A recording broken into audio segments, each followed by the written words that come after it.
Okay. I would like to remind everyone that this show is brought to you by the Dolphin Wars.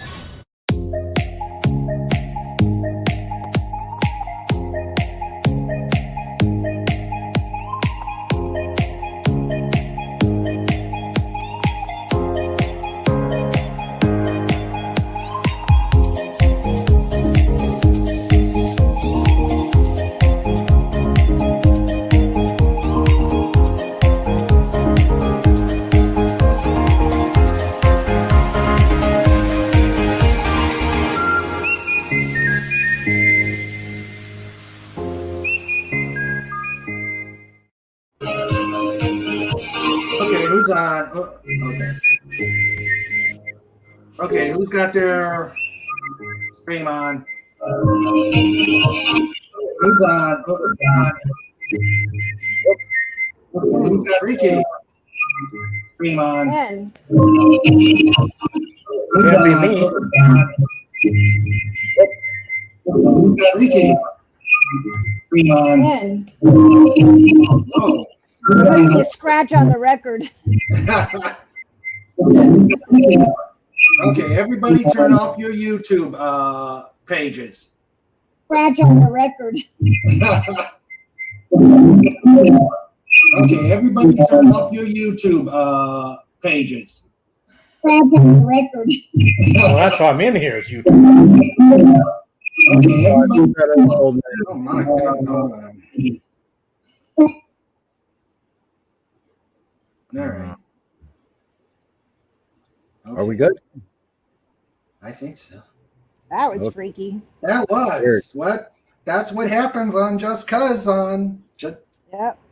That's what happens with Just Cuz. Things get weird. Things get crazy. Semper Gumby. Oh, Semper Gumby. Tiger Stripes is, well, she's trying to get her devices. So let's let me at the. Aha. Let me try.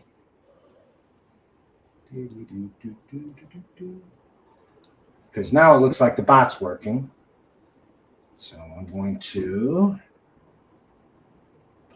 link it. All right, there it is. Hello, Scotty R37 on Tiger Stripes. Oh, she can't find her mic. Yeah, I see that. Let's see. Pin message. When I can't find something, I start looking for something else, and then I usually find what I was originally looking for. So. Yeah. All right, there it is. Try going up, Tiger Stripes. Try going back out and coming back in. It's a really weird technological day today. Okay, it looks like the pin. Okay, it looks like the pin is linked. Looks like we are getting through the technological jumps here, and it looks like we'll be ready to rock and roll. Hello to the chat. This is Raymond, and welcome to King Dolphin TV. You know me, I'm Raymond. I am author of the Dolphin Wars, and I run the best pod in YouTube. I will tell you that. We are the best. We are the best pod in YouTube. Yep. Yesterday, we couldn't do Just Cuz because I was celebrating my little granddaughter's 6th birthday. Yay. And it was absolutely phenomenal. She was, I was celebrating my all right, little granddaughter's 6th birthday. Again. And it was absolutely phenomenal. We're in the Twilight Zone. All right. Little granddaughter's 6th birthday. Hey, Tiger Stripes. It was absolutely phenomenal. Okay, somebody is. Hey,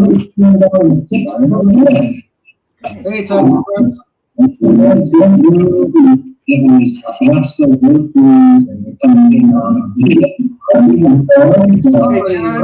John, old man, do me a favor. Mute your StreamYards. Hey, Tiger Stripes.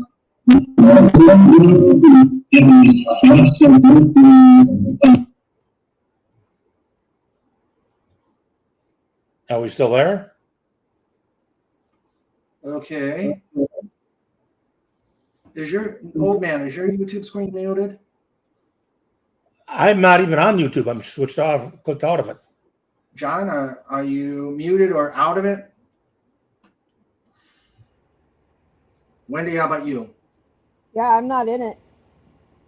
Okay. I only got into it just so I can get that stupid bot pinned. Well, let's see. All right. Okay, now let's try. Hey, Tiger Stripes. Well, hello. Yeah. We'll try this Whoop. again. Oh, boy. In and out. In and out. Yeah. Oh, strange. It's actually been raining here for 2 days, so maybe hell is freezing over and that's what's going on. We went months without rain. Okay. Okay, we got Tiger Stripes. That gives me a chance to get caught up on the third time's the charm. Hi, Tiger Stripes. I sure hope so. Crikey. I know it's been so bizarre today. I was trying to activate my bot, and it ended up in the upcoming Wednesday stream, and I'm like, That's bots for you. yeah, that's bots for us. Treacherous. Yes, they are. Yes. Well, welcome, Tiger Stripes. Well, thank you. It's so good to be here. Hey, everybody. As Hey, soon as Tiger I can, Stripes. Hey. you guys can kvetch while I can just do a little bit of organizing real quick. Oh, See, kvetch. this is what happens when Sandra's not here. Oh, that's our girl. We need her. Yeah. Yeah. Uh-oh. I think the last time was whenever Slapshot peed on you. Yes. Yes. That's Did you That's say when- snapshot? Snapshot, my ferret. Oh, slapshot. Yeah. That's a good name. Yeah. Yeah. So, okay. All right. Sounds like we've got things kind of ready here. All right. Let's try the intro again. All right. Technological difficulties are taken care of, at least for right now. I'm Raymond. Welcome to Just Cause on King Dolphin TV. I'm the author of the Dolphin Wars series of books and ruler of the best pod in YouTube. I'd like to welcome all who are here on the stream, all that are here on the panel. I know Sunday is not the normal day to have it. I only do Sundays if scheduling requires I do an interview on that day. Mm-hmm. But it's going to probably be this going on in September, October because of stuff I got going on in my volunteer and personal life. But we're still going to have fun. It's just going to be a different day. Sandra should be home soon, and so hopefully it will be much better. There'll be more control over things here. Try not to laugh too hard. Yeah. I'm gonna have more pictures from the C-17 flight. We're gonna have jokes, fun, and everything else. I already know the first entry to the kitty table. Oh dear. Already. Yes, it's already been started. We also have a new segment. It's going to be Snortapoopus's Chandelier of Infinite Wisdom. Ah, awesome. Yes. We also have a new intro song, and it's going to be really crazy today, just because. So before we get going, As always, if you like what we're doing here at the pod, if you like the interviews and the pod fun, please like and subscribe. And really, if you know any creators out there, musicians, authors, channel creators, book authors, please send me their names so I can reach out to them. Or I've put my email address on the descriptions. So if you could just pass the word out so we can get more people coming in to do interviews. I've got a bunch set up for September, beginning in October, but hoping that we can get some more coming up for the rest of the year. And the countdown is beginning for my 1 year stream. The anniversary of my first stream. Huzzah. Yes. What I'm planning is, since I've got 2 milestones in October, besides that, I also in October, I'll also celebrate my circling around the sun 1 more year. Mm-hmm. So I'm thinking of just combining them two into a big Bafo Sacco party. You know, we love partying here, so we might as well make it a Bafo Sacco party. My wife goes around the earth in October too. Oh, yeah? Cool. Cool. Very cool. Let's see. So, Snortapoopus read my mind. what? Milestones or millstones. Whichever you'd like. Oh, Yeah. Jill's here. Hi, Jill. Yeah, Hey, Joe. come on in. Yeah. Yes, I let's saw get the. Scotty here too, Yeah. higher up at there, kind of knocking Yeah. at the door. Yep. Oh, yeah. Get your Uh, keisters in here, Oh, yeah. folks. Yes. And Come on Loretta in. is that. All right. More the merrier. Yes, the more the merrier. I can take 10 people, so yeah, I can do it. And we're gonna go till we get tired.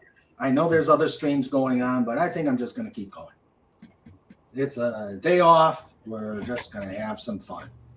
All right. So while other people ponder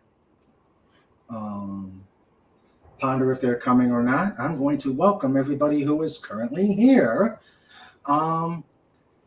We have on our panel an esteemed crew of grace, intelligence, and wit and humor.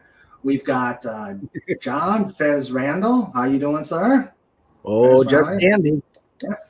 We have the old man. Yes, We me. have how you doing? We have the trauma warrior, Wendy Webb. How are you? Fantastic. All right.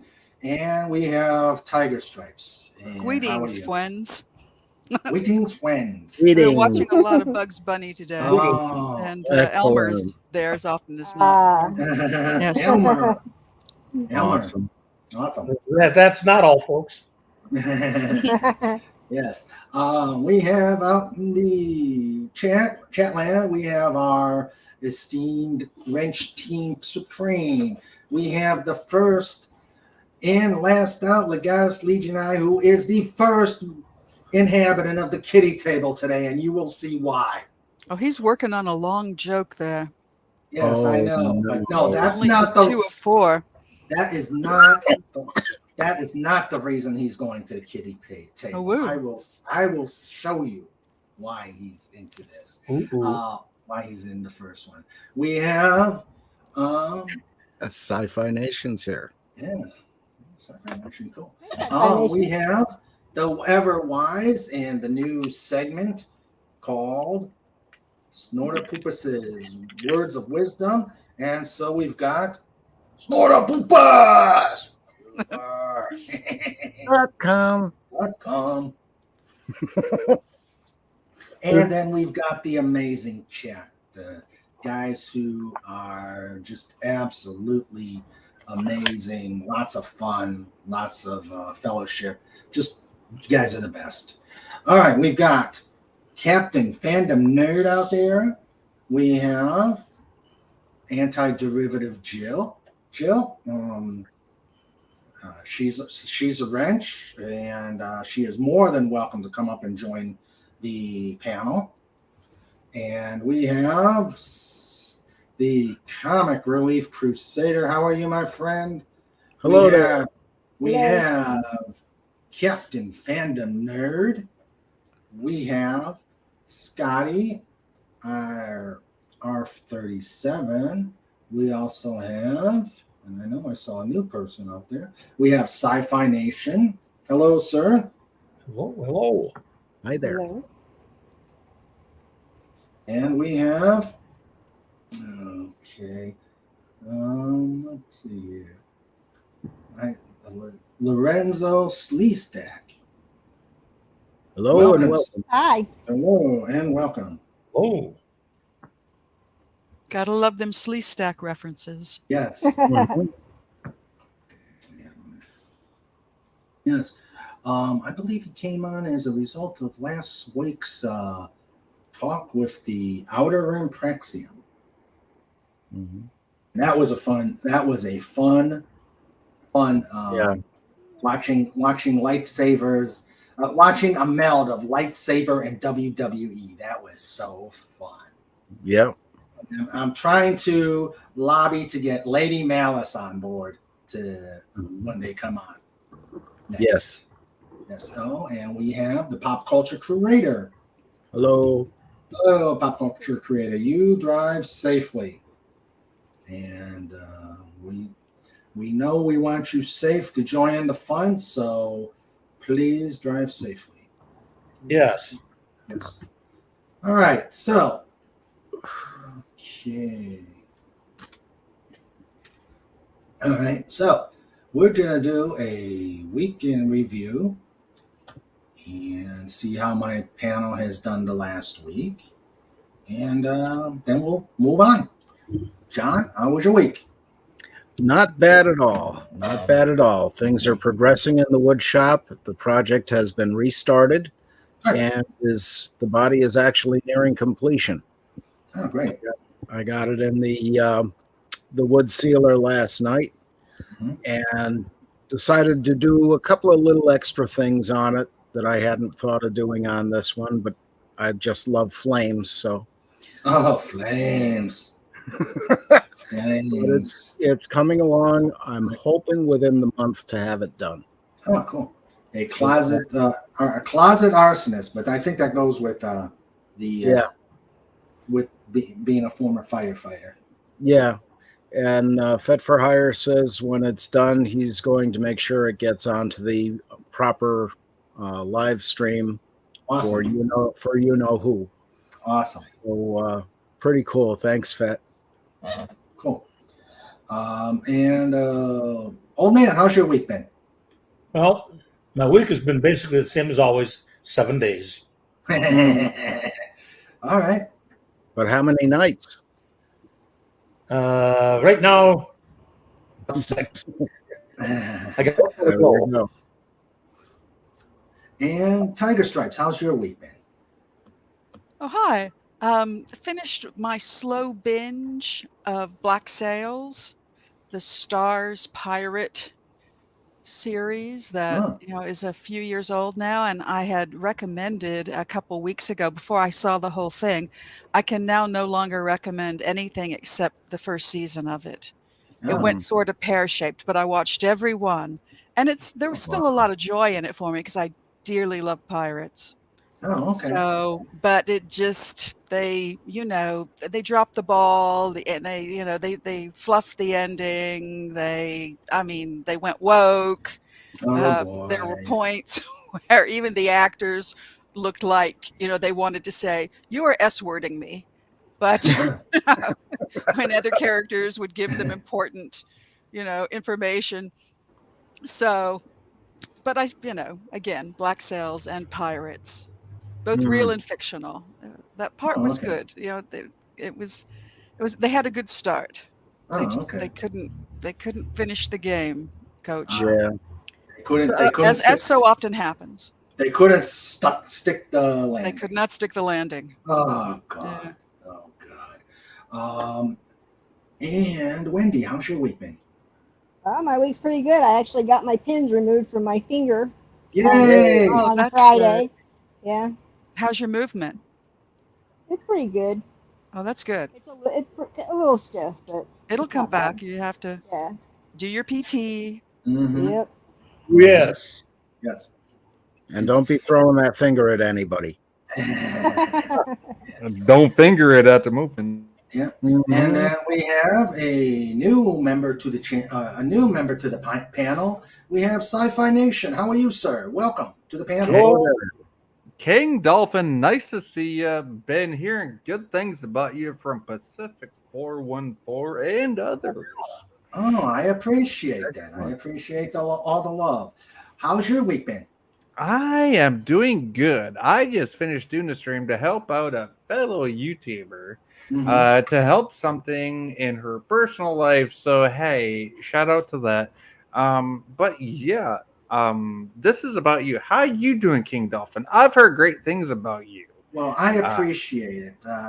You will find out that just cuz is just cuz. I'm just going to leave it like that. You will experience just cuz. And I gotta say, shout out to Tiger Stripes who shows up into the captain chats. Yar. Yar! Yar! I know Tiger Stripes from Captain Cockney's fucking chat. Oh my God. No, I cannot. I'm sorry. I can't hang with that man. You can't hang with him, but I'm one of his co-hosts. What the hell you can't hang with? I'm too much of a wuss. Look, I don't want to drive anybody crazy. I'm just here to have a lovely You're time. just here to have fun. That's all I'm there. I'm there to have fun. Yep, and that's what we do here. We have fun. My week has been busy with work. Busy with my week is absolutely. You're having fun, right? You got your shit done. You're ready to have fun. You're ready to sit down and be like, fuck the dumb shit. It's time to fucking have fun. Party on. Party on, Wayne. Party on, Garth. Yep. We had yesterday. We normally have Just Cuz's on Saturday, but my granddaughter was her sixth. You know, I have a grandson. Okay. His name's Glenn. Oh, okay. Holy fuck. My daughter, my oldest, was born in 2000. So I'm a granddad. Okay. So we went to a hibachi place. For some reason, she wanted hibachi because I guess she loves the show. And what is a hibachi? What the fuck is the shit with the hibachi thing? Oh my God, your language, sir. Please. Yeah, sorry. What is it with the Find hibachi new thing? words. I know you can. I have faith in you. I am defining we my want words. we want to keep you on the channel, but please, sir. Okay, what is it with the hibachi thing? What is it with the hibachi? Is that the Japanese? It's the Japanese dinner and a show. skillet. Yeah, it's the fantastic. Yeah, it's fun. Did they do the volcano? They did the volcano. They did the fire, and we even got a Doomcock to sing on Frolics. We got him to sing "Happy Birthday," and we played it for her, and she was just absolutely in awe. She said, "He knows me." You're saying the "Happy Birthday, Baby" song. That's awesome. Yeah, she was good. Okay. So we've gone through the week in review, and now we're gonna start with the chat. Let's see. Let's go. Oh, I'm sorry. I didn't mean to interrupt anything. Yeah. Let's see. We got Legatus Legion I already starting with a multi-part joke. Mm-hmm. Let's see. Two brooms were hanging in the closet, and after a while, they got to know each other so well they decided to get married. One broom was, of course, the bride broom. The other was the groom broom. Okay. Oh no! Oh, this so they swept each other off their feet. This is going to end up in a brain wreck. The bride broom, and this is going to dislocate my tongue. The bride broom looked very beautiful in her white dress. The groom broom was handsome and swayed in his tuxedo. The wedding was lovely. Okay. I apologize ahead of time. My missus, who has Huntington's, is coming out here back to the living room to sit in her chair. So. Yes, honey. I think I have diarrhea. Oh, would you not say that on stream, please? What?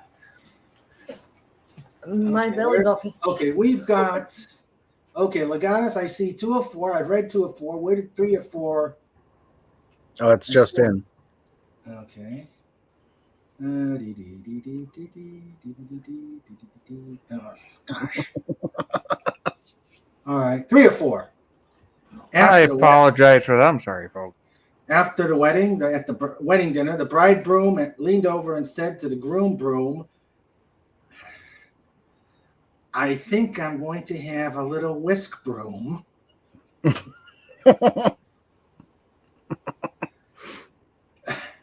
Okay. And, impossible, said the. I can't do Clobby's version of the grand name.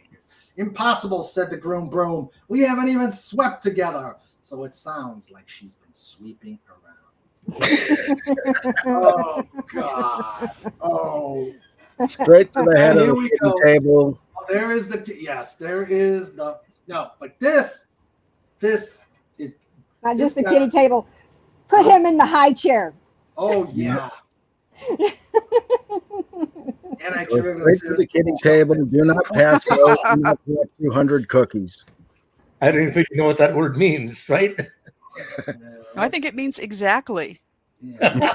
what Jill's using it to mean. It is inconceivable to think that 3,000 men over 400 years. Oh, God, yes. Thank you, Legatus Legion. Sorry. Cool. Yes, sigh. Okay. Snortapoopus says you can't drive these people crazy. They're already there waving at you as you drive up. Yes, indeed. And Legatus asks, that your wood shop has a woodchuck. So how much wood could it? How much wood could a woodchuck chuck if a woodchuck could chuck wood? Exactly 7.2 cords. How you doing? We actually do have woodchucks outside, but we keep them outside because cat. And I don't want to know which one would win. I have a funny feeling the cat would win, but those woodchucks are devious. And if you missed it the first time, it's pronounced, how much wood could a woodchuck chuck if a woodchuck could chuck wood? You figure it out. Yeah. How much wood could a woodchuck chuck if a woodchuck could chuck wood? She sells seashells down by the seashore. Try saying that 10 times fast. I know that 10 times fast. Let's see. Legata says 10 people, and how many hedgehogs, polar bears, and dolphins? Well, we got one hedgehog. We got one. How many hedge funds? I don't know. Why? You want to give me some? No. Where is Pudgy today? Pudgy is with Cobalt at Mama Eagle's tree. Tree. Okay. So they're doing Mama Eagle stuff. And that is, sounds like that marriage is heading straight to the dustbin. The spice. The spice. That's good. It's all about the spice. Yes, that's good. That one, yeah. That was good, Snort. That was good. All right. Let's see.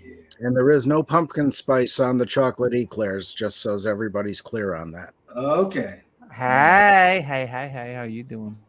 We got do we have bacon on them? For those that are so inclined for bacon. Bacon chocolate eclairs, I think we can arrange that. Here we go. I think Renier would be bringing those, but yeah. Yep. Yes, indeed.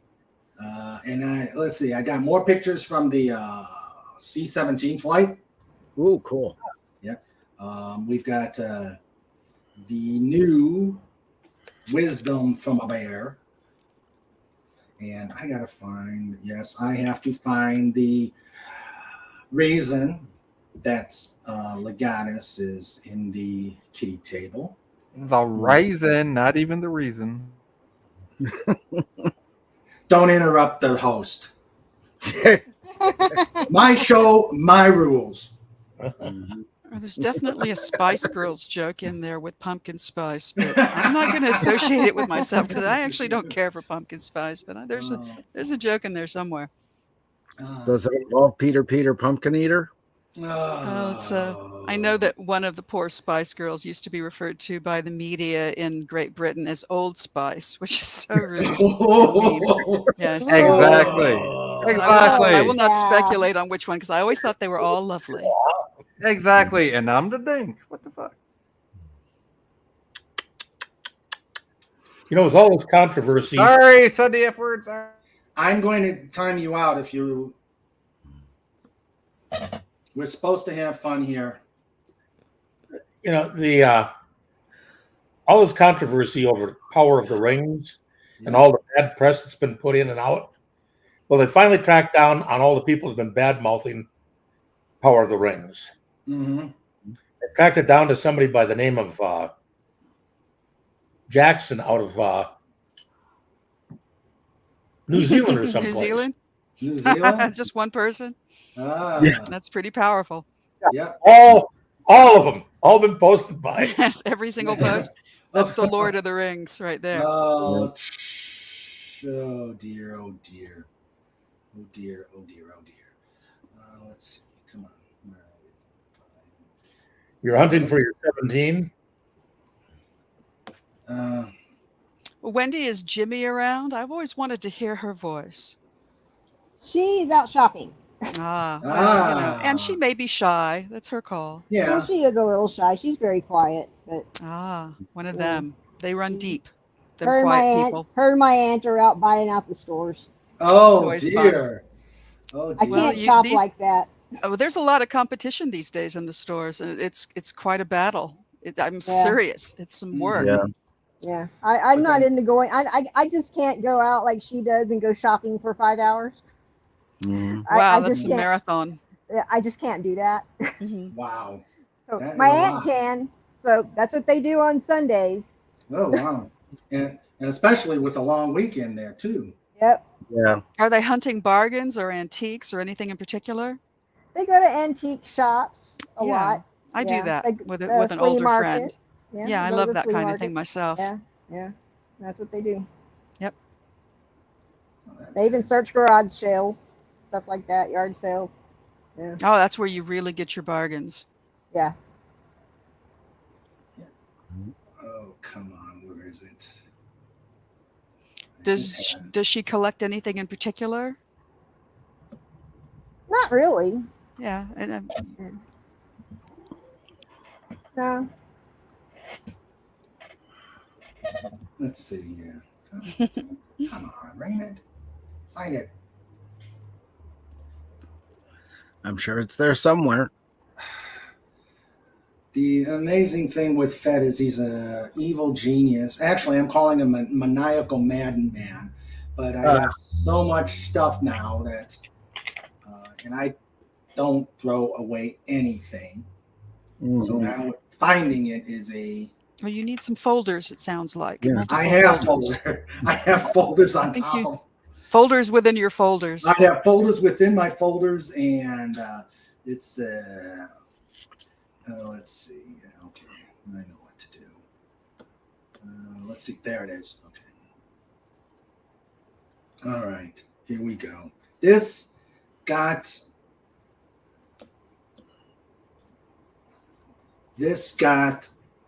between Fett and Legatus. I know what this one is. This one got Fett, or no, not Fett, but Legatus into the kitty table the day before this pod. Mm-hmm. Yes. Tide Pods, Ear Pods, iPods, Pea Pods, Whale Vaping Pods. Keurig pods, yes. But me as Boba Fett Legatus, come on. Well, somebody's got to be Jabba. Yeah, that's what I meant. Jabba the Hutt. I mean, come on. Jabba the Hutt with what's her name's legs. Yeah. Yeah. Okay. Oh, he denies it. No. Fet dropped down on you, Legatus. And I don't see an actual pod racer in there, but I see a Tide Pod and an iPod. Very cool. Yeah, he denies any involvement. So, oh no, King Dolphin TV had a call for all pods and for the Sunday stream. Yep. Yeah. Okay. So. Okay. Let's see. There's more here. That once upon a barren moor there dwelt a bear, also a boar. The bear could not bear the boar. The boar thought the boar. Let me start that over again. Yeah. Once upon a barren moor there dwelt a bear, also a boar. The bear could not bear the boar. The boar thought the bear a boar. At last the bear could bear no more of that boar that bored him at the moor. So one morn he bored the bear. That bear will bore the bear. That boar will bore the bear no more. I hope I did. I'll let you read it. Wendy might have to put those pins in your tongue after that one. Right? Yeah. Let's see.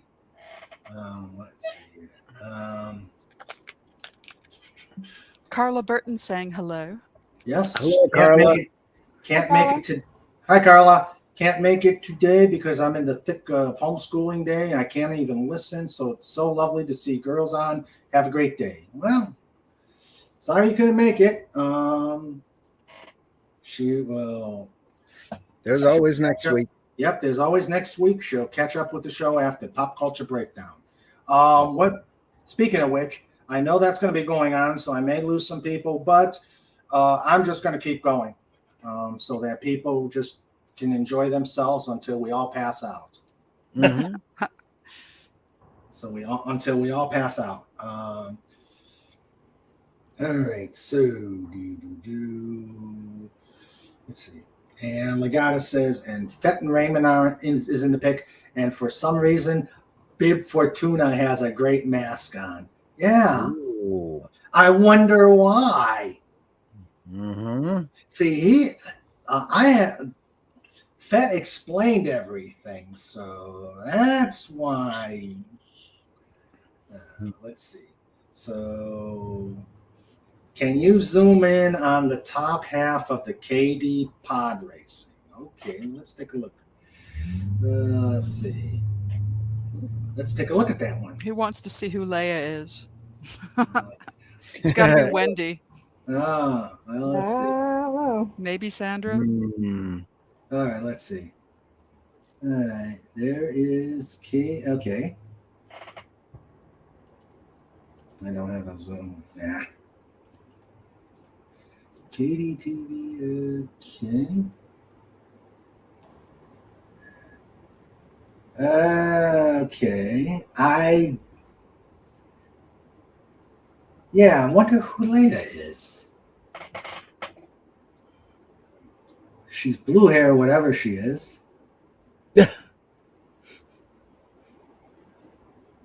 There's little critters right next to it walking around. I don't know. And I can't zoom, unfortunately. Wait, there's more?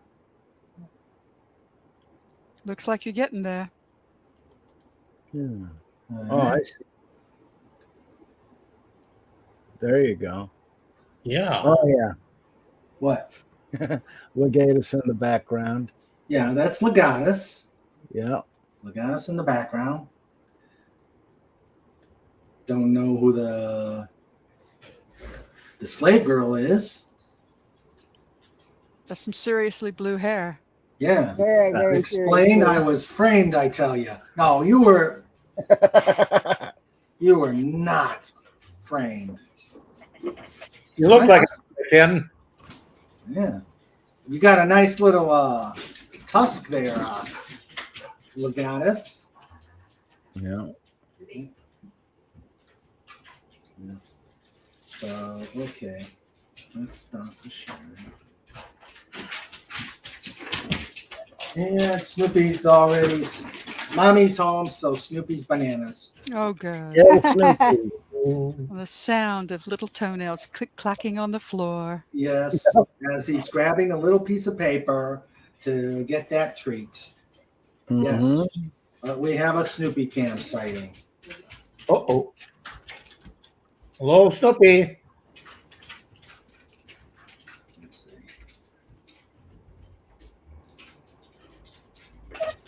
All right, let's see. Where is he? Oh, nope, he's heading away. Uh-oh. Oh, well.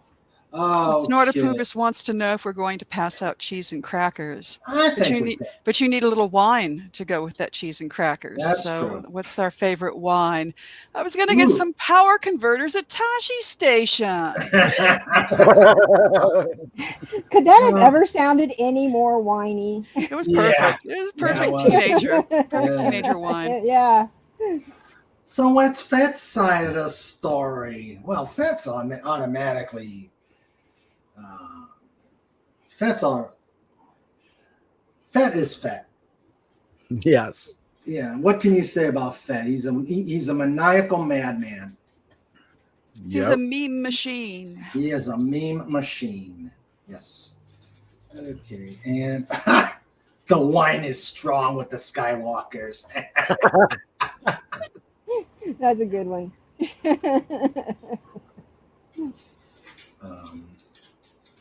Give me a second, guys. I'm going to type something out. I'll be right back. Yeah, now Tiger Stripes, how would Elmer Fudd have delivered that line? There's no R's in that line, so I don't think it would be quite as good. Power converters. Power converters, yeah. Somewhere between Elmer Fudd and Christopher Walken.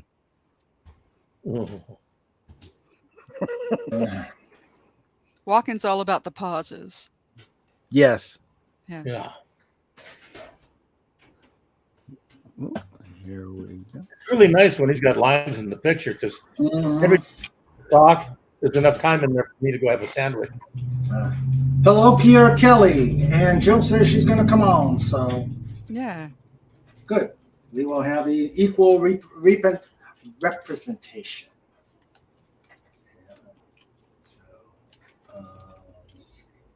If could you guys take a quick look at the private chat real quick? Just want to.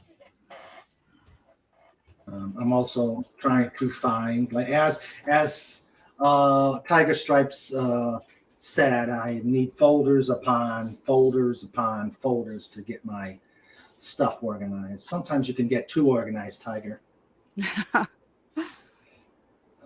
I rely on my folders and folders. Or folders and folder. That's yes. I don't go deeper than that. I don't go folders and folders and folders. Folders and folder. Yeah. It's all about the labels. Okay. And when they're all, virtual, it's easier than real labels. Yeah. I used to do that for a living, so I know. Ah, true. Okay. Let's see. Yeah, I knew somebody who had a Warner Brothers Star Wars all planned out, and he could do all the voices, and he had the perfect characters for each, Star Wars character. I don't know why they never ran with that. It really would have been wonderful. Yeah. Cool. Yeah, I could see Daffy with the buns on the side of his head. I think I would go with Porky for that, but I'm not sure Porky? why. Because he's got such a feminine face. But Bugs also looks pretty good in drag, so. That's true, and he's proven that he could be good in drag. Aren't you a little short for a stormtrooper?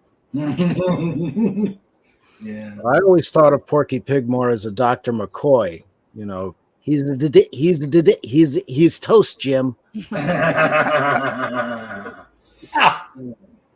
Let's see here. Come on.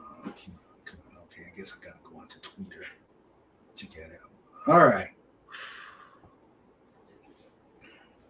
Here's Pierre Kelly. Hello. Yes, Pierre Kelly. How are you, Hello. sir? Okay. Let's see. Legatus. Oh, geez. Go ahead, read it off. How do you make wine with grape juice? Oh,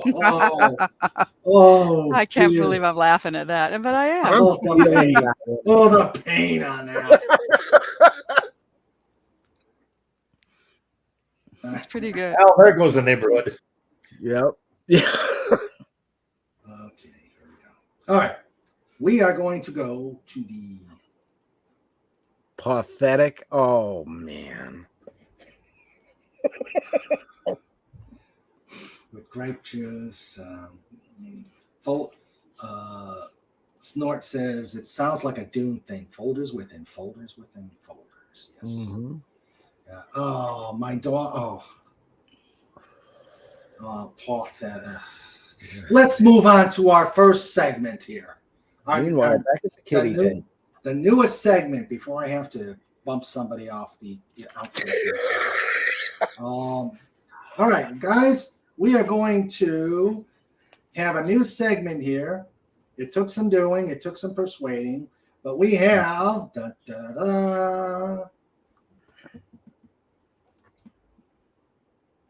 Uh-oh. Okay. Hide the comments. Hide the comments. And now we got to, oh God. Nope, not that way. Uh-oh. Other way.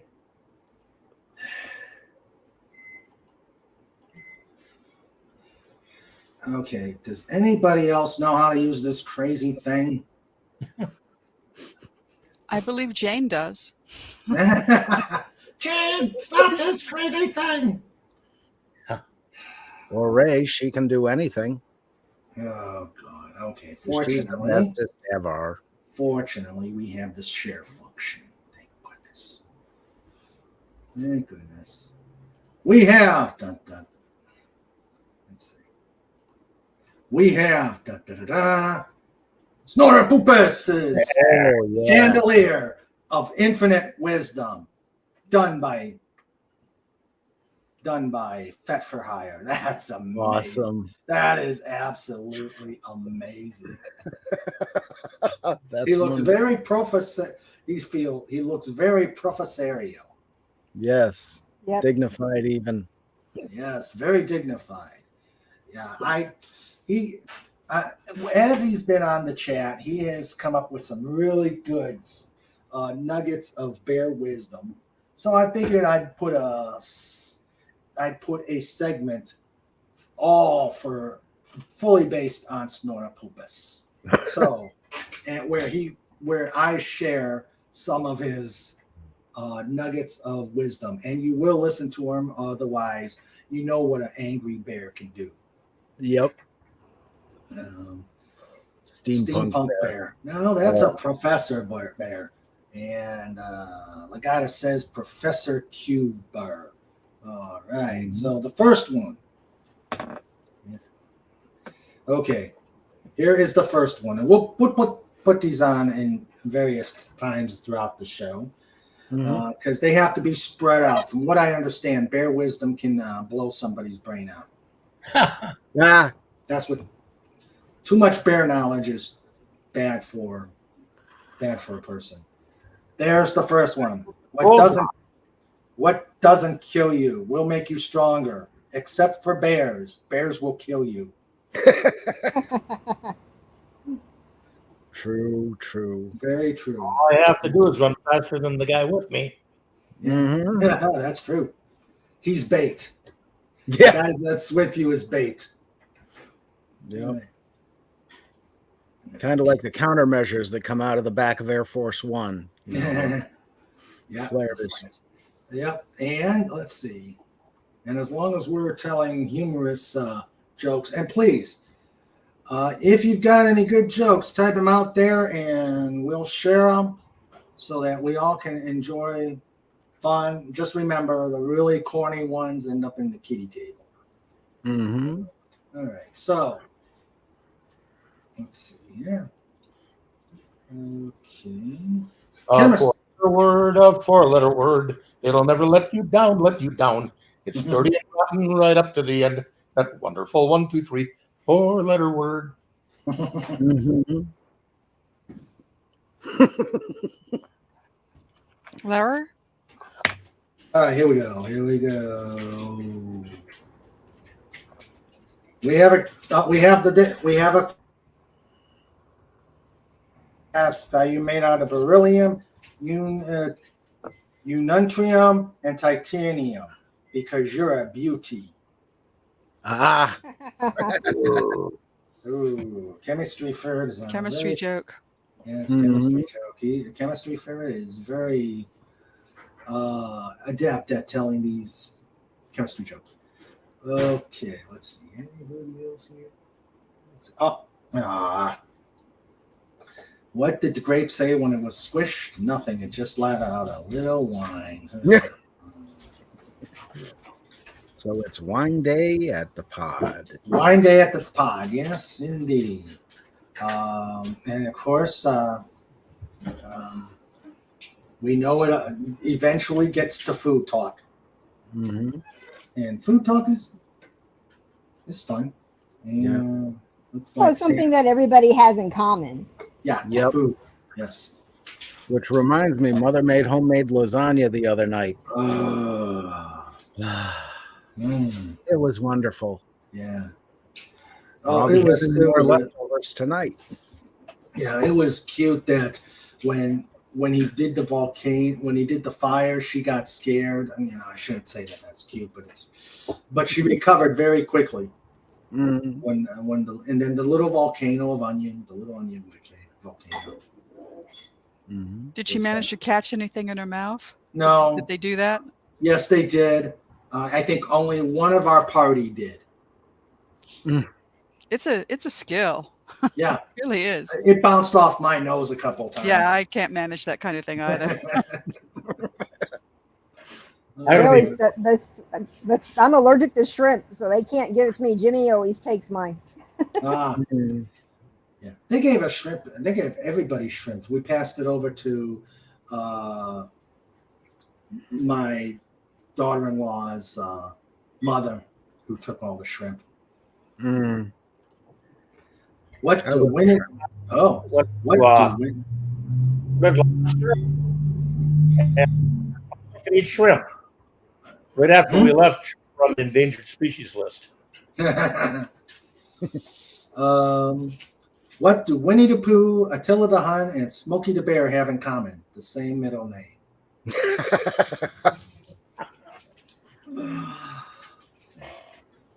Is that Tim hiding in a polar bear Halloween outfit?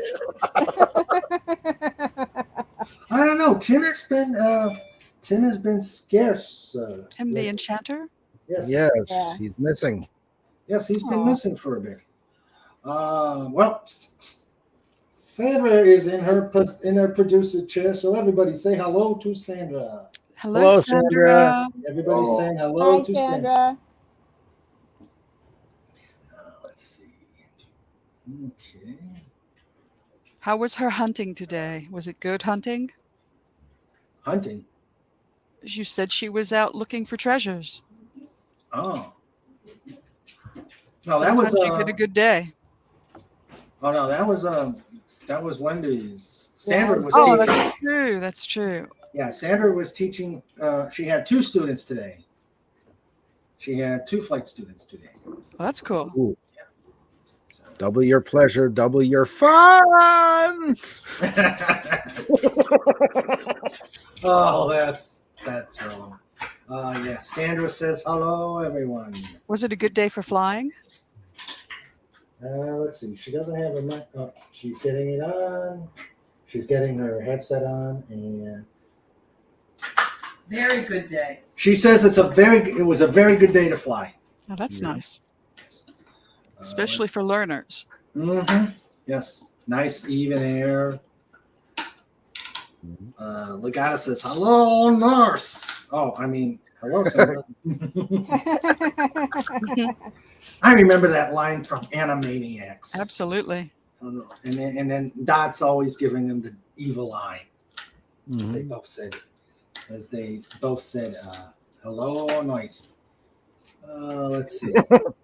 Designing bear-proof garbage cans is very hard. There will always be a significant overlap between the smartest bears and the dumbest people. Yep. Definitely. And smarter than the average bear. Mm-hmm. Sandra says she had a new student. She had lessons years ago. She did amazing for not flying so long, and she thinks she's going to do well. Yeah. Cool. Very Next. cool. Yes. Let's see.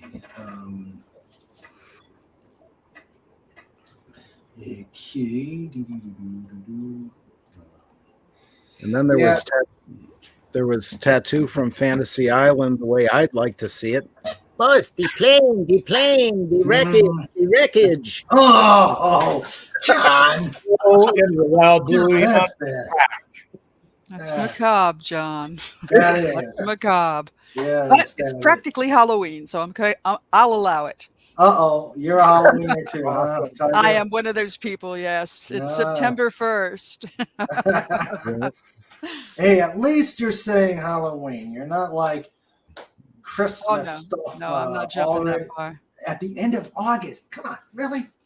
Well, the people who do Halloween professionally start 100 days before Halloween. Oh, they're taking paying customers, so they have to get it together.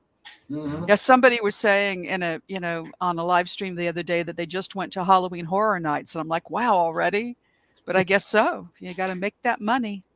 Yep. That's why everybody's pushing pumpkin spice. Oh, I like pumpkin spice. I know that's an acquired taste, but I kind of like it. Never had it. It's pretty good. Not that I know of, anyway. Yeah, you've had pumpkin pie. Oh, yeah. Then you've had pumpkin spice. Oh, okay. Yes, it's that flavor. Only in everything you can possibly imagine. Your coffee, your more than just your pie. Yeah. Your candles, your body wash, your mouthwash, your ice cream when if you go to Dairy Queen, they just do a pumpkin pie blizzard. Yeah. Those are so good. Oh, yeah. Well, as long as it's not in the chocolate eclairs, we're good. Let's see. Legatus asks, do you think FET should put you in the now famous KDTV pod race image? I think we have a spot for you. Yes. Her hair's not blue. No, she isn't. Her hair is not blue. Thank God. I showed her the image, and she vets the images before I save them. Yeah. Yep. All right. Let's see. Someone showed up. Oh my God. Someone showed up the Bear Games today with some pumpkin spice hummus. Ew. And yet, this does not surprise me. It's everywhere. Hummus is pretty good, but no. I agree with you. I agree with you, Tiger Stripes. It's not my thing. The line must be drawn. The line must be drawn. Yes. However, if it makes people happy, they should have it. Yes, that's true. FET can make it blue if you really want it blue. Okay. One of the things before the stream here, I was watching on YouTube, and this is for the Star Trek geeks out there. I just happened to get on a Navy stream. That today the 27th, they laid down for the Navy people. They laid down the keel for the USS Enterprise. Yeah. And I thought that I was watching that, and I thought it was very cool that who they had as the sponsor. I thought it was very cool that they had Katie Ledecky and Simone Biles as co-sponsors for the ship. Awesome. So it's a It's an Navy aircraft. ship, a naval ship. Yes, an aircraft Super carrier. cool. Yeah. Love Yeah, it. it's one of the new aircraft. It's going to be the new aircraft carrier. When they decommissioned the old Enterprise, they said, "Oh no, we're getting another. We're getting another Enterprise." Not going to let that go. Nope. That's cool. Yeah. So that's the newest ship, and then the oldest ship, the USS Texas, just went into dry dock for repairs. Yeah. And after that, it goes to its new display. So that's kind of a good week for the Navy. Yep. And what's cool about it is they're taking the steel from the old CVN 65, the old Enterprise, and using it as building materials for the new ship, which I thought love that. Awesome. which I thought was Back in the 60s, when I was in the Army, folks, not any other branch, Army, I got flown out to the Enterprise, uh-huh. and I'm on board that thing. Holy criminies, is that thing huge! Yeah. And then what scares the you-know-what out of you, they took us down to show us the launch room, the catapult. What do we got? A set of stairs going down, right? Mhm. Yeah. No handrail. Yeah. Now, I apologized to them afterwards how much work it was going to take for them to patch up all the dents on the side of the hull because I was ramming my hands in like this. Oh, dear. Let's see. No ship can ever replace the USS Enterprise CV-6. That was an epic ship. Yep. Yes, it was. They also, as part of the honor table, they had the former chief yeoman of CV-6, which I thought was really cool as well. Oh, great. Yeah. That's awesome. Yeah. Sandra says, my cousin was stationed on the Enterprise. And you know what was cool is they did incorporate talk about the Starship Enterprise. So I thought, for us geeks out there, where's Antiderivative Joe when we talk about the Enterprise? Yeah. There we were. Yeah. All on some slicks to fly out. Mm-hmm. Went way out there and see that dot? Uh-huh. Well, that's where we're going. Okay. That shouldn't take too long. Half an hour later, we're still on our way. Yeah, because you got to catch up to it. Oh. Yep. You got to catch up to it. Yeah, but it was pretty good. It was a pretty good program. They were getting. I stopped just as they were going to start putting the initials of the ship of the sponsors. So it's amazing all that pageantry to weld one piece of metal. Yeah. You And then want eventually they'll break a bottle of champagne over it. Oh, that's christening. Yeah. Well, when they get that far. Yeah, when they get that far. You want a little piece of history. Mhm. Listen for a fact. When the Japanese attacked Pearl Harbor, they sent in a couple of mini subs. Well, one of the mini subs got blown out of the water and sunk to the bottom by a ship that was manned by a lot of reserve military personnel, Navy. Okay. Yep. The reserve personnel were from Minnesota. The men that fired the artillery piece, the gun, that hit the sub were from Minnesota. That gun that did that is over by the state capitol in Minnesota here. Oh, okay. Neat. Cool. Yeah, because I think the submarine itself is at Groton. They had a Japanese mini sub on display there when I was there back in '84. And I think that might be the one, or one of them anyway. If it had a single hole for the tower, that's that's what they did. They put it right through the tower. Yeah, because I know what was there was damaged, but I don't remember what was damaged. Legatus says, I saw the Space Shuttle Enterprise while visiting the Smithsonian National Air and Space Museum a decade ago. Yeah. Yeah. You know, I've never been there. I've been to the Smithsonian, but that was many, many years ago before that was there. But boy, I'd like to see some of that. Yeah. I've not gone to the new Udvar Hazy one yet. I need to go. I've been to the one in downtown DC, but not the one in Udvar. And I'm probably massacring the name. I went out to watch one of the shuttles land once.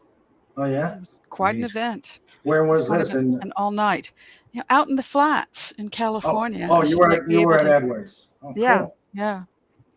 I just decided, I heard that it was going to, and I went out, drove out. It's an all-night event. There's a sea of vehicles there, quite a scene. Vendors. It was really something. And then when it came down, I think there were 2 sonic booms. Boom, boom. Yeah, it's at the top of the atmosphere when it punches through, and then when it comes through the bottom. So there's like a double boom. Yeah. And that's very much layman's language about that. We right after, I think, Discovery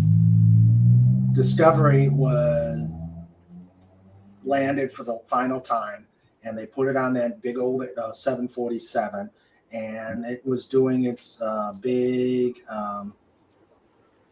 grand tour, and it overflew DC, and I actually got a picture of it flying over DC. Oh wow! Yeah, not on the 747. So doesn't matter. You still got the photo. Yeah. That's impressive too. Yeah.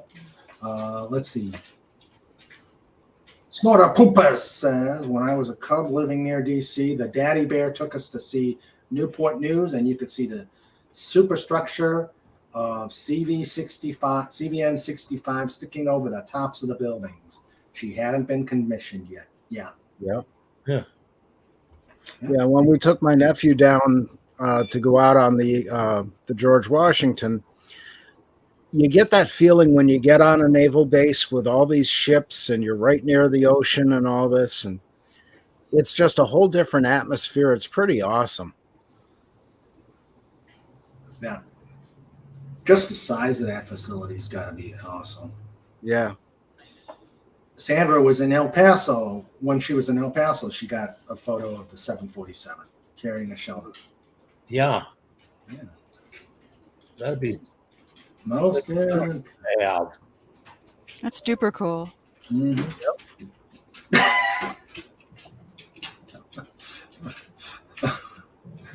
Snortapoopus says, "What do you get when you cross a bear and a lion? Eating a lion." Awesome. My thing is, who has the biggest share? Who has the biggest share? Bill Gates. The lions take their time to eat you, from what I've seen. Yeah. So probably the bear. The bears kind of want to do it all at once, but the lions will take a bite and leave you alive for half the night. It's not a fun thing to watch. I saw something on PBS once of some poor zebra. I was pretty appalled. It's like nature in action. Holy gee. Yeah, and let's face it, bears want to get it over with because they got other bear stuff to do. Yes. Yeah. That's true. But lions got a whole group of people, and they're just going to lie there all night with you and party. Just take a bite whenever they feel like it. Yeah. Years back, I was up in northern Minnesota. I got my hunting license with me for Bambi, but I also have another license on me that was good. By the way, back then, the Bambi license also included a bear, but I also had a small game license. Yeah. And I'm going through this creek bottom, no creek anymore, dry bed. And I hear this horrible noise going on. What the heck is that? I get up to the top. I look over the top, and where the creek had been diverted to over on the other side, I see 2 things over there and another object. The one object is laying on the shore. Or the bank. The one object is a big black bear. The other object is a wolverine. Oh. And they're fighting over that fish. Wow. Oh. And I'm sitting on the other side going, bear, Wolverine, Wolverine. Oh no! Don't take out a Wolverine. Who won? The doggone Wolverine grabbed that fish and he took off running like you can't believe. My money would be on the Bear Wolverine. was so mad. He was up there, you could hear him crashing, knocking down trees and everything else. He was mad. That was where I was, not on his side.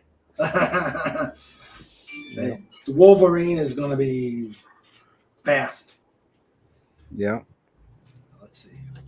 Way back, I told people up northern Minnesota, and they were camping.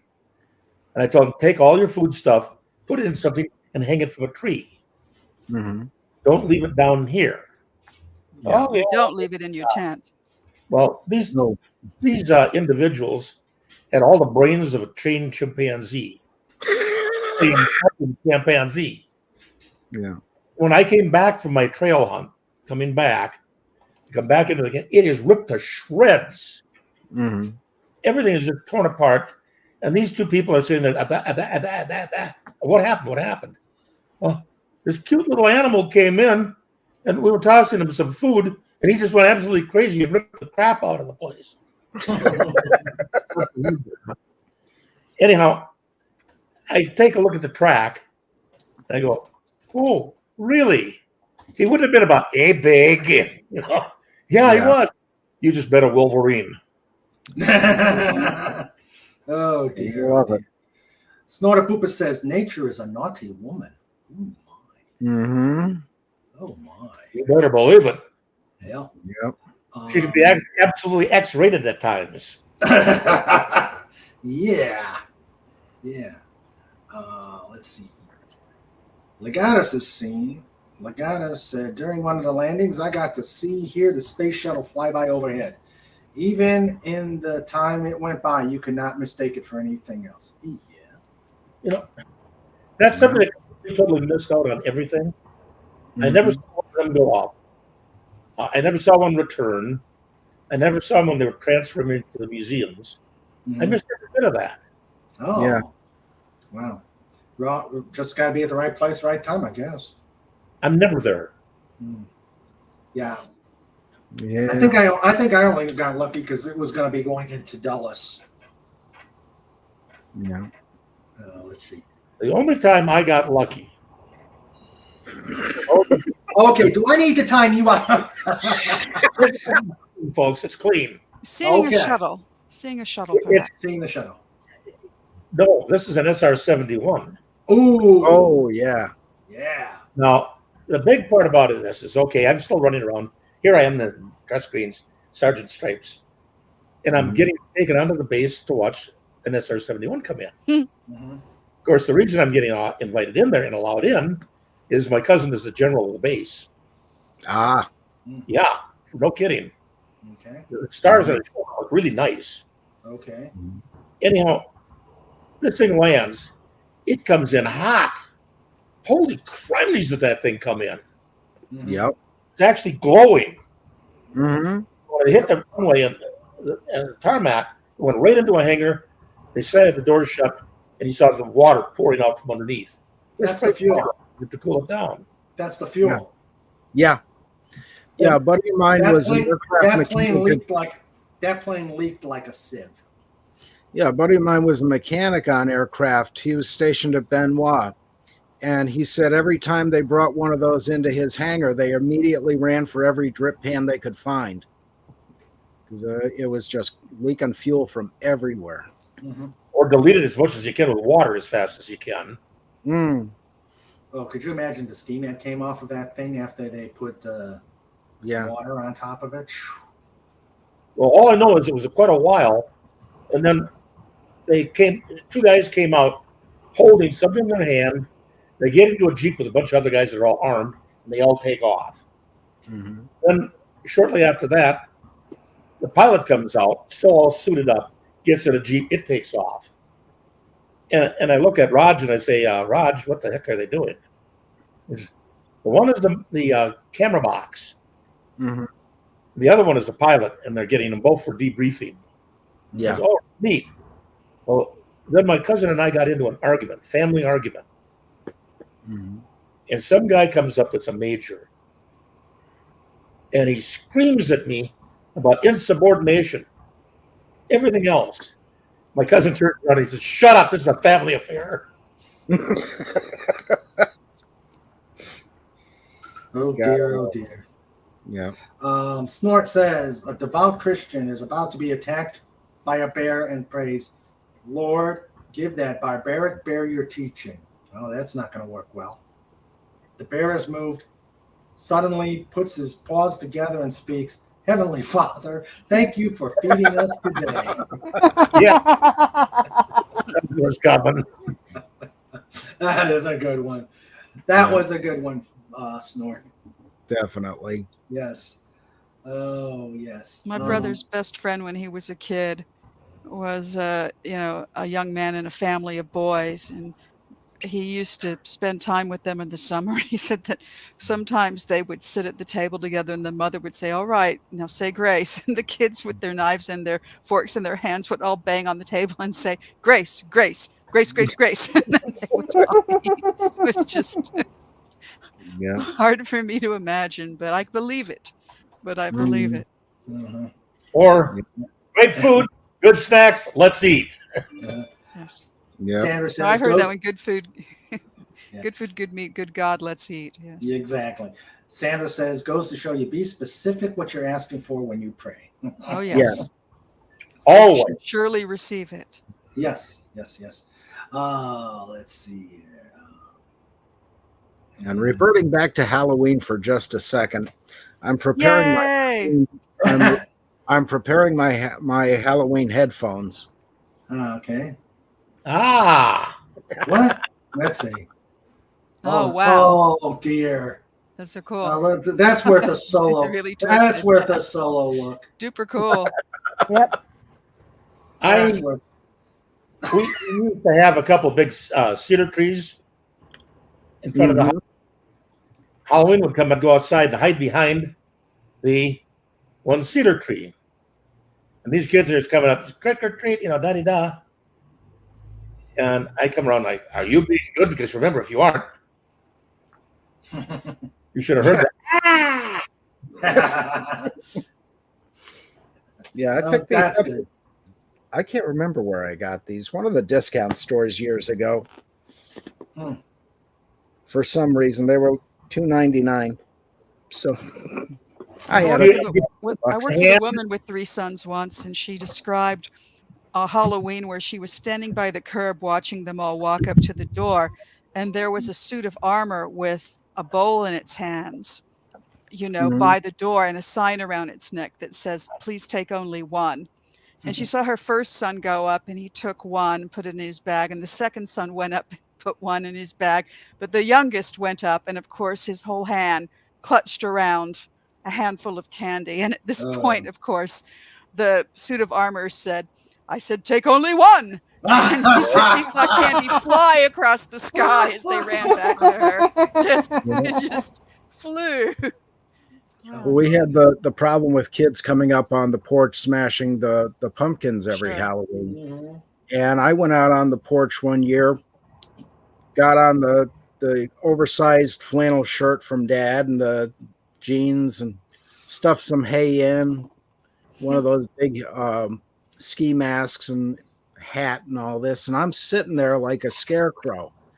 And the Ooh, kids come up to the porch, and I just jumped up, and they ran like hell. That was fun. Years back, it all turned white. The hair was a lot longer. I mean, I could have a ZZ Top image. Ah, And the beard was down to here. yeah. I messed my beard all up. I messed my hair all up. Yeah. And there I am sitting there waiting for some obnoxious little kid. And sure enough, we got one. I come bolting out. Rah! Mm-hmm. Guess what they thought I was? Crazy? Evil Wolfman. Santa? Love it. After that, I actually went to a Halloween party that was supposed to be in costume, and I didn't know. I did the same thing there, and I won first prize, Yeah. and I didn't have a mask. Yeah. Wow. Well, That's kind Tiger of Stripe, how I am. Tiger Stripes, this is for you. In the corner. Oh, chainsaw pudgy. Chainsaw Pudgy. Love it. We used to have a tree out in the front yard. The branch overhung the sidewalk, and of course the trick-or-treaters going up and down the street. And we had taken a sheet and put a ball in it and tied around its neck and strung the rope up over the tree limb and out to the porch so we could sit back there and just drop the ghost on people as they were going, and we got the best reactions out of that. People loved that. Oh, yeah. Sandra was saying earlier that some of the areas I fly over are corn mazes. We can see the design from the air. That must be really beautiful. Yeah. That's cheating. And still very beautiful. Yeah. You fly over the corn maze, you look down at it, and there's going to be a swastika in there. Yeah. I Or don't get off my lawn. neighborhood. What was that? Get off my lawn in a corn maze. Yeah. Let's see. Way back when I was a kid, we used to bicycle on this county road. Mm-hmm. It was a blankety blank, blank, blankety blank, blank, blank. Mm-hmm. I didn't say anything bad there. Notice that, Dolphin? I was innocent. No profanity. Mm-hmm. Well, the guy in there would come out and shoot at us with a shotgun. Mm-hmm. Well, it was loaded with rock salt and everything Yeah, else. rock salt, yeah. So, anyway, on Halloween, I and several of the guys that all had been subject of being shot at, we went out there. We had bought up all the saran wrap we could. Mm-hmm. And we completely, totally saran wrapped his outhouse up. And he got mad. He called the sheriff. Now, the sheriff also knows this guy's the south end of a northbound horse. Mm-hmm. So what he do is, oh my goodness, there's been a crime committed here. We got to take the evidence in. He brought out a flatbed trailer, lifted up his outhouse, put it on the back of the thing, right down Main Street. Everybody knew who did it, but he couldn't figure out who did that at all. And he kept it for a couple of days. This guy was going insane. Mm-hmm. And anyhow, they told him, you got to be careful. If you do that, you're going to be indecent exposure. Mm-hmm. You know, rush you for that. Well, they finally brought the thing back. It was still all saran wrapped up. Yeah. And I don't know how long it took him to cut all the saran wrap off. I'm not kidding you. Everybody in town knew who did it because where did we get the saran wrap? Right there in town in all the stores. Mm-hmm.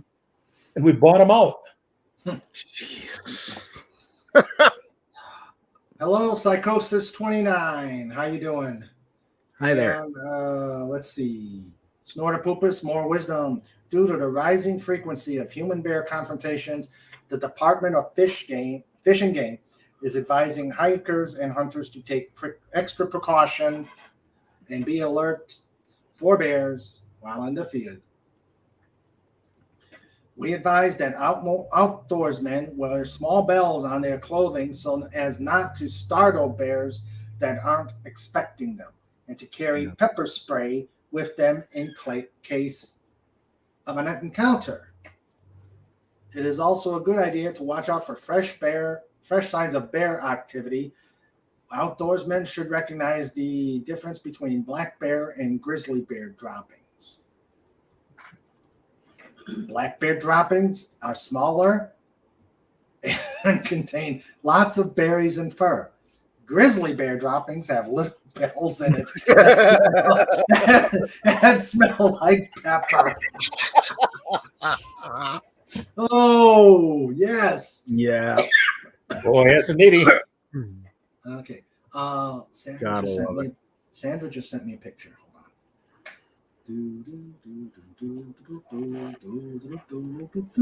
on. Okay. We have a corn maze.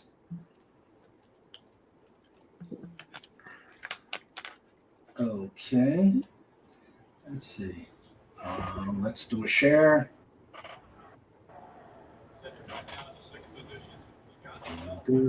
Hello, Jill. How are you? Hi, Joe. Hi, Joe. Auntie D. Jill. Hi, Jill. Hi, King Dolphin. How you doing? I'm doing wonderful. Oh, you got an echo there. You must be. Oh, yeah. Well, hold on just a moment. Let me Okay. fix that. All right. Meanwhile, I'm going to show Got the corn Hold on. maze.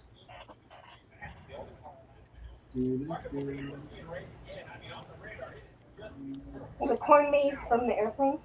Yeah, Sandra took a picture. Corn maze. Oh, super cool. There it is. Oh, Oh, neat. Wow. Oh, cool. Heart shape. Let's see if I can get a bigger.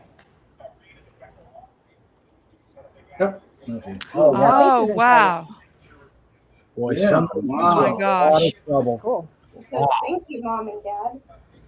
Yeah. Wow. boy, it's got a lot of work to do that. Aw, Yes, it did.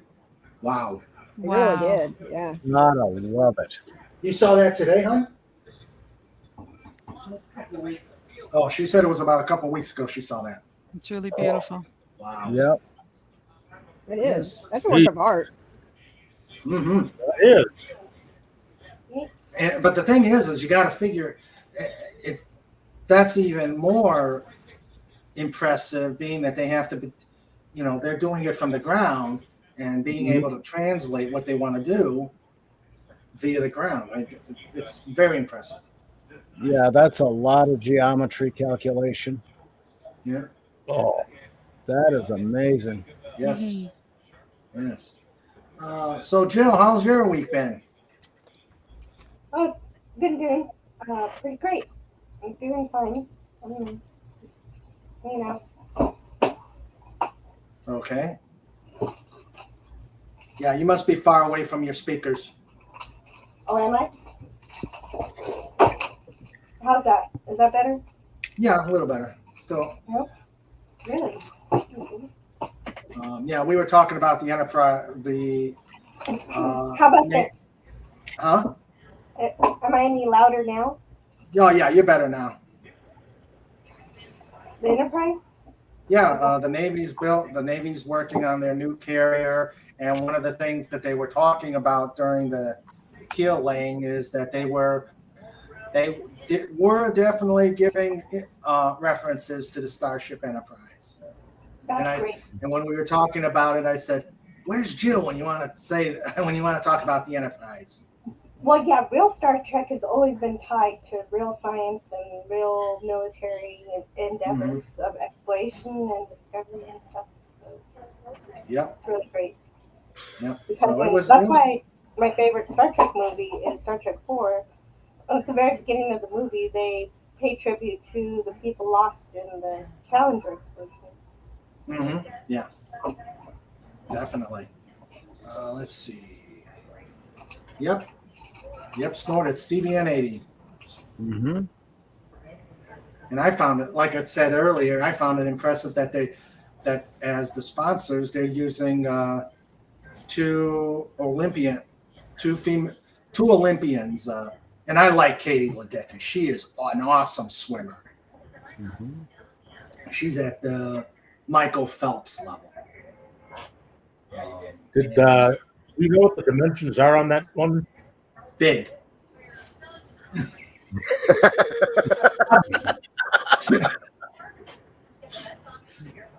Not offhand. All I can say is it's huge. That's about what I said when I was on the Enterprise. So you get on a plane, map out the corn maze. Isn't that like cheating? The goddess asked. Sandra says it's not easy to get that detailed when you're flying. Yeah, that is an impressive. And speaking of flying, I've got pictures from our C-17 flight. All right. Yes. Woo. Yes. Let me. Let's see. Let me do a share.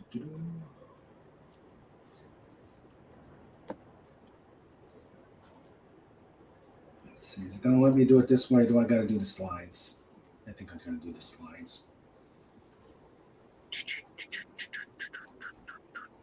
Okay, I don't have slots. Okay, fine. Oh, All right, there we go. All right, there we go. Do you see the kids? so Okay. The comment and we're blocking the picture. What was that? Oh, oh, Attack well, is on the top of it.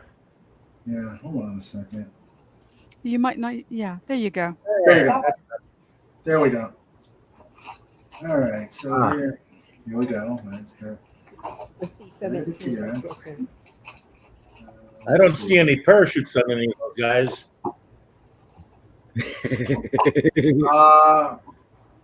Parachutes are not meant to be on an orientation flight. Most of them are 18 and under. Okay. You know what? I should sound better now. Yeah, you're fine now. You're fine. Okay, there's the cadets, and then there's me. yeah, Yeah. Mhm. excellent. There's the flight deck, pretty much all glass with a couple of steam gauges. Mm-hmm. Over there's they don't use yokes, they use a stick on this one. Oh. This cadet is, I guess, seeing the condensation from the air vents. Mm-hmm. Mm-hmm. A nice view from outside. Yeah, That's awesome. yeah. Another nice view from the outside. Those engines are big. Yeah, no doubt. Wow. And there's the inside, all glass with a couple steam gauges. Mm-hmm. We were about 35 to 4,500 feet off the ground, and we also had. We were doing about 320 knots, which is about 400 miles per hour. Jeez.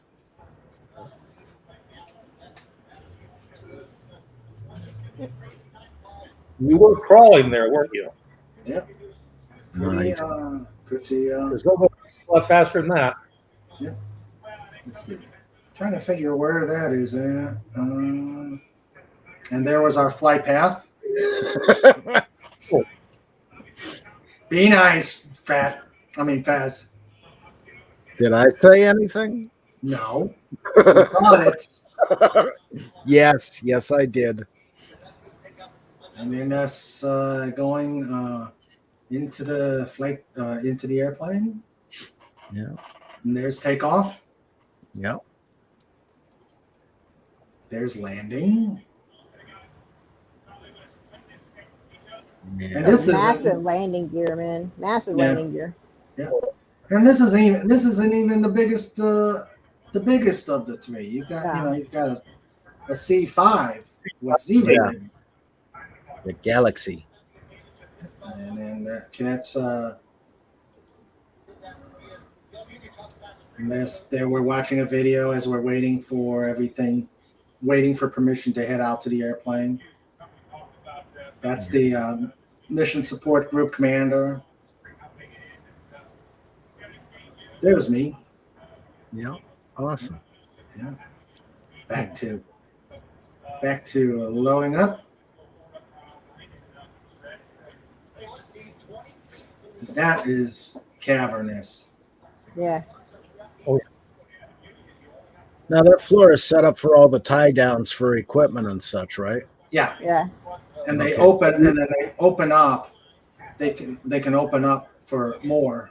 Why do those young people look like teenagers? Is it just Because they because are. they're very old? No, they are teenagers. Oh, thank God. We've gotten so old that they look like babies. Right? No, Yes. they're Civil Air Patrol cadets, so they're teenagers. Thank goodness. Yeah, that's good. There's the three flags. These are the two load masters. Mm-hmm. Okay, he's pointing at me and saying, if you do something stupid, we push you out the back of the airplane. No pictures. No pictures. Did everything a lot. Let's see. On the bed of the There's the ramp. aircraft there, they got rollers in that down there for rolling the cargo out, don't they? That Yes. picture still doesn't do justice to how big it is in there. It's Yeah. still so much. It's huge. Yeah. Wow. Yeah, that's the ramp that'll open up. This airplane, I talked to the loadmaster, and this airplane, they actually, it was the cargo compartment was designed by loadmasters for loadmasters to make their job easier. It's the first plane that they actually did that for. Cool. And there's loadmaster at the station. Back to the flight deck. What was really cool is at the beginning, 2 deserving cadets got to go up and sit in the flight deck in the spare seats, and then two other cadets got to do it for landing as well. Wow. So that was cool. Neat. Yeah. And I can hear that conversation. Welcome to the flight deck. Don't touch anything. Yeah. Yeah. Oh, and then you got cadets will be cadets. They will. You got a couple doing push-ups, and I guess that seemed to be a thing. Yeah. Doing push-ups. There is our cadet Macias doing push-ups. Yeah. And here we go, coming back down. And then, okay, that's set the passenger terminal. It's exactly like an airport passenger terminal. We've got metal detectors. We got lines. We got happy passengers.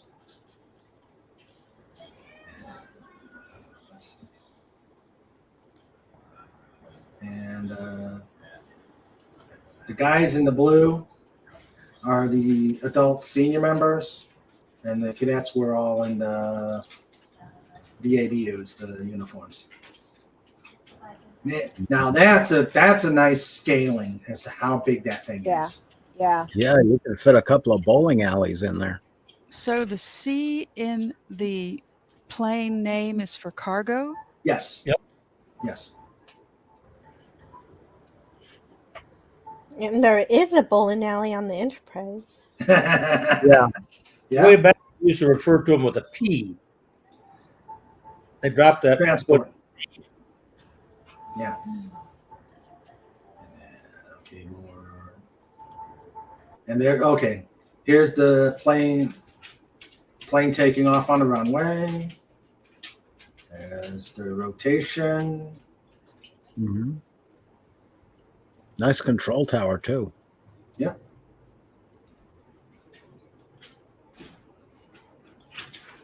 Wow. Hello in the chat to Carla Burton. Hello, Carla. Think you might be able to come on, or are you still doing your thing? I'm saying hello to her, even though she says she can't listen. Okay. But maybe she said she's going to watch later, so she'll hear your. Okay. Yeah, she said that earlier on. So hello on the replay. Yep. Okay. I think we've seen enough cadets seeing how much fun they had, but that does look like fun. That was our C-17 flight. Awesome. Yep. All right. Let's see. And I've missed. Hello, Psychosis 29. Welcome. Hi, Psychosis 29. Hi there. Snortapoopus says, I wish the Navy would go back to naming carriers after famous battles and famous ships. Well, the Enterprise is never, there will always be an Enterprise, even all the way till the 24th century.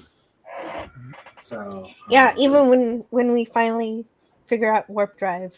Mm-hmm. Yes. It's kind of jump going back to the 1700s. Mm-hmm. Yeah. But actually, Snort, the Marines have a bunch of a lot of the Marine the transports for the Marines are all named after battles. You got the Iwo Jima, you got the Boxer, and some other battles. Let's see. Sandra says they are cadets between 12 and 18 plus the adults. So yeah, the most they were 28 or 18-year-olds. The jump master told me to stop being a baby and get out the door. But Sergeant, no excuses, trooper, he thundered, and he booted me out the door. I learned so much that day, mostly wear a chute. Oh, Snort. Just for that, Snort. Just for that. You mean this picture? Okay, everybody start doing the When Johnny's Come Marching Home Again, or start humming that. Hurrah. When Johnny comes marching home again. Hurrah, hurrah. There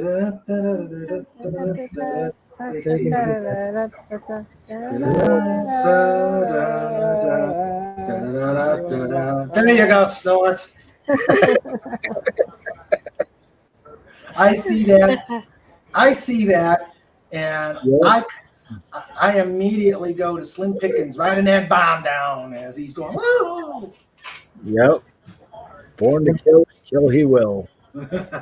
When I was in the service and had to jump, I got up there and the jump master said, go, go. And I started pulling on my harness in and that. He said, what's wrong? What's wrong? I looked at him and I said, I forgot the name of that Indian chief. He kicked me out. Snort. Snort came up with some, let's see, he said, Jerome, Geronimo, or maybe Tuckahoe. And then I said, Corey, and whoops, wrong unit. They don't let me fly commercial aircraft anymore. I wonder why. Bag, which is a parachute. No, I will not jump out of a perfectly good airplane. Nope. No. Nope.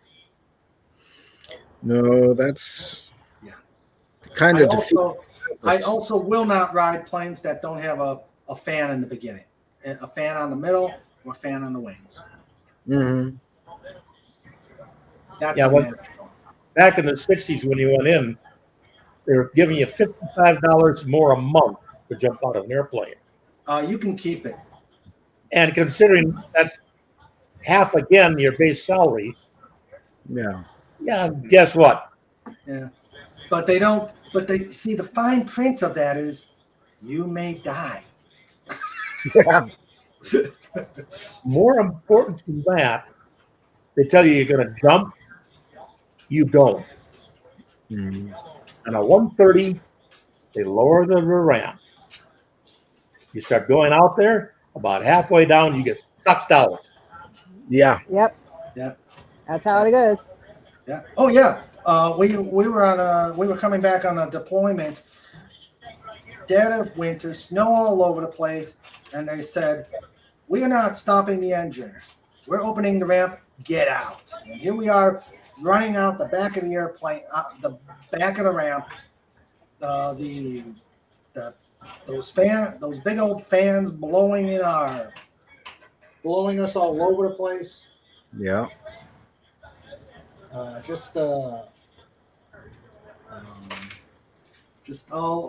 It was fun. It was fun. Let's see. No doubt. Let's see. Carla Burton. Okay, there's Carla Burton's thing. Yes, you need to watch this later. Yeah. Of course, we may be on later. Yeah. Yes, we may be on later. The big thing, I jumped out. All these guys are going Geronimo. Mm-hmm. I went, Mommy. Legatus Legion I asked, since camo pants, shirts, jackets are available for civilians to buy and wear, how does the military usually view people who wear camels who are not in the military? If you're wearing a military uniform, they're going to nicely ask you to take them off. Pretty much. You got to remember that some of the commercial camouflage is not the same patterning. Yeah. Oh yeah, yeah. Yeah. Yeah, No, that- it's not the same. Oh, and do not wear jump boots. Oh. No. I heard the first time they ask you nicely to take the jump boots off. The second time it's not so nice. And I tell them I wore these damn things. Don't dare try and take them off of me. yeah. Well, if you're a paratrooper, you have every right to do that. Well, I was, you know. Yeah. But if you're if you don't have jump wings on, they usually tend to ask you nicely. Yeah. I mean, I had to come up and make a lot of dumb comments. Well, they asked me why in the world, when I was in El Paso, Texas, being Santa down there, the German soldiers who were at the military base were coming in, and they're walking through, and I watched these German soldiers walk through, and I'd shiver and shake. And they couldn't figure out what's wrong. And there's just something about that. I see that camo, it really bugs them. Oh, well, what's so bad about it? Then it clicked. They're wearing the same camouflage pattern that the SS wore in World War II. Interesting. Neat. Snore asks, I have the feeling most don't care as long as you're not wearing insignia and medals. Of course, if you're 500 pounds and trying to pass yourself as a ranger, then they may laugh at you. Mhm. Yeah. Yep. Yeah, that's a good one. Oh, let's see. Sandra sent me something else, so let me go see what she. Okay. Well, I guess not. Okay, you did not. Okay. Let's see. So, okay, a joke. A joke. A dumb employee joke. I'm sure everybody who has worked in HR has probably heard this question before.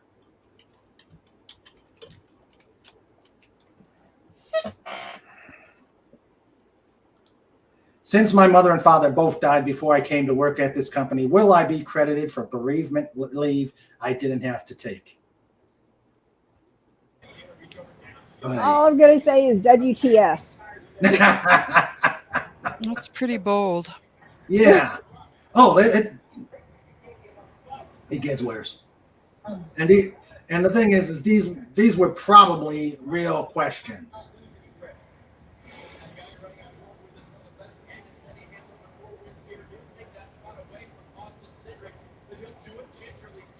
Can I wear a swimsuit and towel on casual day? Jeez. In Hawaii. If you're a lifeguard, sure. Yeah. At home, maybe. Let's see.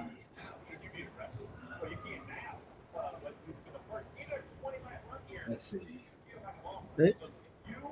Can I have? Now this one is really stupid. This person should have been smacked. Can I have my salary deferred till next year so I don't have to pay taxes this year? I don't need the money this year. What?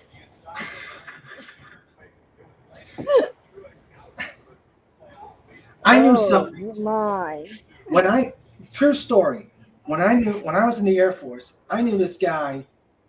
This was when they still passed out paper checks before they did the direct deposit.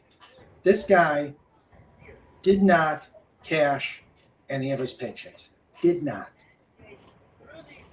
And he actually had to be told to cash one of his checks.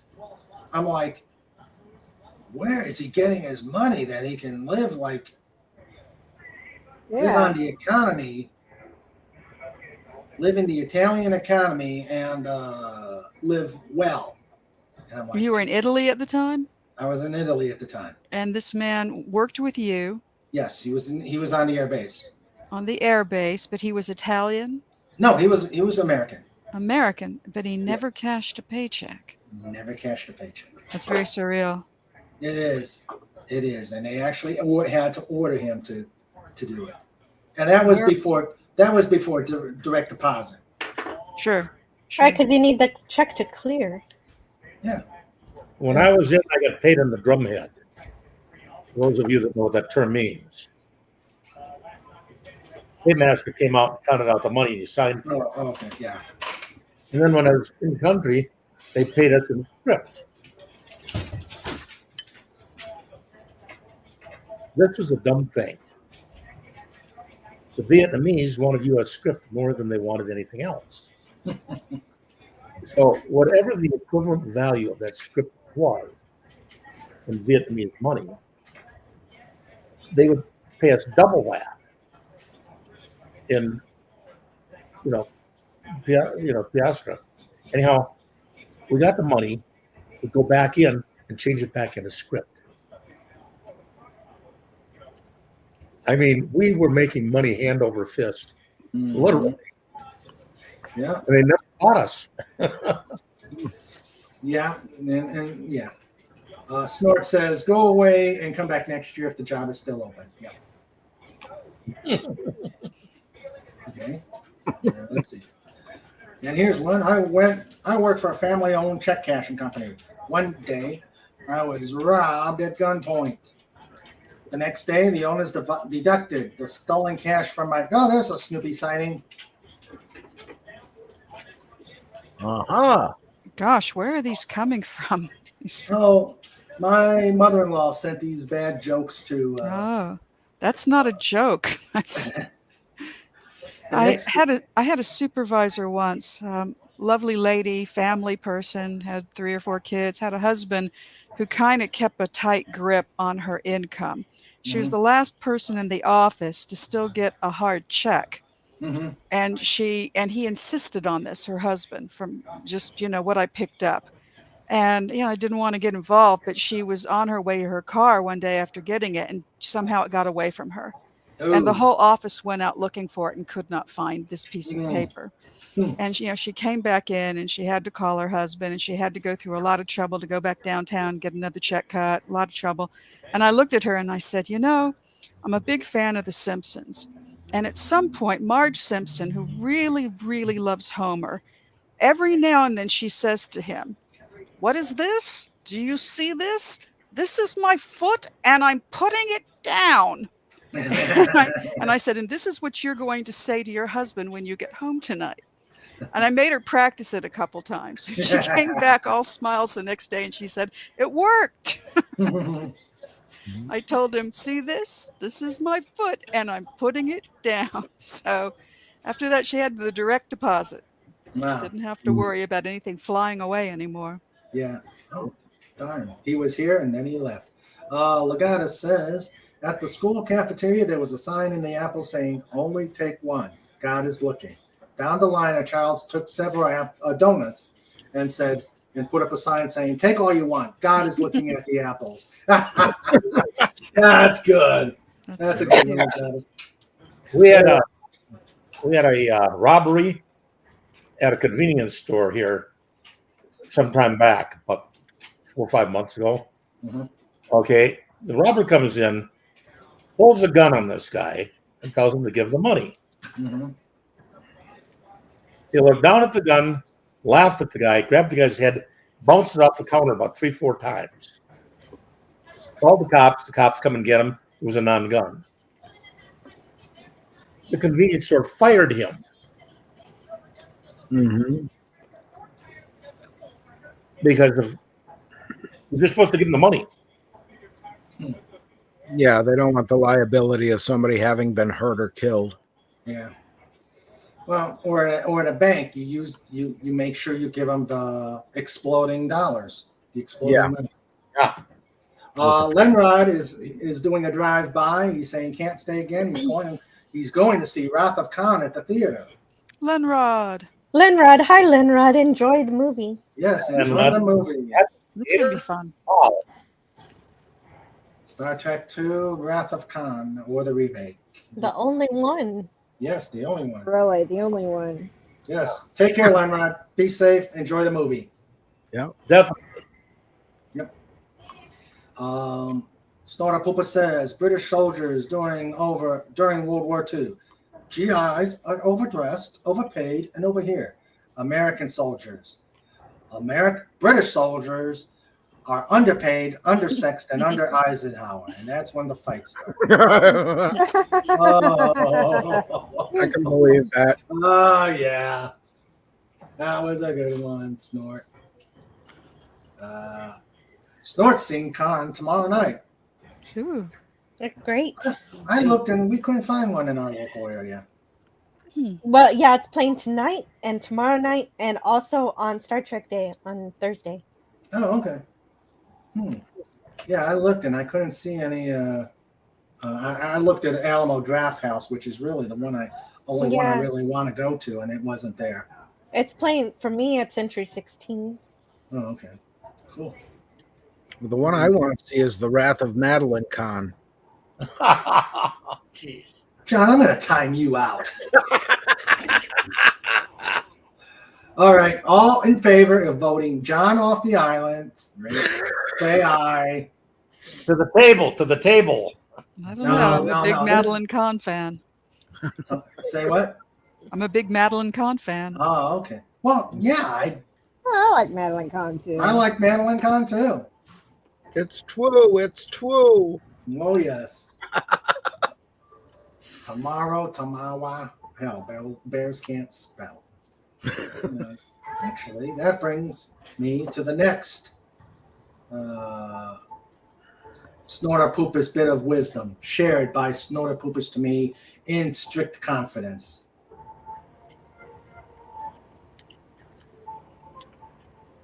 Okay. People are afraid of sharks. If you stay out of the water, a shark probably won't attack you. A bear will attack you in or out of the water and can smell you from 20 miles away. Right now, a bear is smelling you. What's for dinner? Peanuts. All depends on what you're carrying for a gun. What was that, old man? I said, all depends on what you're carrying for a gun. My thought is the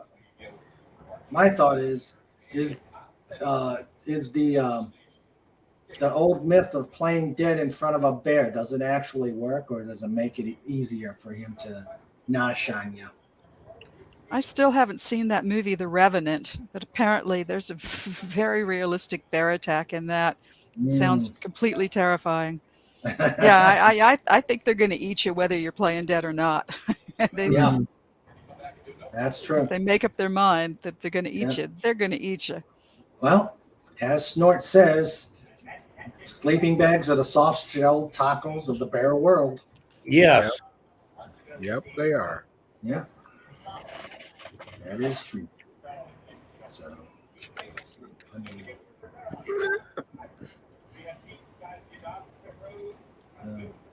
let's see. Not there. There's a sign in front of a church. One of these we can put these, fill out the words on it. And it said, to whoever stole our air conditioners, keep one of them. You're going to need it where you're going. Yeah.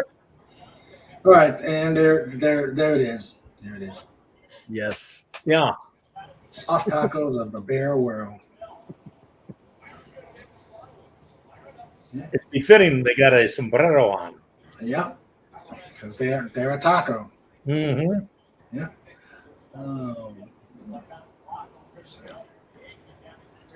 How is everybody going to be spent? How is everybody spending their Labor Day tomorrow? Well, I'm working on the project. You're working on a project. No big barbecues, huh? No.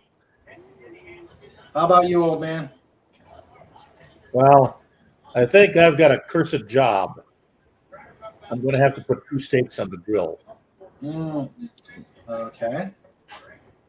Jill, big barbecue? None planned right now, but anything could happen.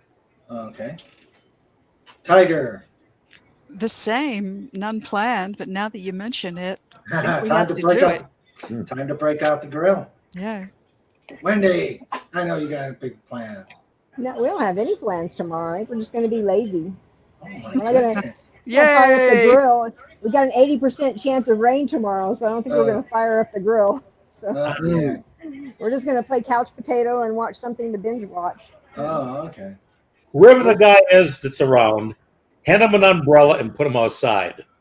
Oh, Yeah. well, when I grill, my garage is too small to put any cars, so it's pretty much an extended storeroom. Hmm. So, fortunately, when it rains, I can grill right from the garage. We're thinking about putting in doing like an outdoor kitchen with a grill built in Ooh, fancy. and have it covered. We're thinking about doing that with part of the backyard. Oh, nice. That way we'll be able to grill whenever. Cool.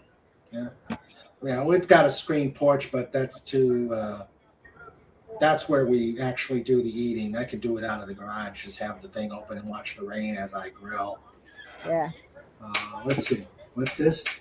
Nothing planned, but naps until time to go out and to meet up with my old friend Admito Kirk. Oh, cool, Snort. Admito Kirk. Nice. Nice. Jill needs call. Okay. Let's see. Any other? Let's see. Okay, Tiger, you're gonna have to head out. Yeah, I think so. Got to go put some dinner together. It's been very nice keeping company with all of you. Well, glad you could come. Yeah. Glad you can make it, and You bet. See you soon. see you soon. Pleasure as always, Tiger Stripe. Same here, Wendy. Bye bye, y'all. Take care. Bye. Right. All right. Let's see. Let's see. if Oh, there's I meant to tell her Jimmy had come home and showed me some amazing antique platters and service trays that she bought at an antique store. Oh, I meant wow. to tell her that, but she let. Dang it! I have to tell her later because we're actually we're hosting Thanksgiving this year, Mm. and so she bought a whole bunch of really beautiful antique platters, and they're beautiful. Oh, okay. She found some pieces of milk glass. I don't know if you know what milk glass is.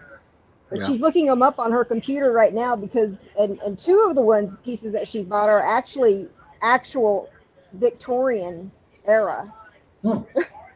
Nice. So Nice. she may Lucky have gotten a find. good she may have gotten a good deal on those. Yeah. Oh, Jill. I meant to mention. Well, I did mention this last night, but I did get the companion book. It took some doing, but I did get it. Sandra found a nice. It's used, but reasonably priced. It seems like the only way you can get a decent price is getting it used. Yeah. I can't believe they cost that much. I checked yesterday. It was Amazon had it for $195 new. I'm like, Jeez. I don't pay anything. You know, the most I've paid for a book. Yeah, I splurged on the latest edition of the Star Trek Encyclopedia at $60. Right. But no, I draw the line at 190, 190, 199 is too much for a book. That's too much for a book. That's just too much. Yeah. We paid that much for the we got ourselves one of those freestanding chest freezers. Mm-hmm. We paid $200 for it. Wow. Wow. From Home Depot. Yeah. At least it was IKEA. Mm-hmm. Legatus asked, but isn't Sandra Feliciano my companion? Oh, yes.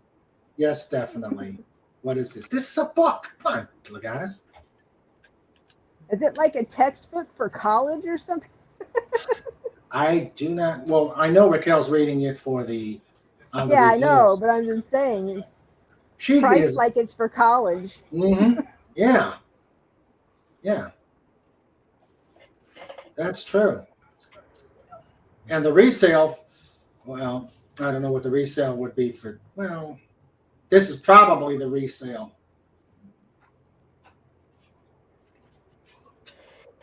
Let's see. Hello, Pleasant Valley Picker. How you doing, buddy? Glad Hello. you can make it. Pleasant Valley Picker. Let's see. Go ahead. Yep. Go. Glad you can make it. Welcome to the shenanigans. Yeah. Oh, and also I went to Books a Million as we were waiting for the to meet up with the family at the hibachi. I saw a big hedgehog plushie, about that big. Oh, Oh, wow. neat. Yeah, big.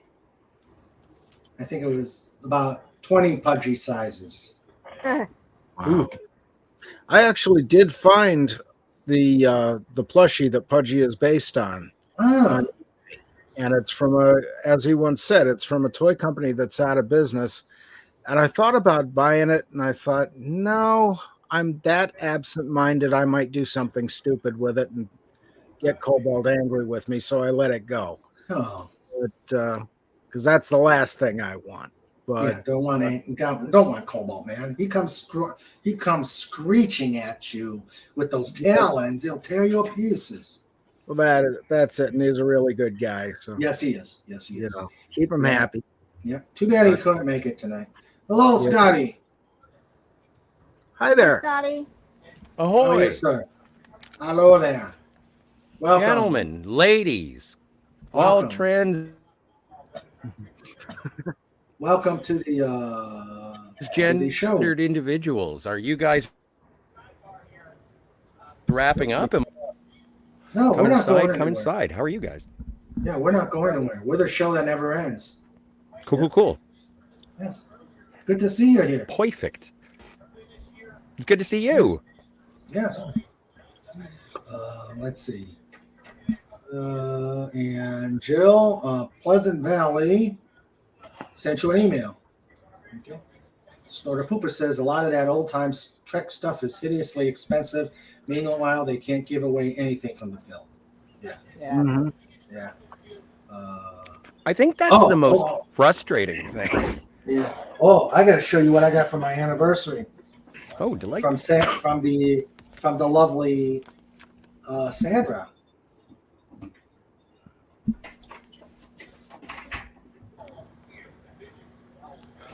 Oh, hot Cisco. damn. Very cool. Benjamin Lafayette. Yes. Yeah, she got that for me. Wow. Yeah. And then among that,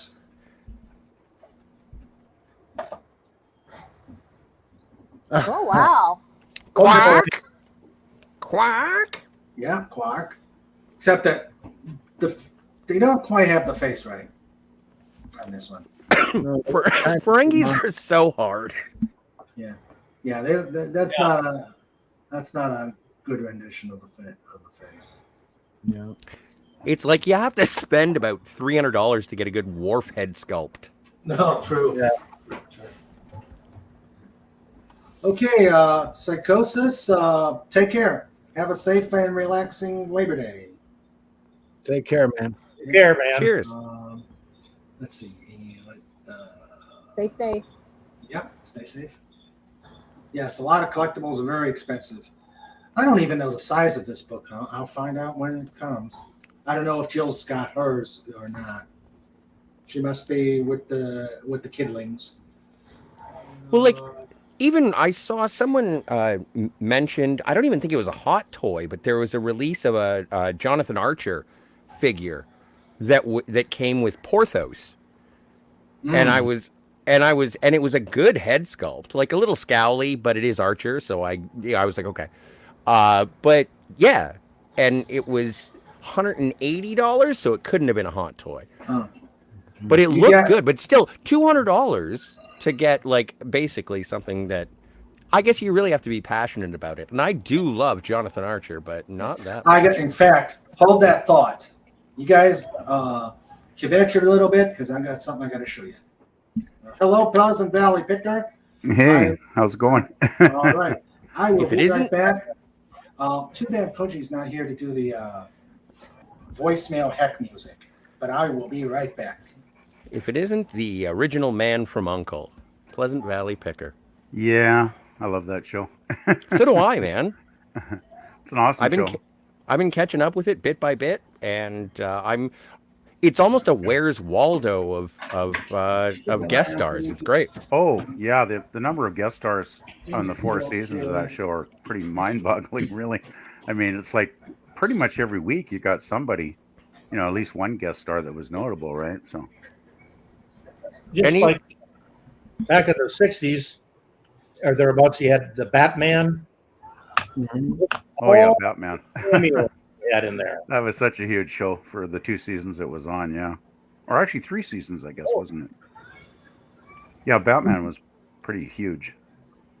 Yeah. Well, Batman had such a weird sort of release schedule because they were hour-long episodes that were always split up into 2-parters. Yeah, they do one on one night, and then the next night they'd have the follow-up episode. Same that channel. It was hugely successful, though, wasn't it? I mean, wasn't Batman just about like one of the top shows when it was on? Yeah. I don't know why it was like canceled or why they stopped doing it. Yeah, did I it don't get become it too either. expensive? I'm heading there. Yeah, I don't know. The ratings, I think, were pretty solid. I mean, through its run on original run. So. Well, they made a movie. They released a theatrical film. So. Yeah. Kato and Robin, the characters built of Burt Ward, of course. They were in the same hotel, right next to each other, before they were anybody, and those guys would work out on the decks out and back. Yeah. Oh yeah. And when they did the little show where they had Batman and the Green Hornet together, they did do a crossover episode. I believe. They did. Yes, they did. Well, the big one there was when a certain Oriental fellow who's really good with his hands and feet, Definitely. And then of course Burt Ward. They met at the first thing, and all he did was glare at me. Oh, jeez. We knew each other for years before we were anybody. Yeah. It actually came time to do this stuff together, and he says he's going to kick the shit out of me. He's going to kick the you-know-what out of me. And he gets up there, they get right into it, and he goes, "Hi, good to see you again, old buddy." All right. Oh man, that's Scotty, this is for you. Uh-oh. Uh-oh. Oh, it looks like Enterprise. It's been a long road getting from there to here. That's actually really. Oh, and you got the captain's chair too. That is wow. May I say bitchin'? Yeah. Yeah. Look at how they did a good job on his face. Yeah. I just made some coffee. And Jill. Hi, Scotty. Look who it is. It's Dr. Sam Beckett. Yeah. Yeah. Yes. When I say Captain Archer, he looks a little concerned or something there, though. His facial expression is. He looks a bit alarmed about something. Maybe the ship's under attack, or. Did you just get that? Hit that try me button on there. Okay. But yeah, it looks very cool. That's very well done. Yeah, and it's part of I guess you buy a bunch of these characters and you get a Bridge of the Enterprise. Oh, cool! Wow, that would be. Wow, but those are long out of print. Mm-hmm. Yeah. That's crazy though. That's awesome, dude. I don't remember when I got that. Like the thing is, fortune too. I would get each of the Enterprise crew to make the bridge, and the sad thing is that once I got them all, I would totally open them and put it together. I would be like, "Fuck value." Sorry, I didn't ask if I could say the F word. No, F word is no, yeah. Then I will not. I apologize. No worries. But no, I would disregard the value of the figures while still in package just to have that awesome diorama with those characters. Yeah. Like I've got the Playmates Cruise of Next Generation Original Series and Deep Space Nine, and I was actually thinking the other day, it's like, you know what? Maybe it's a good idea to buy the Voyager crew, and it's like looks at bank account.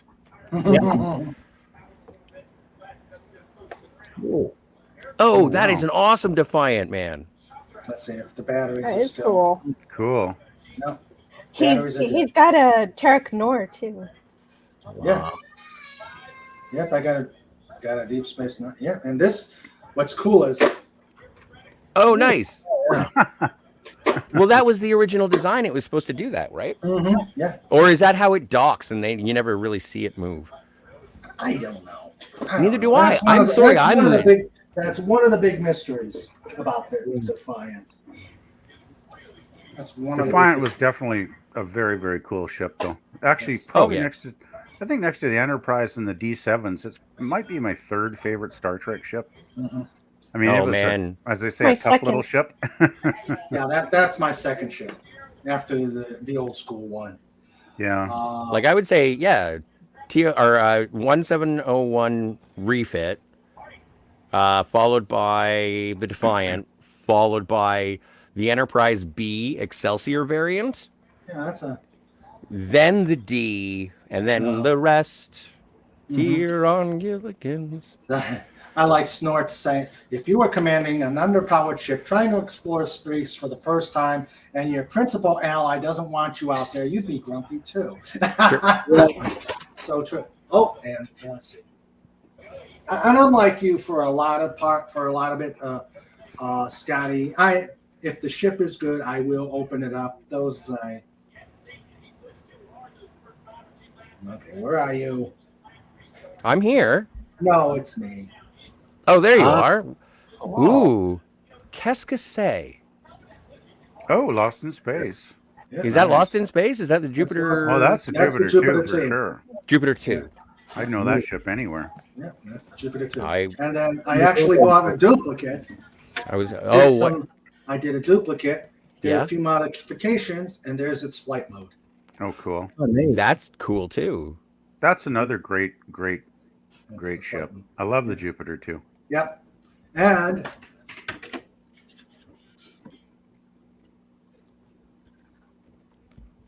oh, the little landing pod the thing. space pod. Cool. Nice. Did that come in? When did that come in season 3? Yeah, it was season 3. Yeah, okay. Are those like Eagle Moss or? No, these were Johnny Thunder back in the 90s. Oh, wow, nice. I remember that. Yeah, Johnny Thunder. I remember that. Johnny Thunder. Oh, okay. All right. Sandra said what the producer says I will do. I gotta get it. What does the producer say? There she is. There she is. Wow, that's pretty big too. As we thought.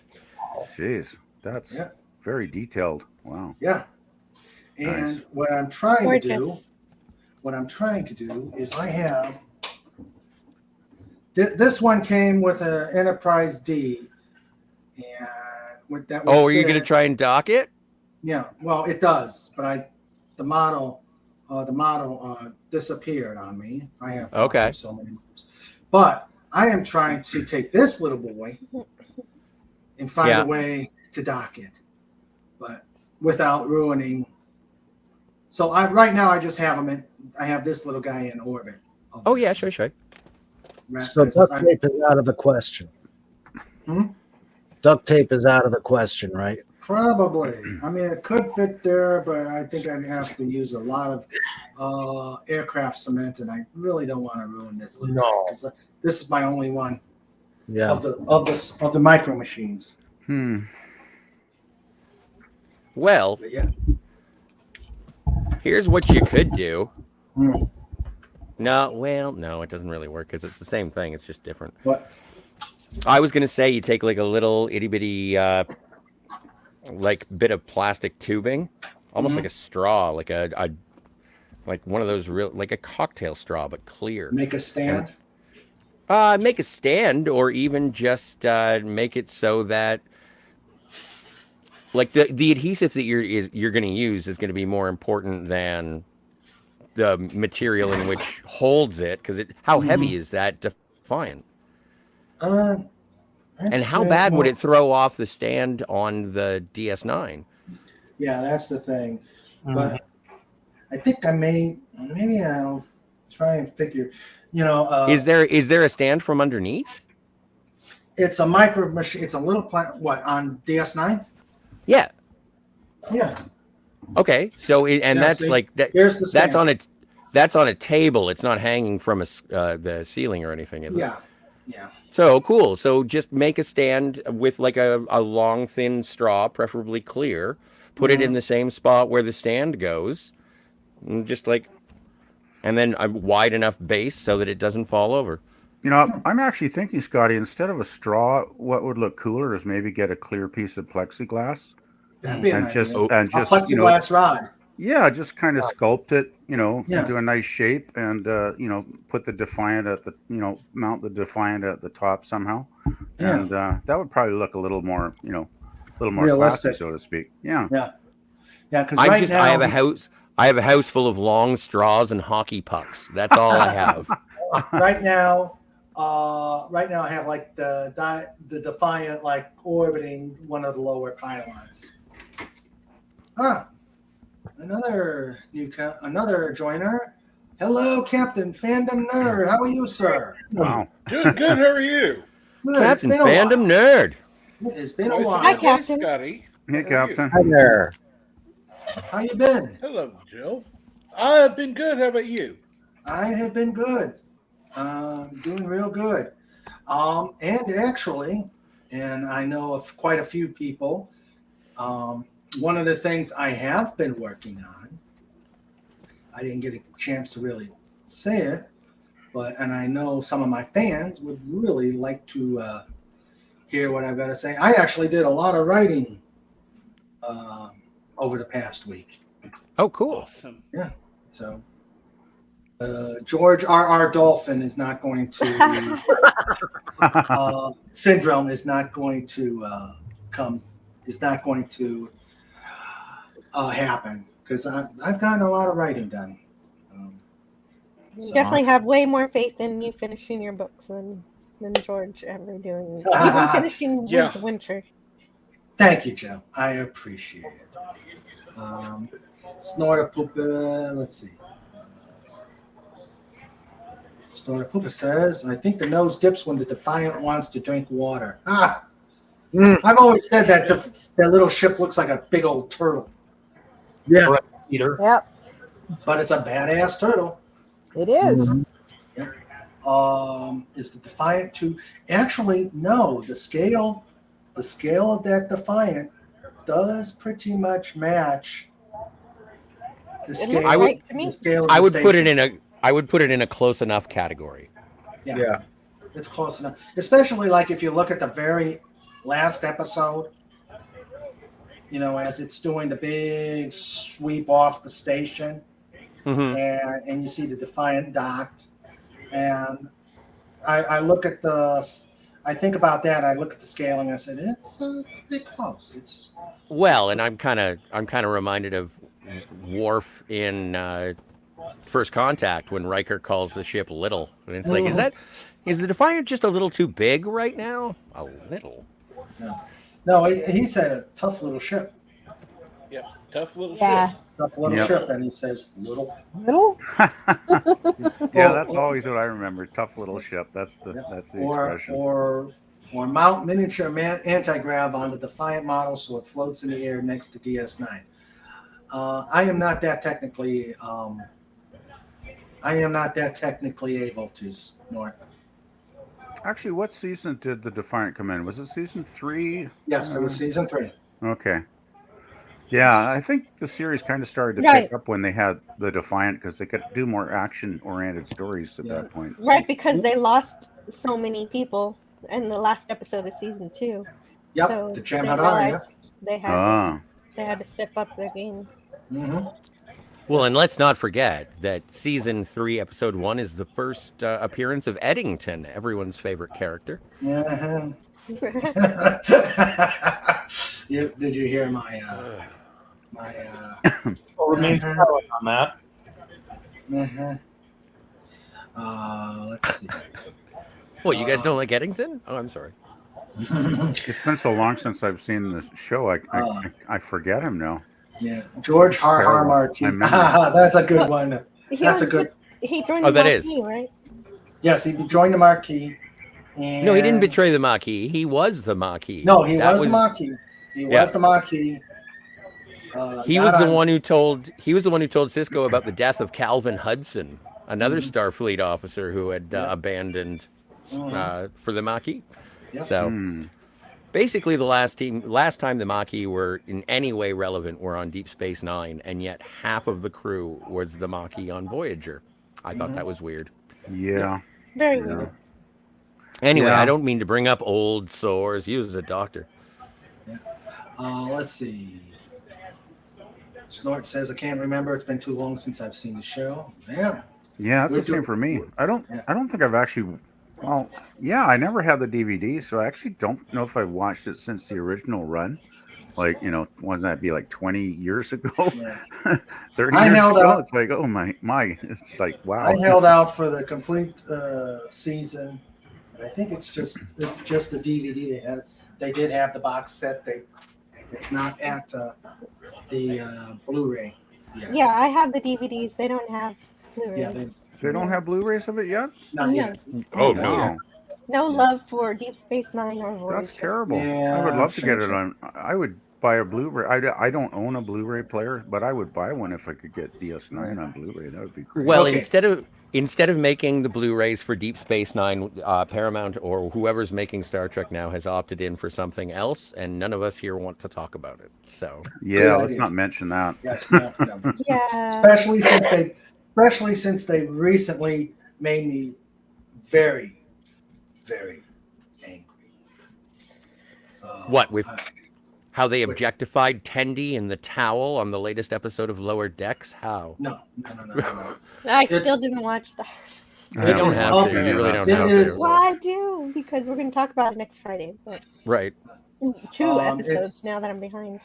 It's a rumor on Picard, which I will not discuss until I confirm it more. Right. Well, yeah, Doomcock hasn't reported on this rumor. What does he know about it? He hasn't. He hasn't said anything. So it doesn't mean much to me yet. Yeah, I just saw it on one YouTube video, and I'm going, oh, don't you do it.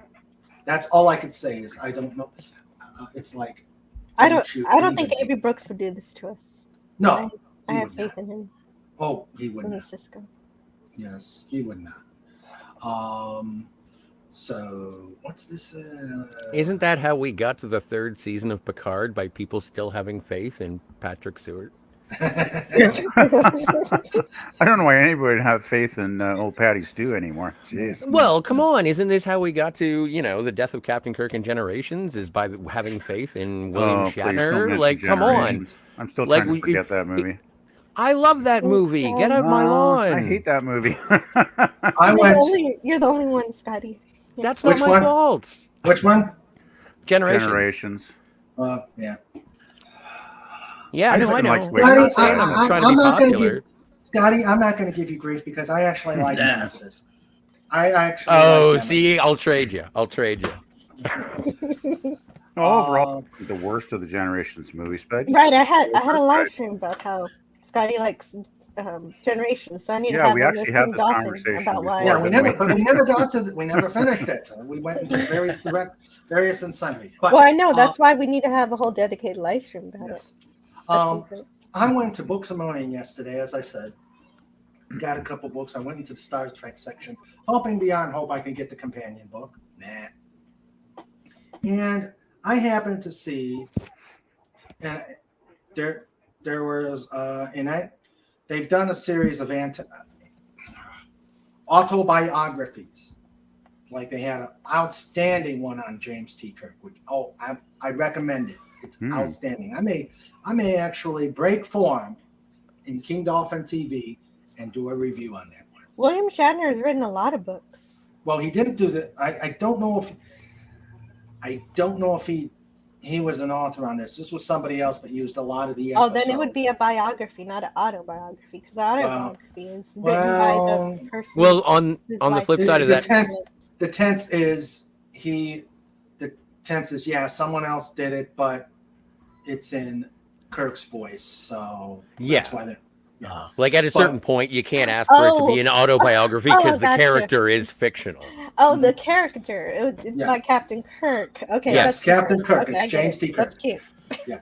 So I may do a review on that one. I try to stay away from pop culture stuff on here because there's just way too many people doing pop culture. But I think I may actually do a review on that one because it's actually that good. But I digress. I went No, and if it's something that you're really interested in, you should put it on your channel, no matter how popular or not popular it is. That'd be really interesting. Yeah. So but the point is, I was looking for books, looking for the Deep Space Nine companion. Couldn't find it there, but I digress again. I saw a book I saw a book titled The Autobiography of Jean-Luc Picard. I said, hard pass. Hard pass. That's one book I will skip. Hard pass. Yeah, I'm not spending my money on that. One, it's still giving money to Paramount. Two, it's who knows how much of what's going to happen to that book. And I said, nah. Yeah, DS9 companion book seems to be very hard to find, and when you do see it, it's like very highly priced. It seems. I paid $80 for mine. Ouch. Wait, yesterday, Jill, I looked, and on Amazon, on Books A Million, they ranged about $195. Oh my. Sandra found one. It's coming from you. No, she found it on Amazon for about $70. That's about right. Yeah. There's one in you. Pay more than I did. Say again. You shouldn't pay more than I did for it. That was top price for it. Yeah, and it's used. I mean, that's the thing. You're only going to get that price if it's used. So you have to take it. Mine's used, but it's beautiful. Nobody read it. Oh, okay. Yeah, I've seen some of the descriptions, and some are, some are dog-eared. So we looked at it, and then we went and got it. Then, of course, Books A Million had used ones at about 50 something. I'm saying, oh well. Dog earing is so evil. It's so easy just to find a scrap of something to use as a bookmark. Let's see. Snortapoopus says there was a little problem I had with Voyager. Once they were in the Delta Quadrant, they didn't need to wear uniforms and insignia that reminded everyone that they were from different organizations. True. So were these books limited editions or what? I do not know. You would think, though, that it would have been a mass market type of paperback when it first came out, wouldn't you? Like, I mean, DS9 was a pretty popular show in its day, I would think. Mm-hmm. Who's hanging out with Wesley? I'm sorry, I'm gonna have to go because kids got here and they're being. That's okay. I don't. No. I was just being facetious. I apologize. No, Captain Fandom, yes. You can stay as long as you can, as long as you want to.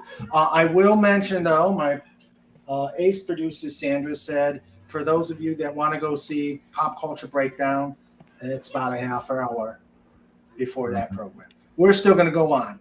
So and I won't mind if people bail out for Pop Culture Breakdown, but we're going to still go on. Well, I could be on the panel and just look at the chat for Pop Culture Breakdown. I can mod at the same time. Oh, okay. Wow. Okay. Multitasking. Jill's good at what she does. Yes, she does. Yeah, I can multitask great. That's cool. And there's the link for those that want to go on to Pop Culture Breakdown. Very gracious. Yes, very gracious. She's the best. Well, the thing is, you can always watch Pulp Culture and reruns anyway. So. Well, it's fun for me. I like the chat. The chat's cool. Yeah. Yeah. Now, for those that, let's see, in the chat, if there's still other, if I haven't put everybody asleep in the chat, we're trying to, I can't believe it's already October already. We're close already September. September 1st is the beginning of the Halloween season, so I know. That's right. Yeah, we're already closing it. As Tiger Stripes said, she reminded us. So I'm thinking since October. Okay. Go ahead, Scotty.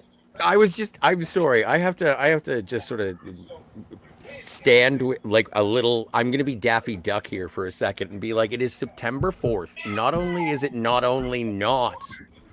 almost October. Once you get to October 1st, it is not almost Halloween.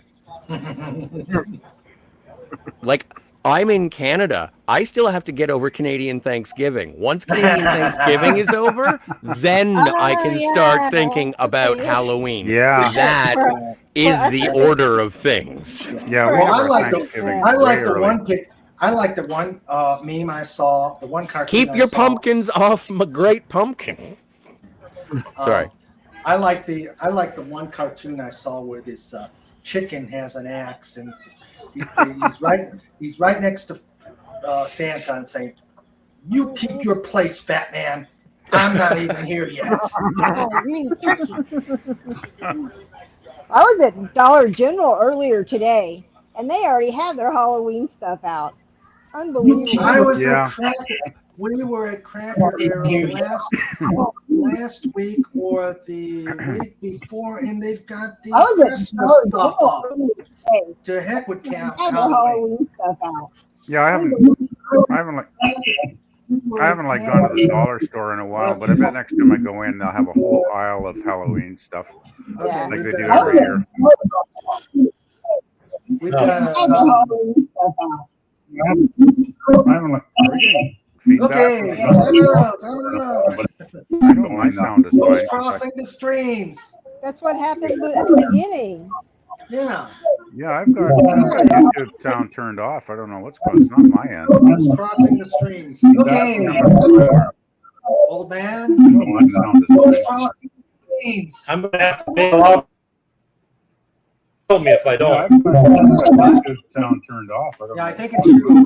Just do that. It's fine. Oh, there it goes. Yeah.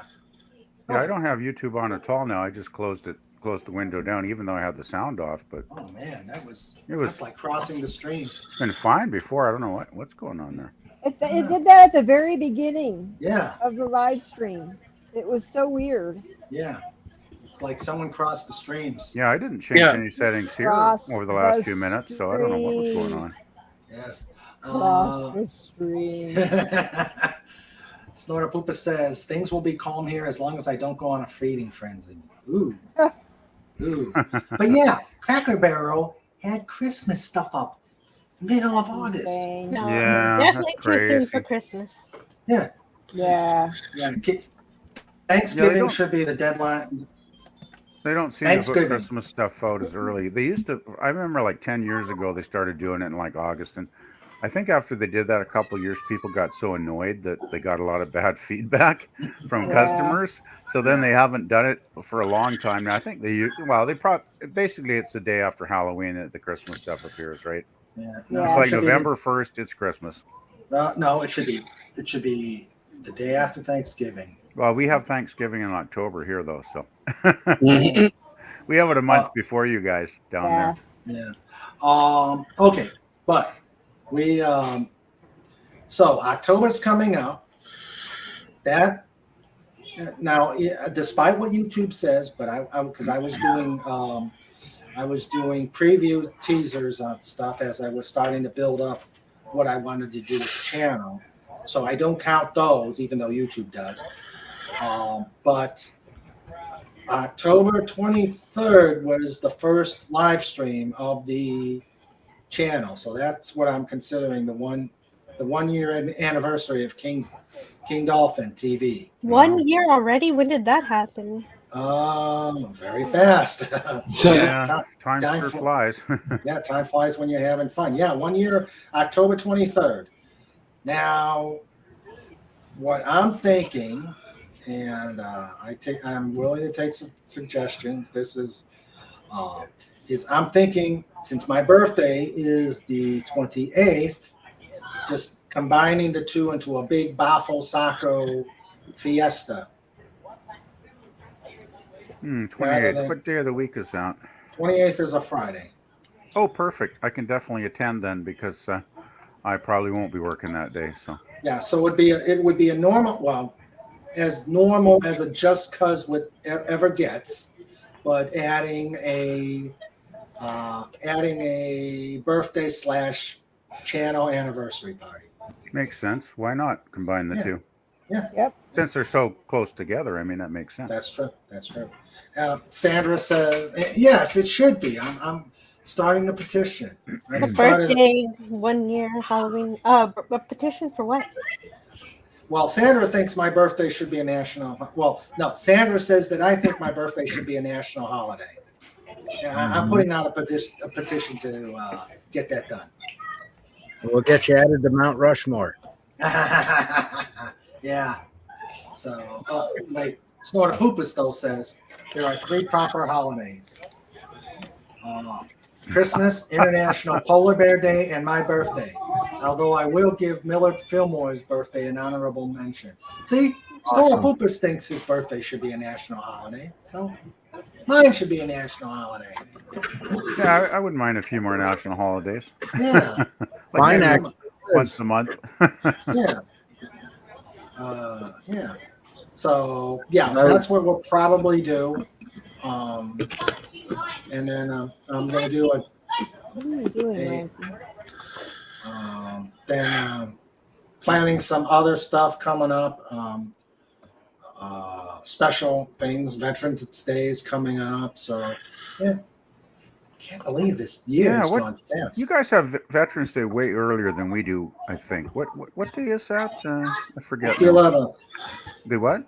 It's November 11th. November 11th. Oh, okay. It's the same day. We call it Remembrance Day. That's why I was getting confused. Okay, you're in Canada. You're in Canada. Yeah. We just have a different name for it, but it's the same thing, basically. But I'm sorry, it's just funny that you forgot when Remembrance Day was. Well, no, I didn't forget. No, I was thinking Veterans Day was a little bit earlier, like Thanksgiving is earlier. No, I always here. thought because originally it was Armistice Day, right? Yeah. And Well, so maybe I'm getting that. I don't know. I'm getting mixed up. No, yeah, you're right, anyway, Scott. it is confusing. Yeah. I mean, down here in the U.S., it is called Veterans Day. Yeah, and we call it Remembrance Day here, so Yeah. it's the same thing with a different name, basically. Yeah, exactly. Yeah, things do get confusing when you start adding in Canadian holidays because on Tuesday it's going to be Canadian Star Trek Day. We have And it. then We had Thursday is Star Trek ours. 2 days before you guys. Yeah. You had it on a Thursday, and we had it on the Tuesday before the Thursday. And I wonder why, I was born in 1978, so none of this happened when I was alive, but I take pride in it. Well, it happened when I was alive. Trouble is, I couldn't actually watch it because we had 2 channels in Canada then, and of course, it was on the other channel that I couldn't get because back then we had rabbit ears on the TV, and we I had thought it was like on a the transmitter CBC. 30 miles away. We had one station, which was the CBC, the Canadian Broadcasting Corporation, and the privately owned channel was, the CTV. And we didn't get them till like the 70s, so I was out of luck. I did see it eventually, though. Once it went into syndication in '69, that's when the local channel started showing them all. So it was So even then, September 8th is America Star Trek Day. I think which we should is celebrate both days, really. Well, yeah. I'll be streaming about Mud's Women on Tuesday and the Enterprise pilot on Thursday. I'll probably miss those. I'll probably be working. Yeah. See, and that's almost an appropriate episode because it's like, oh, you thought that you had to wait till the 8th to have Star Trek Day? Here comes Harcourt Fenton Mudd to take that glory away from you. Yep. Yeah, I remember watching First Run. Despite the parents wanting to turn them off to watch. Oh God, what other shows? Bonanza. They wanted to watch Bonanza. Bonanza was a pretty big show back then. Well, Bonanza, Gunsmoke. Lauren Westerns were Green, huge. also a Canadian. Yeah, that's right. Yeah. Why is it the Canadians always turn into Chekhov? There are. Oh, well, yeah, I'm Canadian, and that was invented here, much like William Shatner in Bonanza. Well, I think American culture is kind of like North American culture because I think a lot of Americans don't quite realize how much input we Canadians have actually added to their culture. Like, 'cause let's face it, a lot of Canadians migrate south and do a lot of brilliant work down there, and it's kind of like a big, a big, North American sort of, cultural scene, really. Yeah. Oh, wow. My book will be here September 8th. Cool. Hey. It's either between September 8th and September 12th. Yay. Okay, so. Awesome. Yeah. Okay. Let's see. Yeah, old man said he had YouTube closed all the time. I don't know. It was strange. Yeah, that was weird. I mean, I had The my streams YouTube were- sound off, so I know it wasn't The my streams channel were- that was doing it. But The streams were crossed. It sounded like passing through a Stargate. Yeah. Ooh, that's cool. that's another show that was filmed here in BC. Oh my God! Why does it always have to be about Canada? And I'm Canadian. Vancouver's a huge production facility. So was Smallville. Did you want to talk about that? Yeah. Sorry, it just crossed my mind. I'm You kidding. mentioned No, I'm Stargate. sorry. I'm just making fun, man. It just popped into my head because I was like a Stargate fan. So I'm a Stargate fan. I love Stargate.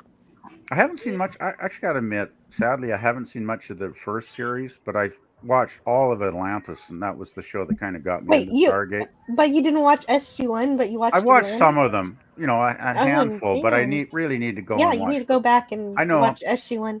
I need to Atlantis is binge. good, I but need to SG1's binge. better. I lost interest in SG1 when they went from Showtime to Sci-Fi. Really? At which point was that? Because I watched it way past its runtime, right past when it originally was on. Oh, gosh, I don't remember, but it wasn't long. It wasn't long before they went to Sci-Fi. Because I didn't check out a Stargate SG1 until they brought in dragons. Then, Dragons? They had. I liked. Well, they had the Crystal Skull too, but I guess they did that better than Indiana Jones. I had. I liked Atlantis. Atlantis was good. I loved Atlantis, and one thing too, because Rodney was very annoying, but he was a Canadian character. But he got better. Oh my God! Oh, but he really did shine in some episodes when he'd save everybody's butt. To me. Well, I hated him until he got stuck in the puddle jumper underwater. Yeah, and that was that a good one. episode turned me around on him. Yeah, he was brilliant. He was a little arrogant, but he was a brilliant guy, and he did help solve a lot of problems. So, and I thought it was cool. He was Canadian. Like, hey, we never get Canadian characters on shows. My impression, my love of Atlantis came up to two words: Jewel State. I like that. Oh yeah, I loved her. I loved her. Was that post Firefly? Yeah, Firefly. She was awesome. Yeah. And no, but I'm just wondering. That was after. Right? That was after Firefly, right? No, I think it was before. No, it was before.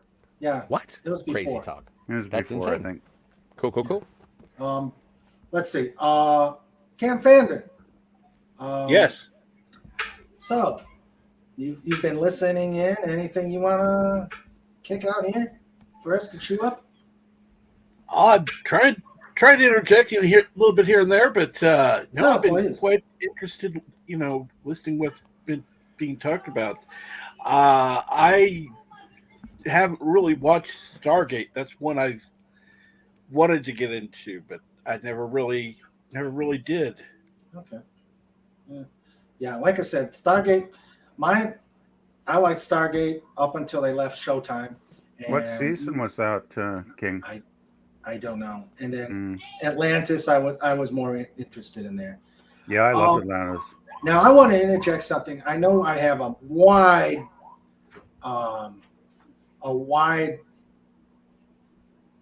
This panel is so widely knowledgeable and stuff like this. I have a question. I love UFO. I want to get the Blu-ray /DVD, but they only have it available on Region 2. Does my normal computer have that capability? Does anybody know? You're going to watch it on your computer? Well, do I have to get a Region 2 DVD? I think if you're going to get different regions, a multi-region player would probably be the way to go. That's expensive. There must be a software. There must be some that are affordable. I mean, maybe get a good refurbished one or something, But I think you can, if you're playing video DVDs on your computer system. I think there are players players you can download that are capable of doing different regions. So my favorite player to use is something called VLC. If you've heard of VLC, it has like a traffic VLC cone as a logo, and it plays anything. So it probably plays Region 2. I haven't tried it. Yeah, that's VLC, right, Joe? Yeah. Now, is this a driver, or do you have to get a specific? No, it's just no, it's just a program. But and just to be specific, you're looking to get a Region 2 disc to play in a Region 1 player. Yeah. I don't know if VLC does that. Yeah, I'm not sure. That's the one I use all the time too, Jill. But it's probably in the settings. Maybe you could probably tweak it to play Region 2. Well, no, but maybe? Jill, are you talking about playing? Are you playing Region 2 discs in your computer and launching them through VLC? I haven't tried it. Yeah. Okay. But I mean, I haven't tried it. But any file I want, I can always play it with that. So right, but we're talking about the discs. Yeah, it's true. I'm sure, though, if you went to the VLC website and did a bit of research, I'll see if I have a Region 2. You could probably find information there. Sorry, I don't mean to talk over you, Jill. I think we're all brainstorming. Okay. But I'm just thinking there must be, like, if you Google it, there must be a way to find out if it'll play, other regions. Right? Yeah, because I don't think my Blu-ray is probably pretty old anyway, and will just be stuck with. They've never put UFO out on a North American version. Like, wow, that sucks. I can't believe that. Really. Same with Voyage, and I've been looking for Voyage to the Bottom of the Sea, and I think they did the same thing, which is stupid. No, I did have Voyage to the Bottom of the Sea when it came out years ago. I did have, in fact, I might even have a DVD set still sitting on my shelf over here. They did put out a North American release of all 4 seasons, but the trouble with the early seasons, they put them out on those damn 2-sided flipper discs. Remember those? Yeah, I do. Where they'd have 2 sides, and half the time you'd try and play the darn things, and they would just freeze, right? They were so badly manufactured. Yeah. But they probably put out single-sided discs of that since then. I'm pretty positive they put all 4 seasons out, actually, on Region 1. I don't know. I don't even know which of the companies have the rights to Voyage. The DVD sets I had, I think I had the first 2 seasons.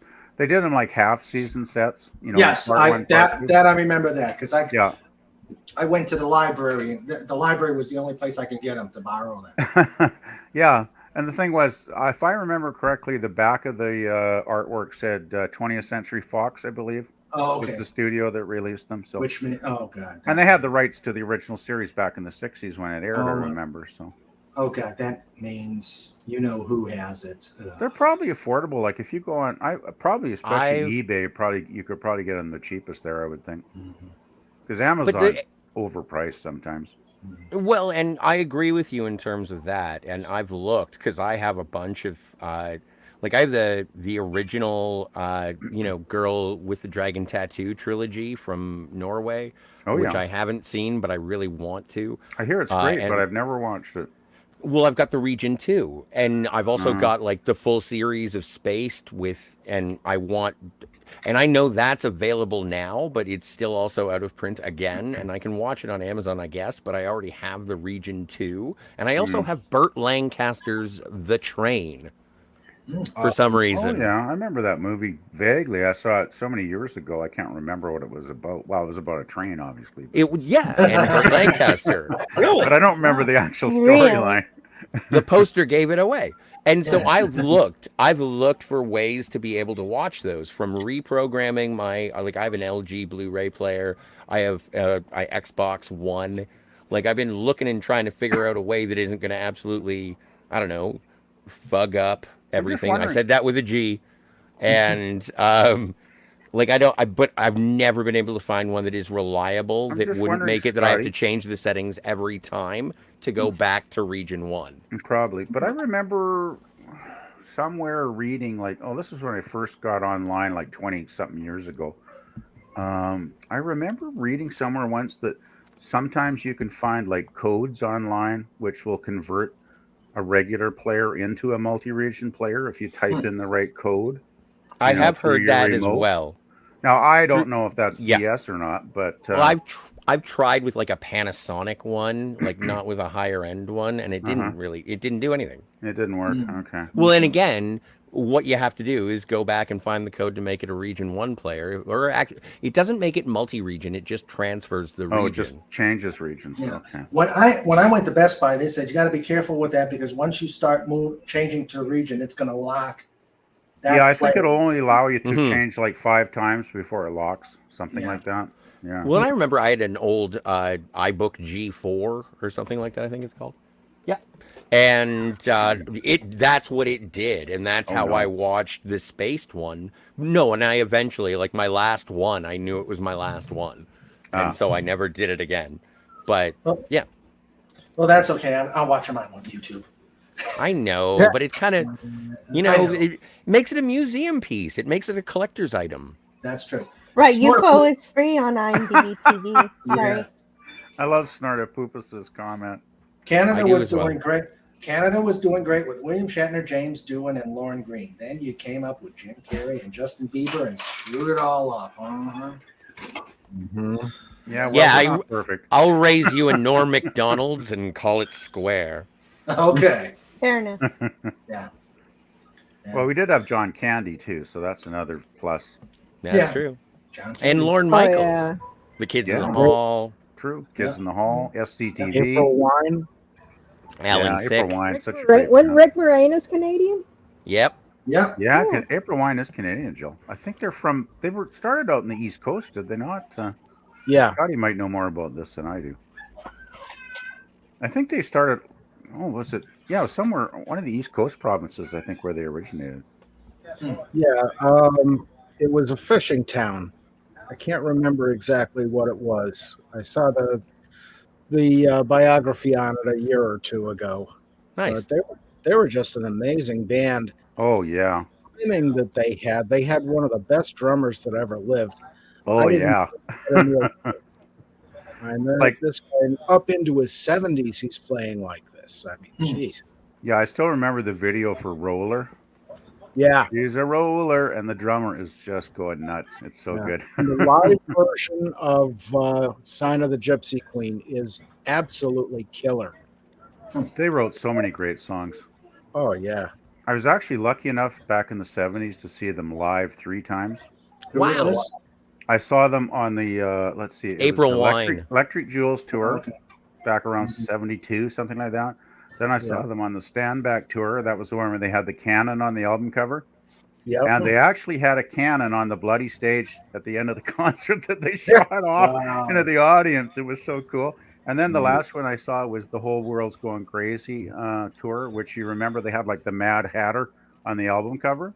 Yeah. They actually had like a 20 or 30 foot tall Mad Hatter puppet on the stage that I believe, if I remember correctly, actually, moved a bit. Oh, during some songs. Oh yeah, it was pretty wild. But man, they were really great. Like a really great live band. Oh, okay. Wow, D. Jonassy's awake. Hello, D. Jonasy. How are you? And we'll use this as a. Oh, geez. Wow. We'll use this as an interlude to snort another nugget of infinite wisdom from Snortapoopus. That's pretty awesome. Yes. Fet for Hire again. He's really proud of this one. That's a good one. That's really good. Yeah. I like that phrase. I like that chandelier of infinite wisdom. Yes. I kind of borrowed. I kind of tweaked it from another place I saw it. So another Snortapoopus from the chandelier of infinite wisdom. He says. It is estimated that bears kill over 2 million salmon a year. Attacks by salmon on bears are much more rare.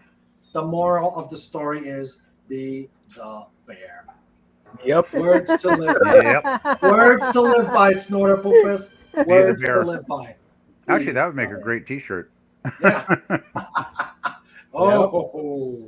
Yeah. That would be. Enlightened on the chandelier of infinite wisdom. Yes. Yes, be the mayor. D. Jonasy says, I'm barely awake, Captain. Hi, Deej. How you doing, Deej? Let's see. He just did a 48-hour live stream. Oh my God! Are you kidding? No, I'm not. No, kidding. not at all. 2-day live stream? Oh, Dude. my. Oh my! No wonder he's tired. Yeah. Well, you know what his punishment was going to be. What? If he didn't do it, he was going to have to watch the Jodie Whittaker Doctor Who. Ooh. That's incentive. Yeah, nobody Yeah, should that have to watch is. that. That is. That is. That would hurt. Yeah. Isn't that against the Geneva Convention? Yeah, I think so. Isn't that how they got like Manuel Noriega out, just by blasting Panama? Yeah. All right. Boy. More workplace jokes. A company owner was asked how she motivated her employees to be on time. She smiled and replied, "I have 30 employees and 29 free parking spaces. One is paid parking." Oh yeah. I can relate to that comment. Parking situation at my job site is horrible. Luckily, we can park anywhere in the complex without getting towed, but sometimes I got to park like a ways away and just walk over. And then, of course, if you're like almost late, then you will be late because you can't get close to the building, right? So, Well, I actually hate when I have allergy shot day. I actually prefer to be teleworking because I know by the time I come in at 9 o'clock, especially if we've got classes out the yazoo on our campus, I'm going to be walking from East Egypt to get to my workplace. Yeah, parking can really suck some days, that's for sure. Deej says they do not care about the Geneva Convention when it comes to punishing him. Deej. Let's see. Okay, and since Legatus has been quiet, I'm taking the jokester, the joke job. Let's see.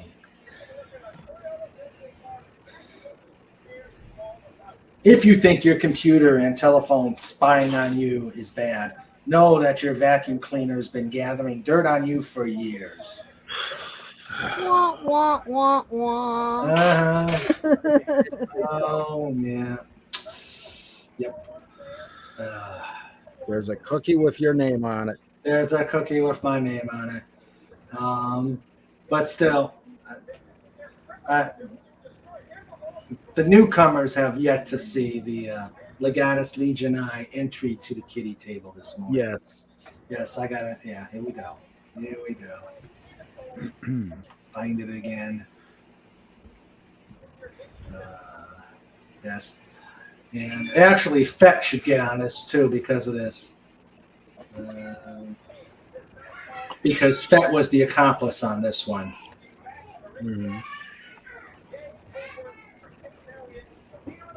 Let's see.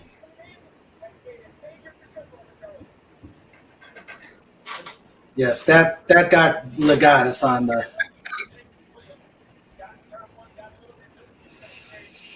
There's something disturbing with me being Jabba the Hutt. Yeah. That is just disturbing. I like that it's the animated Boba Fett. Yeah. And of course, if you look, there's Legatus as Bib Fortuna. Oh, I have to big screen this.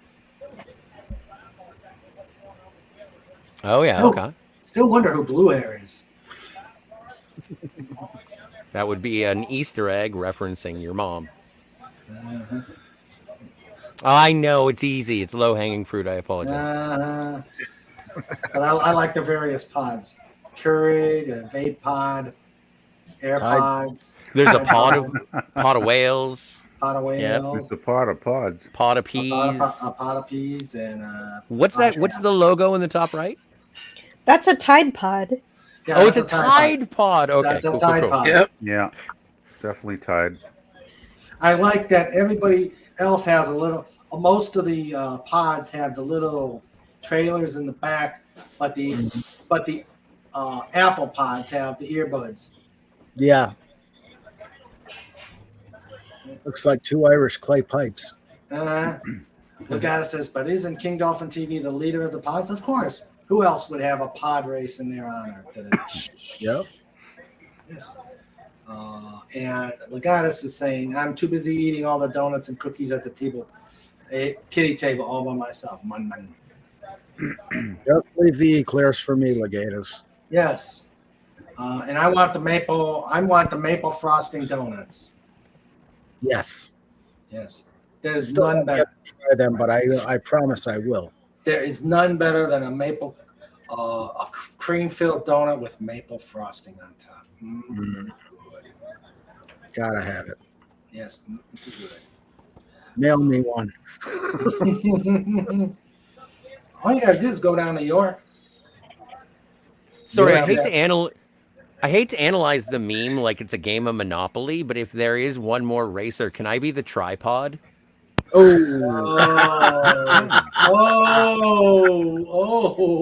And straight to the kitty table Scotty goes. Yes. I think Fett can probably arrange that. You know, Scotty mentioning the word tripod made me think of a British series called Tripods. I think it was back in the 70s. Didn't any of you guys ever see that show? Nope. Very Not interesting familiar. show. It was kind of like not really a War of the Worlds concept, but it was like aliens had come and sort of taken over humanity. And it was for a BBC show in the early, I think it was like around 73 or something. For a BBC show on a rather, limited budget, the special effects were actually pretty impressive because tripods were like these large machines the aliens would drive around in, right?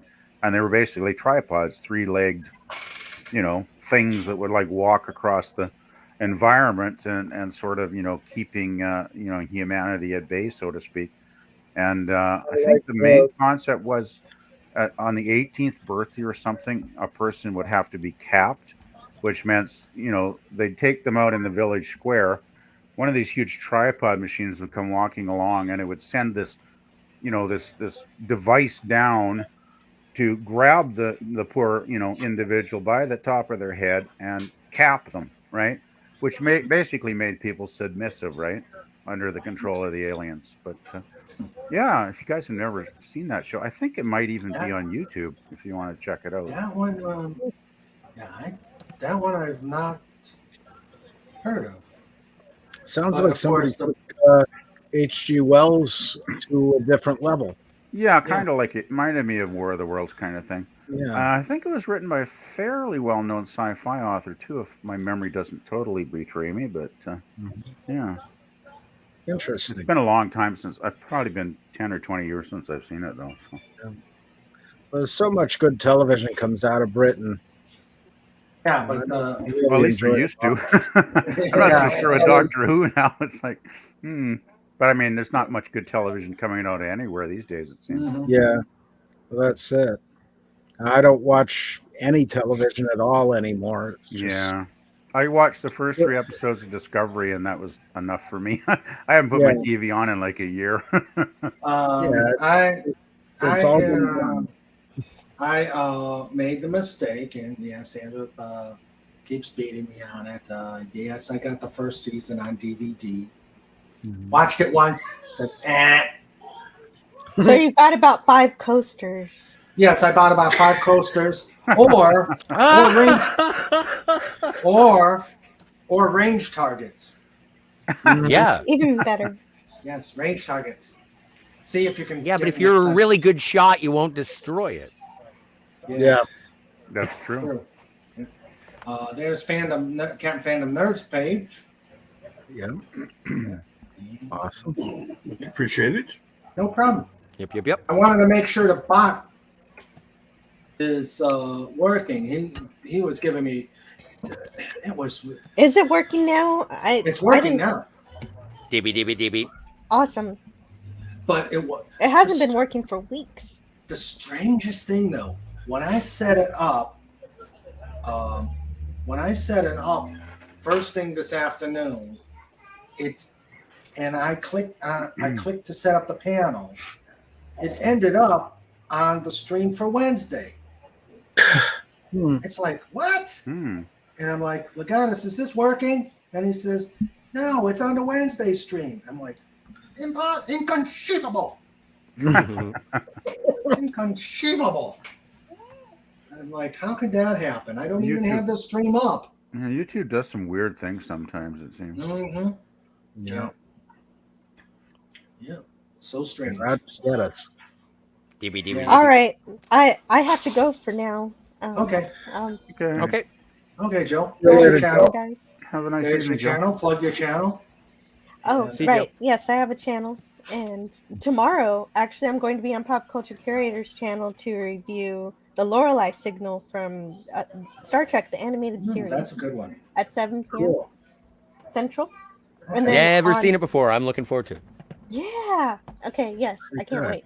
And then on Tuesday, I'm going to review Mud's Women on my channel at 11 a.m. So the Venus drug. Yes, for Canadian Star Trek Day.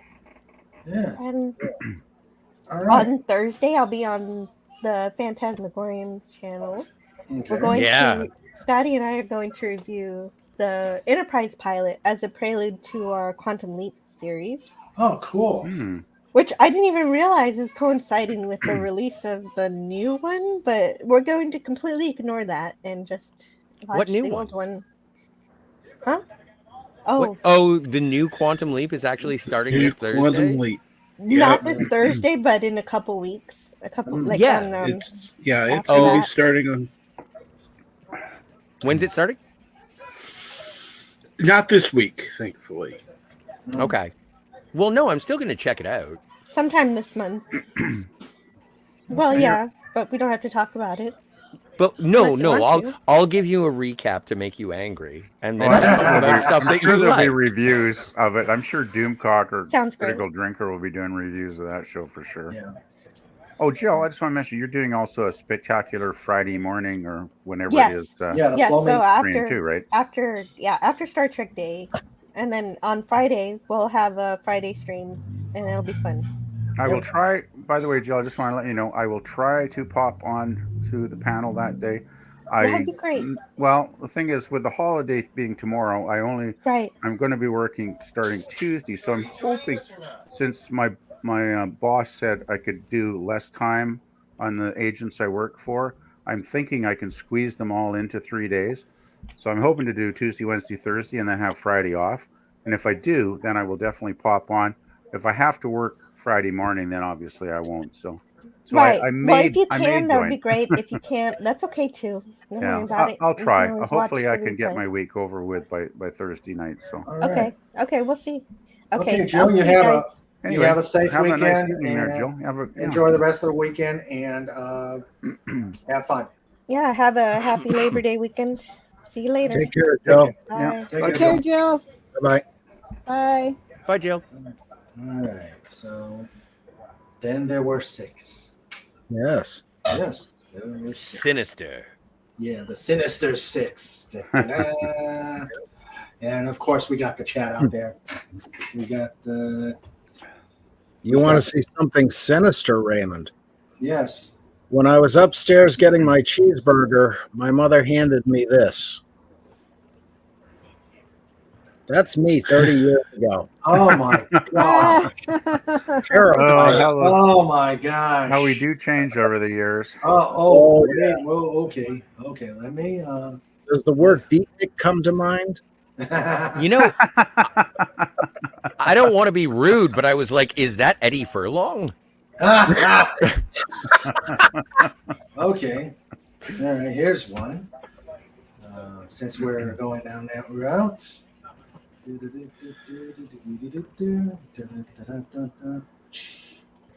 It's time to play the music. It's time to light the lights. I remember that song. I remember that song.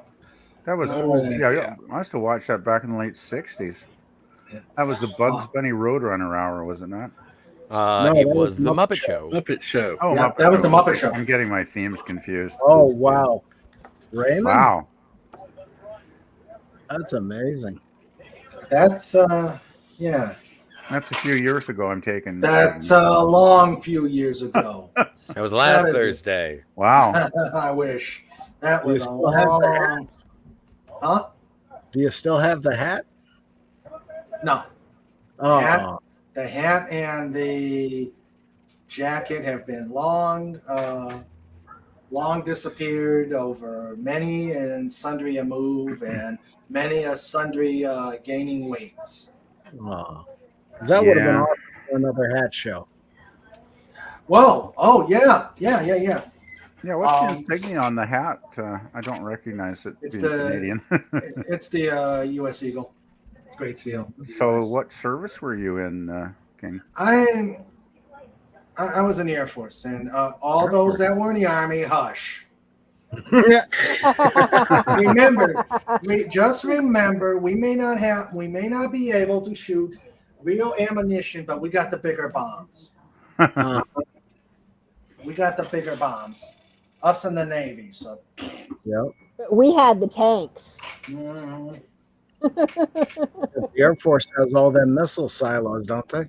Yes, we got all the missile silos. We got 8-engine bombers. We got bombers that can come out of you from nowhere. We got the bombs. And just remember, an A-10 can make Swiss cheese out of any tank in the inventory by just going brrrt. Yep. Love that. Oh, I've seen an A-10 fly. Oh my God, those are scary things. All you see is you hear a whining, and then you hear brrrt. Jeez. And by the time you realize it, they're gone. Yeah.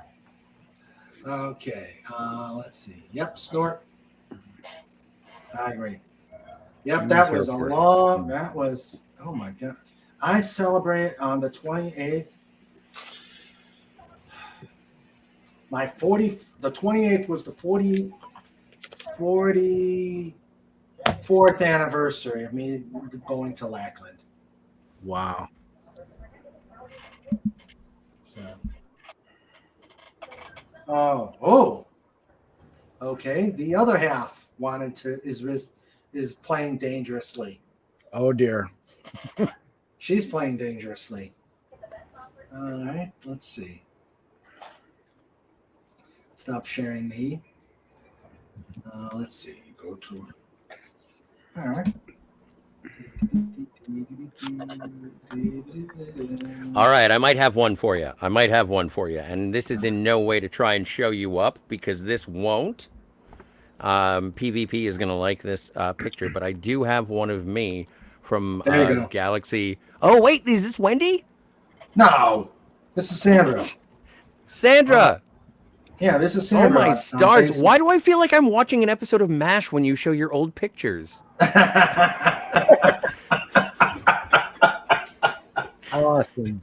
Wow. Yep, that's her basic training picture. Well, it was a compliment. I apologize if it came off as being rude. Yeah. Yep. Okay. But actually, we should probably we ought to save those for the 11th. Yeah. Well, here I'll do one for Halloween. I have to dig out one of my old pictures of me whenever I was on deployment in Afghanistan. Yeah, go ahead. We'll save that for the 11th. Yeah. That's cool. I have to find the actual picture that you hold in your hand first. Okay. Oh, that's cool. See, and I thought that PvP would like it because there's a Canadian flag. You know what, Scotty? And you look Superman like was co-created by an American and a Canadian. Yeah. Oh, it's true. So it all comes full circle. You got it. Once again, North American culture.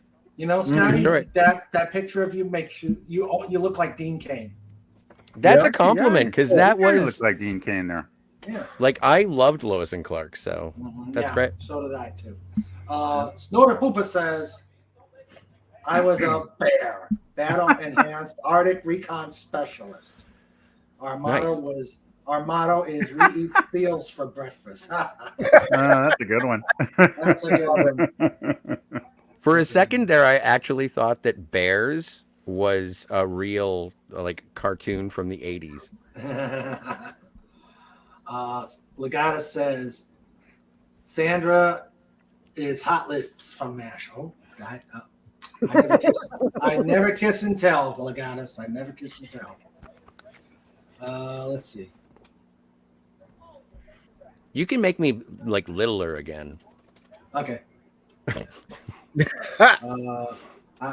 Sandra was in the last basic training group to get the Palance Athene, whatever the heck that is, on my brass. Also, the first group of females to qualify on the M16, M60, hand grenade, and law. Okay. So you're a G.I. Joe. G.I. Jane. Or like a real American hero. Is that a G.I. Joe is there? Hand grenade. G.I. J-Lo? J-Lo. G-Lo. I don't know. Yeah. Don't listen to me. I'm a filthy colonial. Yeah, and we're the former colonists. Well, you make our liberal utopia a reality because you have the guns and you say stay away from our water. Well. All right, let's keep the politics out of it. Yeah, no, I'm sorry. You're the fair enough. I apologize. I'm offside. That's okay. Let's see. But yeah, we're gonna do something for Veterans Day. And since it's Remembrance Day, we may invite a couple of the Canadian people, Canadian vets, if you know any Canadian vets, or just want to talk about how you guys celebrate or remember Remembrance Day. We celebrate, I think, probably very similar to what you do down south there. Okay. I mean, basically, there's ceremonies. It's on a Friday too, so if there are any, if you are on, I might be able to pop on. Basically, we have ceremonies all across the country.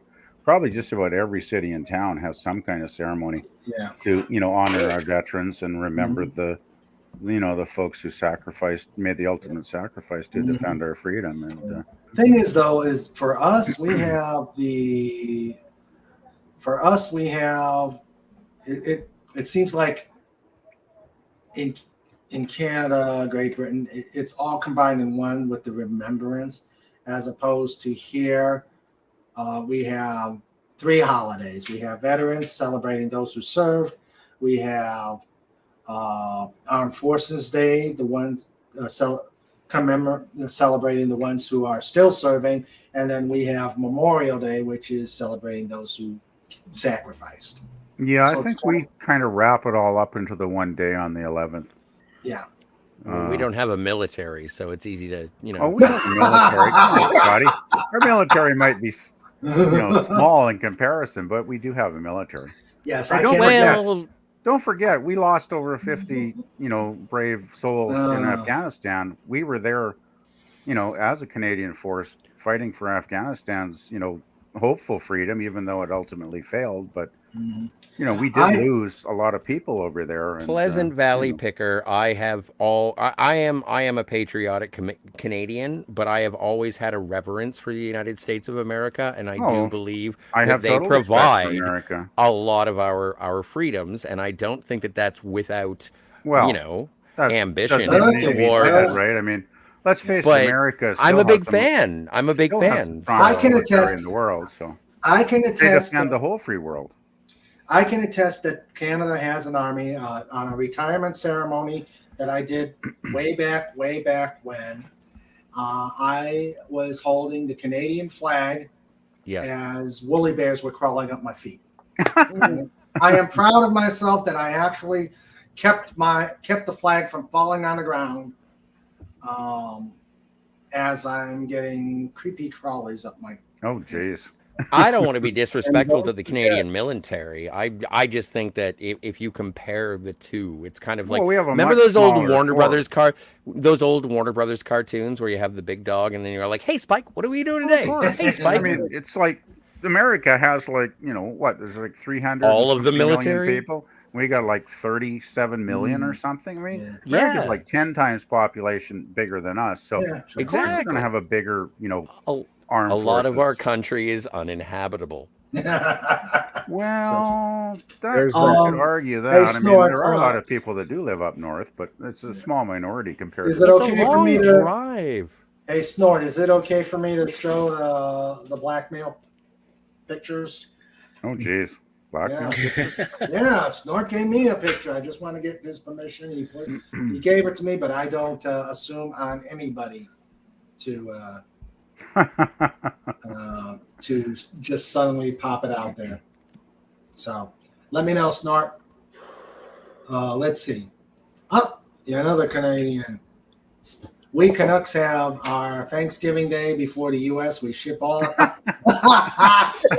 ship all our. That's good. No, we're getting That is political funny. again. That was really good. That is good. That is good, Legatus. That is good. I think the U.S. has plenty of their own turkey politicians down there. But don't they? Yeah, I'm going to. I'm going to change. Where do you get the subject. best? Where do you get the best turkey? I don't know. I usually buy my turkeys at Walmart because they're the cheapest. Well, no, and they're usually pretty good. No, but I'm thinking like I would say it would be like East Coast sort of. Anyway, Well, we just have roasted. where do we turkeys. harvest our turkeys, gentlemen? Let's move actually- forward Yeah, I don't and know do where this. where they One of come my- from, but One of my instructors has a big farm and she has turkeys on it. Yeah.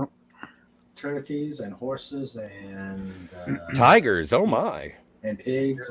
Oh, here is a boss that I would love to work for. Not. Yeah. And there's a surprising number of turkeys coming out of Hollywood. Yeah, true. True that. Okay. Bonuses in my department are awarded to team players who have demonstrated an appreciation for my leadership. Very good. Uh-huh. Okay. Snort has given me approval, so here we go. Sandra says the best ones come from the freezer department of the grocery store. That's where I get mine. Yeah. Good old Walmart specials for like, I don't know, $16, $17, whatever they cost. Mhm. Because I mean, every other store seems to charge grossly overpriced for frozen turkey. It's that kind of thinking that makes me remind me of the end of Escape from LA, where it's just like where they shut down the planet, no electrical, like an EMP across the globe, everything is shut down, no computers, no phone, no light, no motor car, and it's just like, so now what do we do? Would it be organizational or would it be tribal in our, like, would it be The chaos. Walking Dead without being The Walking Dead? It'd be chaos probably in about a week. I would hope that A the human week? race would be more cooperative, and just I because wouldn't of bet money gentlemen on just it. like this. Yeah. Hey, There there is is- small communities like us that might be able to band together, but Mhm. I can't walk to British Columbia, have- you weirdo. well, you could drive. There is You have a lot stronger. There's faith no in gas. man. there is Snortapoopus in his human disguise. Awesome. Very Did you handsome. put up that wood paneled Very wall distinguished. yourself? Yeah. Well, it's a valid question. I've seen The Great Escape. Gee, I'm feeling like everybody on this panel has served in the military except me. No, I haven't. I've done nothing. Oh, okay. Yeah, I never. There were never I just any watch a lot of wars Star Trek, going so I on when I was pretend. young. So. Let's see. Sandra saves grocery points and gets a 20-pound turkey free every year. Well, Cool. Sandra, you are a brilliant woman. And I'm gonna smoke it. I don't care what my mother-in-law says. Well, don't deep fry it. Yeah. Oh no, I don't. No. I Yeah, actually. Although I've There never are had people- one, but it sounds delicious. What, smoked or? No, deep fried. When you get that like crazy barrel and you Yeah, just you drop don't it have in. to have a and- container to I deep fry know turkey. people that do that. They've taken YouTube pictures, and I Wow. wanna come back and say about organ donor. No, you know what? I'm gonna die someday. I just want one day. Yeah. Well, you got to watch the YouTube videos of when they try to deep fry the turkey and the thing explodes. Yeah. Well, and you also have to see the instructional video hosted by William Shatner when he informs people not to do such a thing because your fryer could explode. Yeah. Sandra has, yes, she tells me, Do not get it. Don't get a deep fryer. Mm-hmm. But that's okay. I got a smoker. You can rent one, I'm sure. I got a charcoal smoker that. Well, no, you have a better idea. I'm just going for the entertainment value, not the flavor. I just like really crispy skin on my turkey. Oh yeah. I'm just happy to put the turkey in the oven for like 5 hours and let them bake. And oh, fine, you be works out Amish. pretty We're good. gonna use fire. Stuffing full of good stuffing and. My smoked turkey came out awesome. Unfortunately, there are members of my family that don't like smoked stuff. I'm like, ugh. But that was the first. To be fair, that was the first time I smoked a turkey. I've always had baked before, but it came out good. Have you ever pardoned a turkey? No, I haven't. No, turkeys will. In King Dolphin Land, turkeys do not get pardoned. Turkeys Fair are enough. food. Oh, Turkeys are food. Yeah, I can't pardon the turkeys I have because they're already frozen in the freezer unit. So this is why the people of the turkeys, they disregard you. They fear you. Sorry, I watched Last Man on Earth with Vincent Price last night, and now I'm just like, they fear me. The turkeys fear me.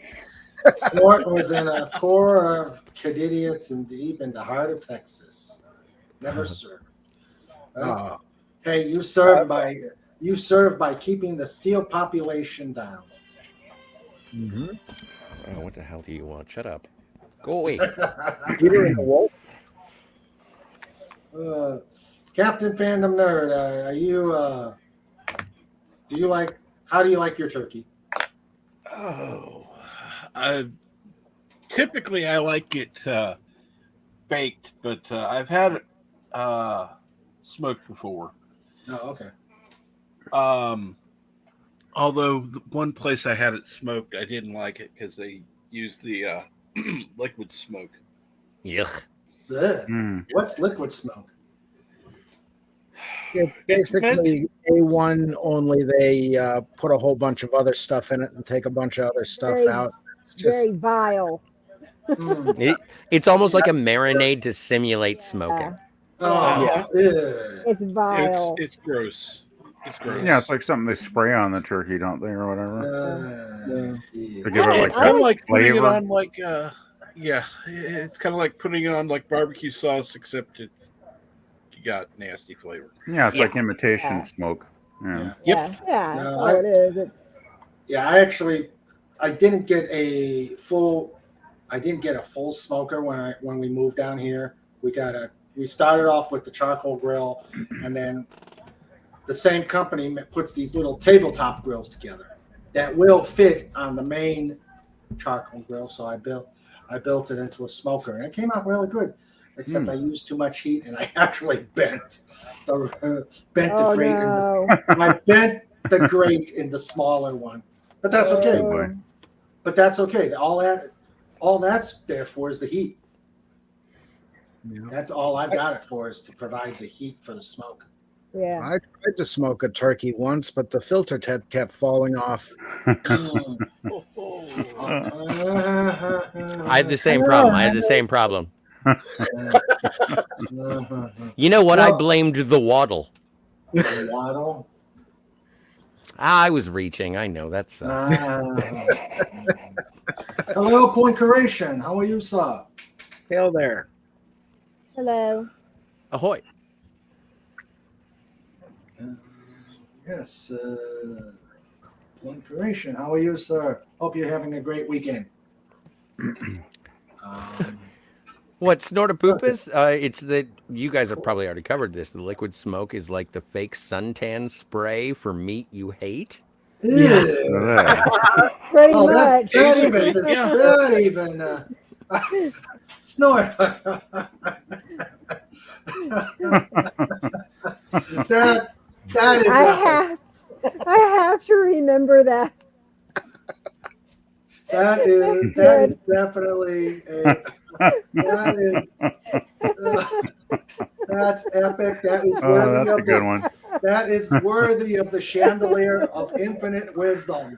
That is culinary witticism at its finest. Yes. That's the best joke I've heard a bear make in a long time. I gotta screenshot that. I have to remember it. Holy crap. No. Oh, I gotta say that to my brother. Snort, you broke Wendy. Snortapoopus, I'm going to get a job at a food distribution company, and I am going to put that on my business card and my resume. Give the bear some char and sushi. Well done, sir. Give the bear char and sushi. No, you do not apologize. I think the last time I heard a joke that, like, and you know, your mileage may vary. I'm a weirdo, but like the last time I heard a joke that good was when Robert California from The Office is saying, "What is it with the black-eyed peas? It's rap for people who don't like rap. It's rock for people who don't like rock." That is as good a joke as that is, and so that is my compliment. I hope you take it as such. No, please, Snort. Give the wrenches. Somebody give that bear some char and sushi, and some seal. He is deserving of seal.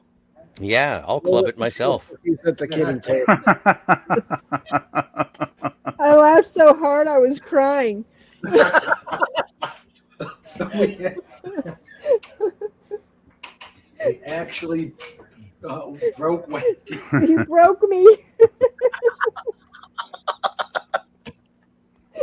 And just to be a comedy snob, the only thing that you actually have to know about that joke is what liquid smoke is, and nobody knows what that is. It's too smart. It's too smart for chefs. Yeah. I did a screenshot myself on that one. Oh, yes. Okay. Oh, let's see.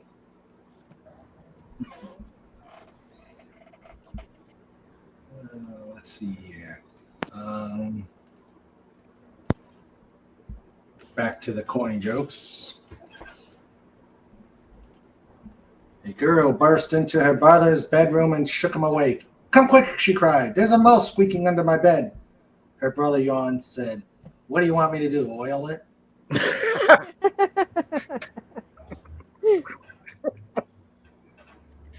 I got 1 million of them, and I'll keep them. I'll keep them hidden. Oh dear! Oh dear! Oh dear! And 3:30. We've been on for 3.5 hours. Yes. Wow. Yes. No, I'm not going to do a 48-hour. No, Deej, I'm not going to try and break your record. Huh? Trust me, they were trying to get him to go longer. Oh. Wow. He was gonna die. Oh my. He would have died if he kept going. Well, I blame the fireball in an uncomfortable chair. True.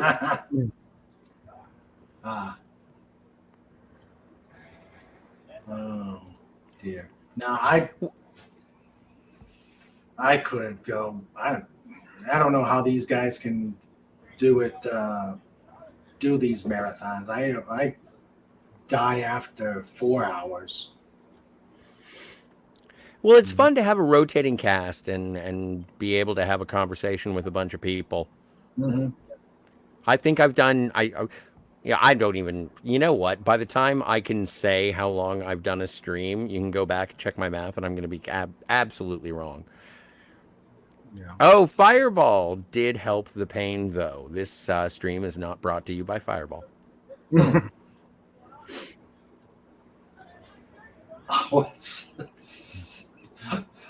That's what I thought when people would do.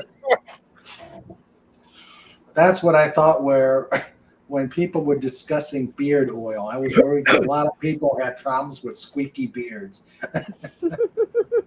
I'm imagining TikTok from Return to Oz.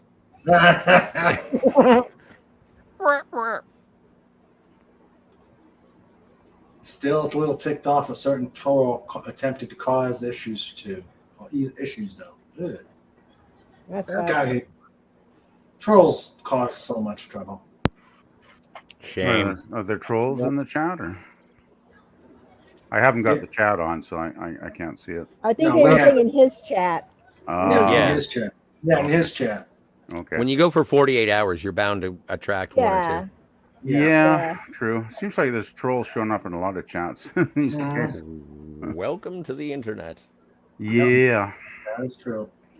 They take the fun away from. They take away the fun from everybody else. I never got trolls. I just don't understand those people. Like, haven't they got anything better to do than be a pain? No. Yeah, you're right. They're miserable, and they would make everybody else miserable because they're miserable. Because they are. They don't have a life. Now we know the reason. They were sent over because Scotty was on the stream. Now we know the reason. I think that me playing with anybody is not really much cause for alarm, and there's better things to do than like make bad vibes at a place where I'm hanging out. Yeah, so true. Totally. So, I didn't mean to make anybody angry, but I certainly don't care if I did. Just by going out. I don't think you generally make anybody angry. I'm sorry. If I were so worried about it, making people mad, I wouldn't go anywhere. Yeah. I mean, it's like I don't think Scotty intentionally tries to make anybody mad. He just has his opinions, like we all do. So sometimes PvP. we don't know each other that well enough yet. Yeah, sometimes we conflict in our different opinions, but that's okay. Yeah. Sandra's, doesn't matter. Sandra says it's like the morons who get on the aviation and emergency channel guard and make stupid noises or comments. Yeah, really? Yeah, but do you remember like the old and you've seen the videos on YouTube when the guy did the pirate hijacking and he dressed up like Max Headroom? Yeah. Oh yeah, I remember that.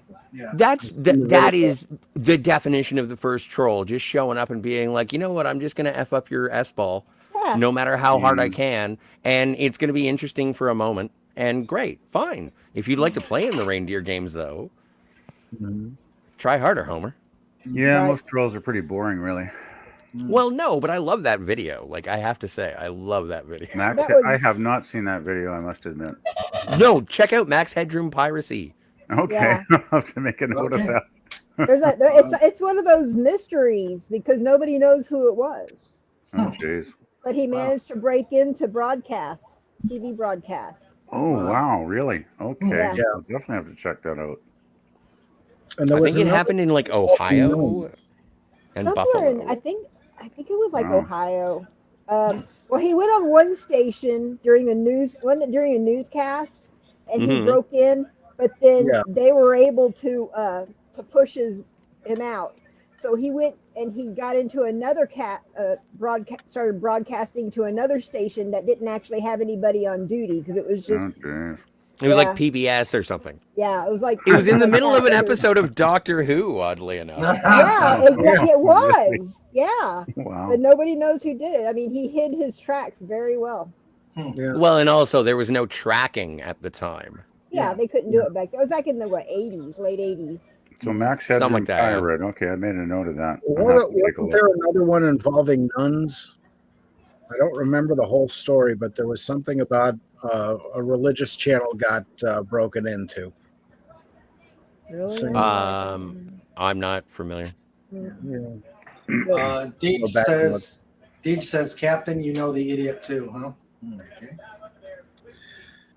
Well, Deej, you may have to, narrow down the list of idiots. There are a few, but I think I know who you mean.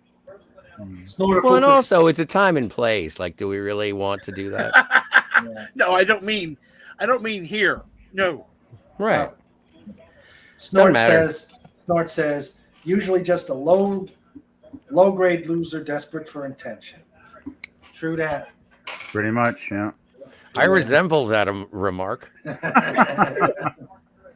It's like sometimes you'll post a fairly witty or reasonably intelligent comment after you watch something on YouTube, and then some troll just looking for attention will come on and contradict everything you said. And I've apologized on many occasions. But I mean, I don't get into it too often. I generally ignore them. But sometimes when they say something that I find so incredibly stupid and annoying, I just have to respond and go back in their face, like, and then it'll go back and forth. Like, I think the longest was maybe like, I don't know, 6, 10, 12 comments back and forth. And it's like, after a while, I just give up, though, right? Because you can never win with these people. They'll just they'll just keep coming back with garbage. You know? Yeah, it's hard not to take the bait. I don't usually, but every once in a while, as I say, when they say something particularly really annoying that gets under my skin, I will just have to come back at like, what you said was really stupid. Yeah. You know? I hate to interrupt, but the I think the most important thing is Deej. Congratulations, high fives all around for doing a 48-hour stream. I heard, I listened throughout the weekend. I know how much it hurt you to do. I said to other people, like, oh my God, he can't watch Jodie Whittaker. And so I understood. You're fine. It was a fun stream. I enjoyed the civic building.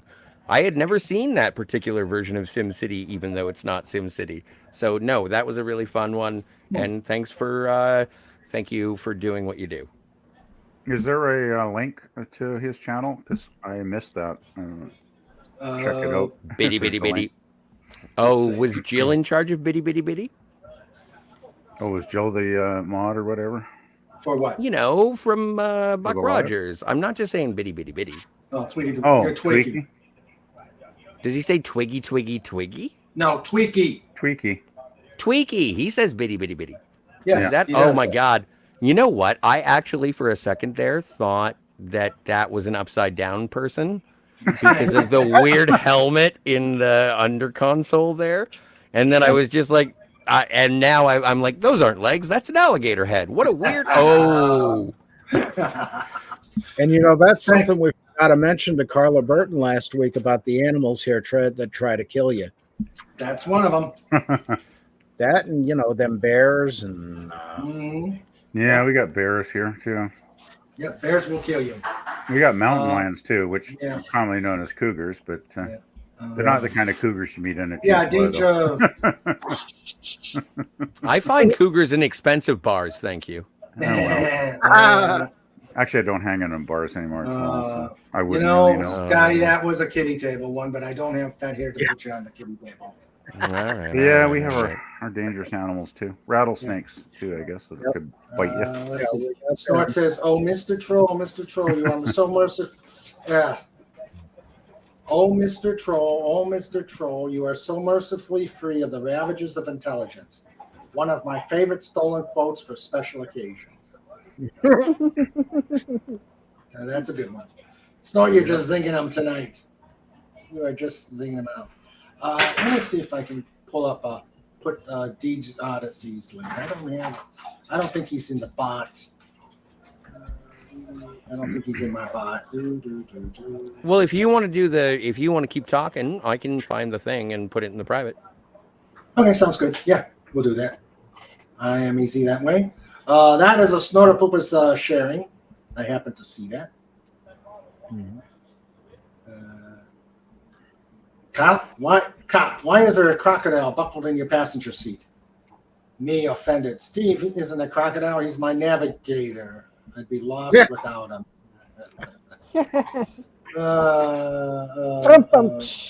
Yes. Sandra got it. Yay. Sandra. Yay. There you go.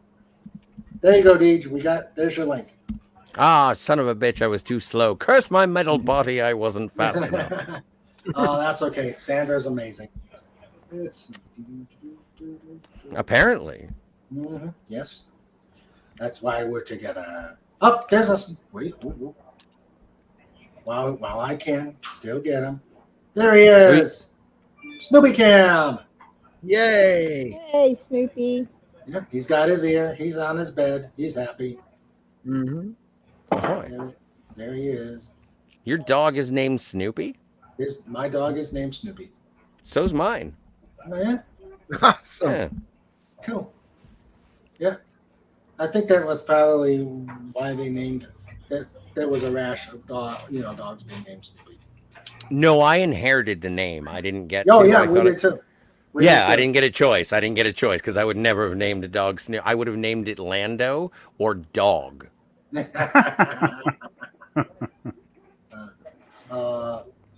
Lando because loyal, but Dog because of good omens. Mm-hmm. They were rescue dogs, then I take it. Yeah. So, yeah. Yeah. Snoopy's a rescue. That's the best way to get a dog if you're going to get a dog, I think. Snoopy, Get look one, this way. you know. Oh, there he is. There he is. Come on, look this What kind way. of dog is he? Is he like a terrier or something? I He's can't an tell. Amstaff. Yeah, he's an Amstaff. Hmm. Yeah, so he is terrier. Come here, buddy. How old? Leave him alone. Let him sleep. He's 11 years old. And my guy's like 12. Yeah, That's the weird thing. You never really can know how old they are.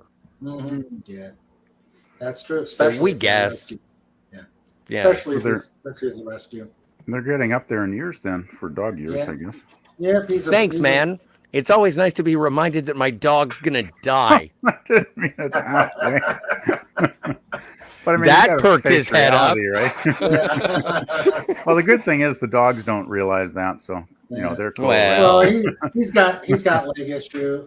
The poor boy's got some leg issues. I mean, that's one thing that animals have over Oh. us. I mean, they don't have that self-awareness that they know that they're going to croak someday. It's going to all be over. Snoopy Well, they has- don't care. Well, they don't realize. That's the thing, right? I had a German Shepherd with hip dysplasia. That's what he's yeah. got. Yeah, I've heard of that. That's and not that was, and the worst. And hey, guys, let's talk about dogs dying. We Well, I can didn't move mean on. to bring the whole subject down. No, not at all, not at all. But the thing is that it's a heartbreaking thing, but it's something that's necessary, and it's a natural course of life. It's one of those things that when It you have happens to every kids, living thing. Yeah, that's true. when you have kids, the first way that you treat death with your children, I've never had children, so I could be talking out of my bum. It's like, yeah, no, I'm sorry. Old Yeller had to die. Old Yeller. Oh God, That movie made me cry when I was a kid. Yeah. That was Never tough watching Old Yeller. Can you die. imagine? Can you imagine showing Old Yeller to an audience at the age that we saw Old Yeller when we were young? And this may exclude some of the wiser members of the panel, but when I saw Old Yeller, it probably would have been in like 1982. I was 4. And that was the first time that I was sort of given that perspective on life. Can you imagine? Okay, your dog will someday die. You're 5. Watch it. Well, this is a birthday party. Like, it wouldn't happen. It would be like, I don't know, what are they like? The Powerpuff Girls? I don't know. Yeah, well, back then life was a little tougher, right? I mean, Yeah, you but know, even we're reality talking about things... reality was not something people rejected back then. They kind of, in my time when I was young then in the 60s, it's like, reality is reality and everybody just lived with it, right? Yeah. Yeah. Exactly. Yeah. Sandra says it. Sandra says it quite nicely. Death is a part of life. It's natural and shouldn't be feared. Yeah. Agreed. Well, the point is, why, if you're going to spend your entire life, fearing the day you die, then, you're wasting your life, right? Get busy living. Yeah. Or get busy dying. Bingo! 2 Canadians with the Shawshank. Who? Come on! You guys are American. You're supposed to bring some Shawshank to the table. Well, now I got a bear as part of the chat, so he's always done. But he's an interesting bear. He is a very interesting bear. He is a Didn't very mean to be interesting reactionary. I'm just responding to my I've done the same inadequacy thing of a too, military. No, Sandra, your comment hits home to me very deeply. I've done 'cause that. I I've sat done with that my too. mom when she was passing away because my relatives, I only have a cousin and his wife here in town. They're the only family I have close by, and they were in Mexico at the time. And she had a fall. She broke a hip. She came through the surgery fine, but she had, I think they call it surgery delirium or whatever. She was kind of in and out of reality. And one of the damn doctors gave her water. I don't know why they gave her something to drink because, of course, she inhaled it, got it in her lungs, and she aspirated. Yeah, she lived like till the next morning, but yeah, she was basically brain dead, I guess, shortly after she got in her lungs. And so I sat there with her for hours and hours, and yeah, it was tough. It was tough. Yeah.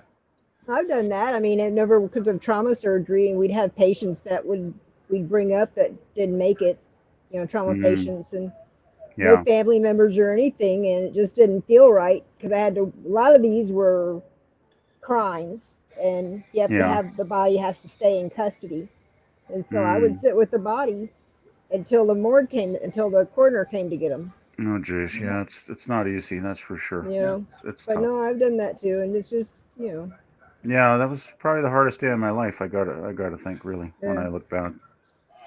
Snortapoopus says, I was watching a World War II movie when I was a wee cub and in the middle of the Battle of the Bulge when a grumpy sergeant killed a dog that had been following the squad. That upset me more than the dead people.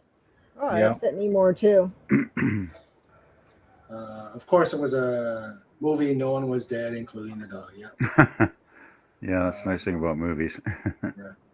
That's okay. Let's move on from the. Yeah, sorry. I didn't. Once again, I'm getting depressing here. Oh, jeez. Let's move on. Let's see here.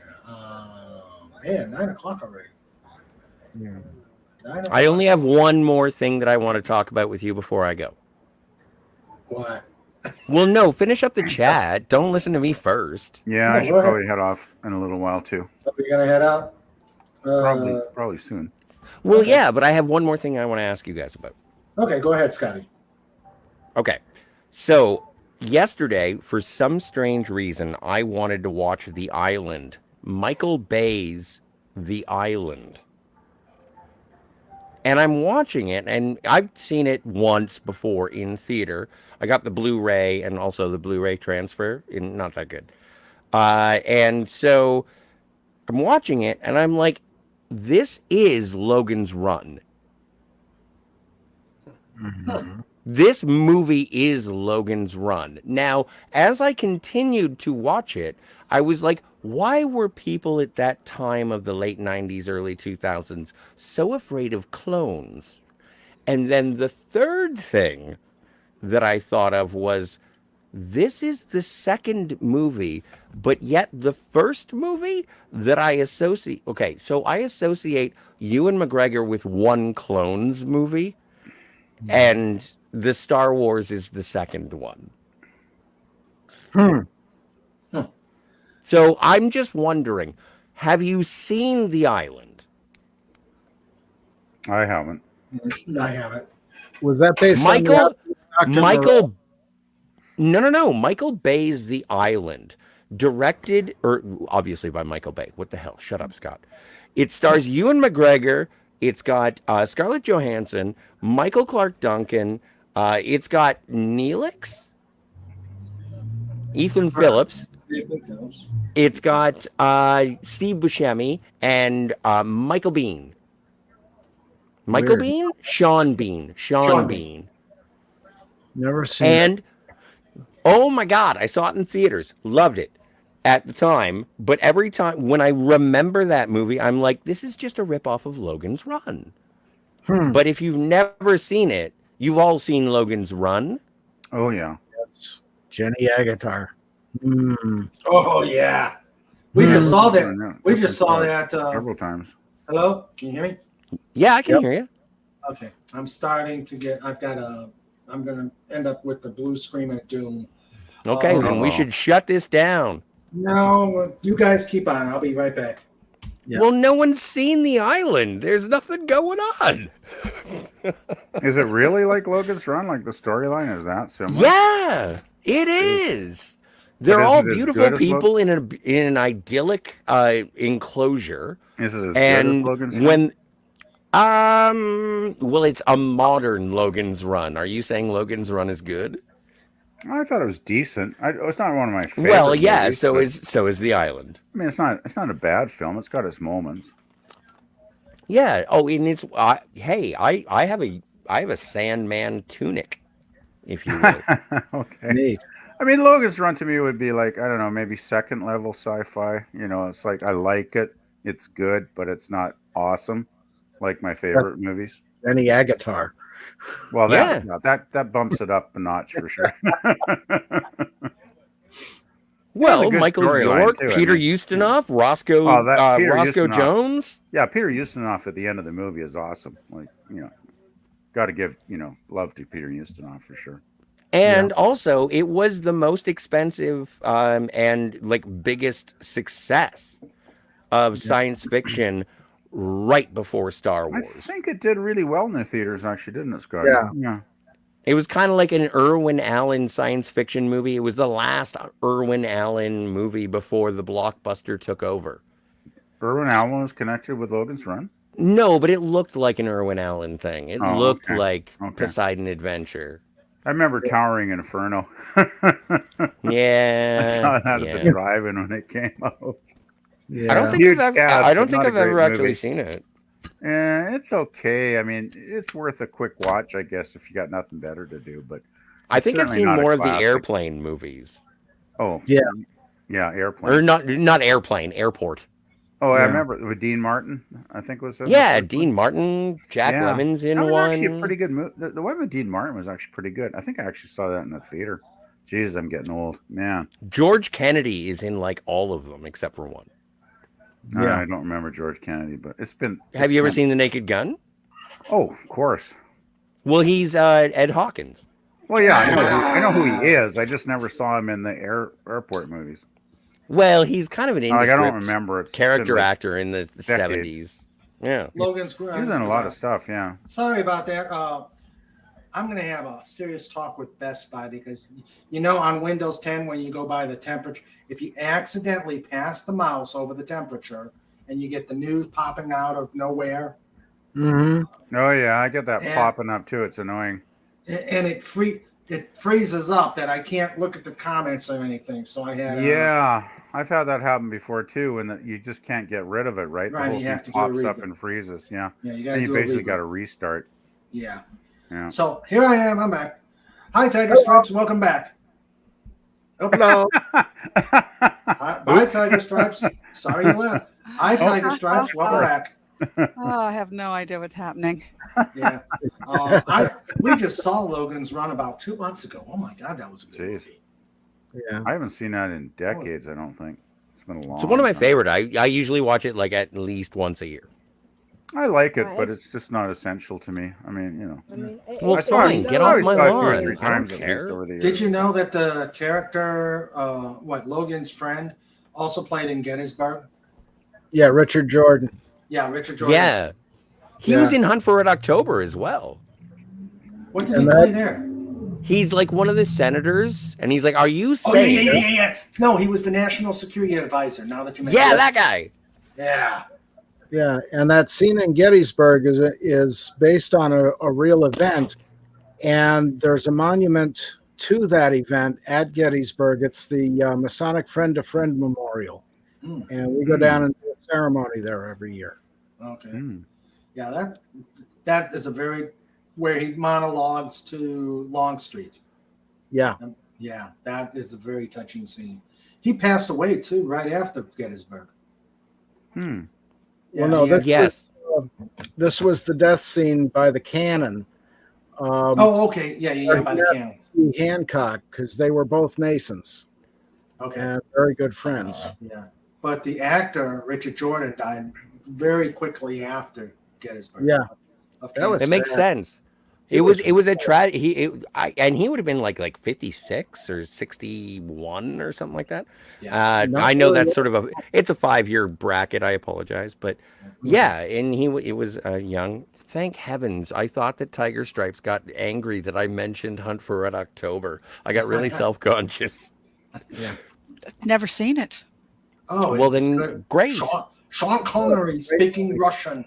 Yeah, Sean Connery is a Russian. I understand what it's about conceptually, but I don't think I've ever seen it. I've never seen it either. Actually, one of those that. It's about the only good movie Alec Baldwin was ever in. Yeah. Well, it's a submarine movie, right? Alec Baldwin was in Working Girl, and Working Girl's a very good movie. Never saw that. Yeah, but I don't like Melanie Griffith. She's at her best in this. Oh, so if she's you got don't like some her in good this, films. you really don't like her. Well, and I haven't really seen her. It's just what I'm saying dissuaded me from seeing Working Girl. I like Sigourney Weaver. I like Harrison Ford, but if you want to see a really good Melanie Griffith movie, there's a film called Something Wild. Yeah, Something Wild's really wonderful too. And that is an amazing film. I was afraid you were going to say Milk Money. Jonathan Demme directed it. What was it? Wow. It's kind of starts off as a crazy road movie, sort of humorous, a lot of comedy, but it gets really serious and pretty dark as it goes on. Which Jeff is it? Jeff Daniels, I believe. Yeah, Jeff Daniels. Yeah, he's awesome in that too. Yeah, at his very cutest. He was at his peak. Ooh. Well, him and Melanie are both at their peak, I think. It was like in the 80s sometime. I forgot the movie. Yeah. I've seen it once, but she also played where she went undercover in a Hasidic. Don't remember that Hasidic Amish? No, Hasidic Jewish community in New York. I remember the video cover, but I don't remember the movie at all. I don't even know what it's about, but I remember seeing Melanie Griffith in a hat. I have a vague memory of that movie. Is that a Witness? No. It's different. It's different. She plays a New York cop going undercover in a Hasidic community to track down. But Harrison Ford's in Working Girl. Yeah, Working Girl wasn't bad. I remember seeing that. I thought it was a decent It's basically movie, Cinderella. It's a lot of fun. Yeah. It was a good movie. Well, Sigourney Weaver, great Boffo cast. Oh yeah, she was in that too, wasn't she? Yeah. Right. Yeah. Did you ever see the Harrison Ford remake of Sabrina? Yes. Nope, I have not. I thought it was totally unnecessary. Totally, but come on. Greg Kinnear is charming. Julia Ormond is charming. Harrison Ford is charming. No, not as charming as the originals. Nobody can top Audrey Hepburn. That's impossible. Well, now I have to burn my DVD. It's sad that anybody. I have a good friend who's mad for that film, so for whatever that's worth. But I just why would you remake a perfect? It would be like remaking Casablanca. It would be like remaking Raiders of the Lost Ark. I mean, or Psycho. Yes, shot for shot, as I understand that Psycho remake. Was it? Well, what about shot for shot remake, which is it's insane. Why have you guys ever heard of remake? I ever thought was better than the original, actually. Yeah. Which one? I can't think of one. I don't think any of them are better than the originals. I still contend to a certain extent that Aliens is just an amped up remake. Well, Aliens is a sequel, not a remake. I think it's a remake, though. If you go beat for beat, it's the same thing. Same with Terminator 2. It's beat for beat the same thing. It's an action film, and Alien is a horror film. They're just two different genres. Yeah, they're two different genres. Yeah, that doesn't mean, it doesn't matter about the genre. I'm talking about the storytelling. And now that you mention it, Alien and Aliens are very different. But Terminator, they're the same. No, I would. They're very different. You know what? I will formulate an argument before I present it before the court. Snort says Richard Jordan was in a mini-series called The Captains and the Kings. He was dying of cancer when he was filming Gettysburg. Oh. Sanders says the students. Well, but like Raul Julia was dying of cancer when he was filming Street Fighter. Yeah. Sanders says the students at the Gettysburg Military School for Boys played all the soldiers in the background. Yeah, I heard it was. Good movie.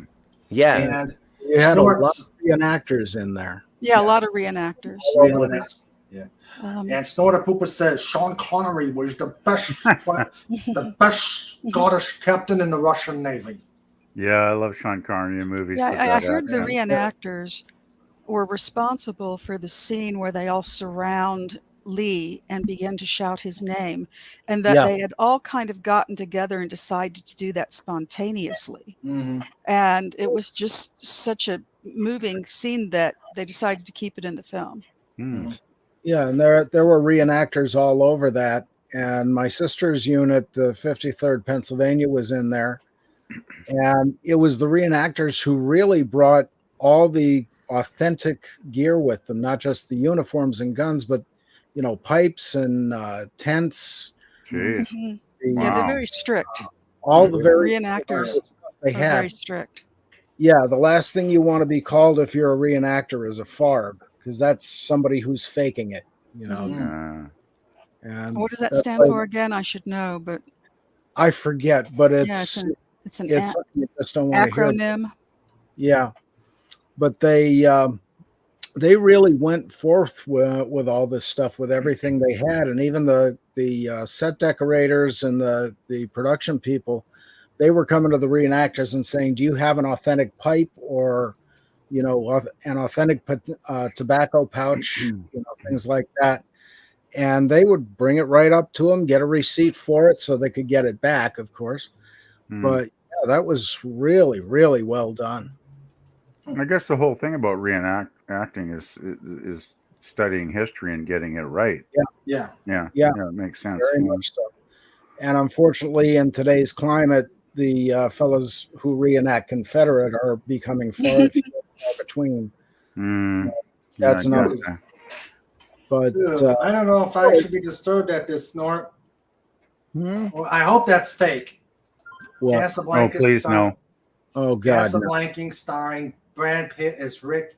Brie Larson. That's fake. Please no. Please no.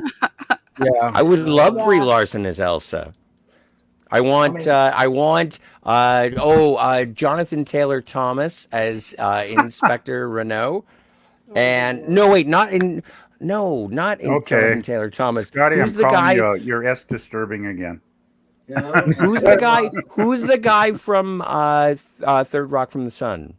And he was Robin. Jeez. John Lithgow? No, not Rock. He was Robin in The Dark Knight Rises. Joseph Gordon-Levitt. No. See, it was three names. That's why he can be Inspector Reno. But the good news is they're hiring a real French actor to play Louis. I hope you're just. I'm happy with the original. Yes, very happy. Just mark this space for me to come back and do a Doomcock style rant about that one. What did I? The rants. What did I say? I mentioned something in a chat the other day, and I was like, the success of the Deep Space Nine reboot depends on Zooey Deschanel playing Jadzia Dax and Idris Elba playing Benjamin Sisko. And someone in the chat bought it, and they were like, "What? What did I miss?" And I was just like, No, just a joke, not a real. Yeah, you never know. This is just a test. True these days. Yeah. Well, for a long time there, the world was made. The world belonged to Idris Elba. Seemed like it for a while. Well, he just released, what is it, 3,000 Years of Longing, directed by George Miller? Like, it's not a bad thing. Yeah. Snort says, far be it for me to tell you that uniform looks like crap, or so I was. Yeah. Yeah, something along those lines. I believe that's correct. Okay. Yeah. All right. What's this? No pop culture breakdown for you from Legatus. Okay. So has anybody else heard that they want to do a Princess Bride remake? Hey. No. No. That would be right the first that time. would be awful. Yeah. Well, they actually theaters. made a homemade one during the lockdown that's pretty hilarious to watch. Oh, okay. But it's people doing it in their house. And it's Is that on YouTube? it is on YouTube. Oh, cool. I'll have to check that out. So it's like Princess Bride remake or something? Or? Yes, and it's a lot of it's celebrities. And Oh, they're like wearing mops on their head and just that kind of thing. It's all homemade. That sounds like fun. It is a lot of fun. But yeah, there's no need, Wendy. You're right to remake that movie because it is perfect. It is perfect. It's one of my favorite movies of all time. Yeah. Ditto. It would definitely be in my top 20. Yeah, I'd it's probably in my top 5. It's in my top 5. I have so many movies I can love. see why it would be. But it would be in my top film somewhere. I think I've seen it. Is that the one with Peter Falk? Yes. Yes. Okay. He's the grandfather. Yeah, it's the grandfather. Okay. Yeah. Most notably. Yeah. Oh, I agree. Inigo Montoya. Oh, My name is Inigo Montoya. Oh, Killed my father. Prepare to Now die. Prepare to die. Yeah. Arrangement that Dweem will be a Dweem. Yes. Well, there's so many great lines Have in fun storming the castle. that. Inconceivable. Inconceivable. Who all remember? And as you wish. Oh, Yeah. that when Peter Falk delivers that last line, "As you wish," to his grandson Oh, at the yeah. end of the movie. Yeah. Oh man, I tear up every time seeing that. Me too. Yeah, it's I so good. love Peter Chills. Falk in the. Who all has seen The Great Race with Tony? Yeah. I have. I have. Tony Yeah. Curtis. He was The with greatest pie fight in the history of cinema. Yeah. Isn't it? Yes. Yeah, it is a massive Yes, pie fight, isn't definitely. it? Yes, Yeah. definitely. Natalie Wood at her absolute adorablest. Mhm. Yeah, Natalie Wood Yes. was awesome. And Professor. Peter Falk. Peter Push Falk the and Jack button, Lemmon. Max. Great Oh my job. God. Max. And the cars, the cool Oh, cars the they cars. were driving. Cars were Oh amazing. my! Were those George Barris cars? I think I they were. Behind the don't know. Batmobile. I think they were. Yeah, because I remember back in the He was 60s, huge. George Barris was like the king of cool cars, right? Mhm. Yeah. And I still and the Amazing Men, They're Flying Machines. Oh, that was a good one too. that Yeah. was a good one. And I was There in was that. another car one too. I haven't seen that movie, but my dad made me scour the internet for this like physical copy of it. Yeah. So I It's a do good- have availability for it, so I will check that out post Yeah, you should. Yeah, it's It- worth it's- seeing, Scotty. I think the two were almost like a sequel. I mean the two were just so close to each other. The Great Race and Those Magnificent Men. It was just so. I love. Well, them I'll both. see it. I'll see it as soon as possible. Thanks, man. Yeah. I always enjoy watching movies with my dad, and it's something that I've Yeah. never seen. Yeah, you should definitely check it out. Yeah, check that one out. If I remember it correctly, That's it was pretty good. Snortapoopus says, "I got a It's just so tough to walk into the basement where he watches movies and be all like baked out of my tree, ready for a good movie. And he's like, "Are you high?" And I'm like, "No." And he's like, "Oh, sit down." Anyway, I didn't mean to interrupt Snortapoopus. I had a reenactor friend who loved to tell stories about farms. He told me they went to Chickamauga. He said there were 3 or 4 General Grants and Grants. He said there were 3 or 4 General Grants there, and Grant wasn't at Chickamauga. Well, that sounds like bad research to me. That is. Oh, big time. Yes, bad. Oh. Man. Well, the best one I saw at a reenactment was they were starting the battle and somebody yelled out "Fire at will," and somebody else yelled out "Why? What did Will do?" Oh man, but that's come on, I'm a Next Generation fan. That's an old Next Generation joke. Fire at will. What did I do? Oh dear. Oh dear. Yeah. Well. Oh, This was fun, guys. This was absolutely fun. Nice way to keep going with the Labor Day. Snort says, "Poor Will." Yeah.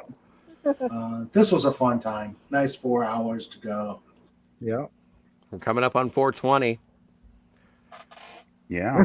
I haven't been here that long, but Well, perfectly legal product in Canada is all I'm saying. that's true.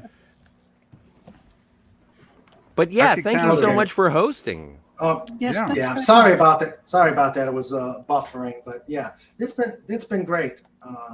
Snort says, "Poor Will," and I'm glad that you all could come on and have fun, and I'm glad that the chat was here to listen in on our talking, inputting into the chat, and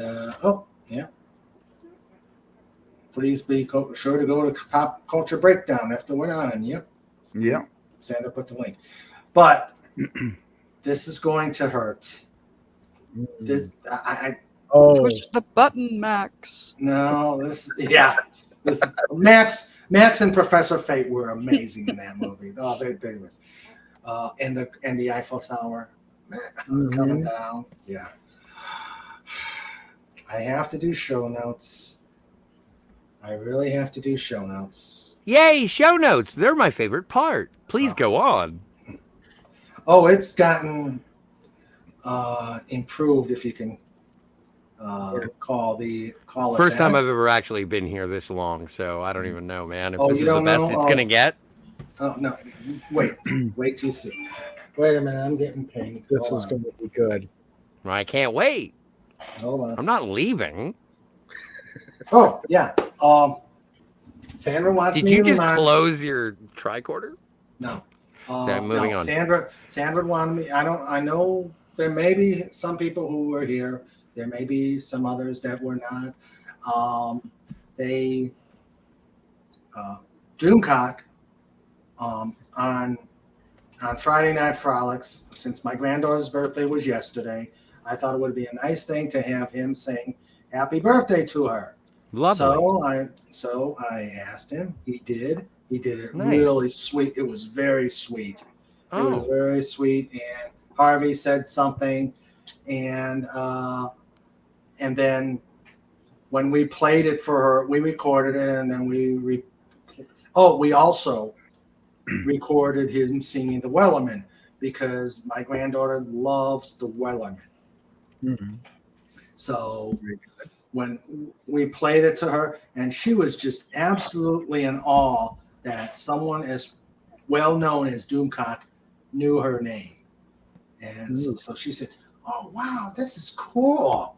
So she was just in awe, and we were just Quick very question. tickled. Yes.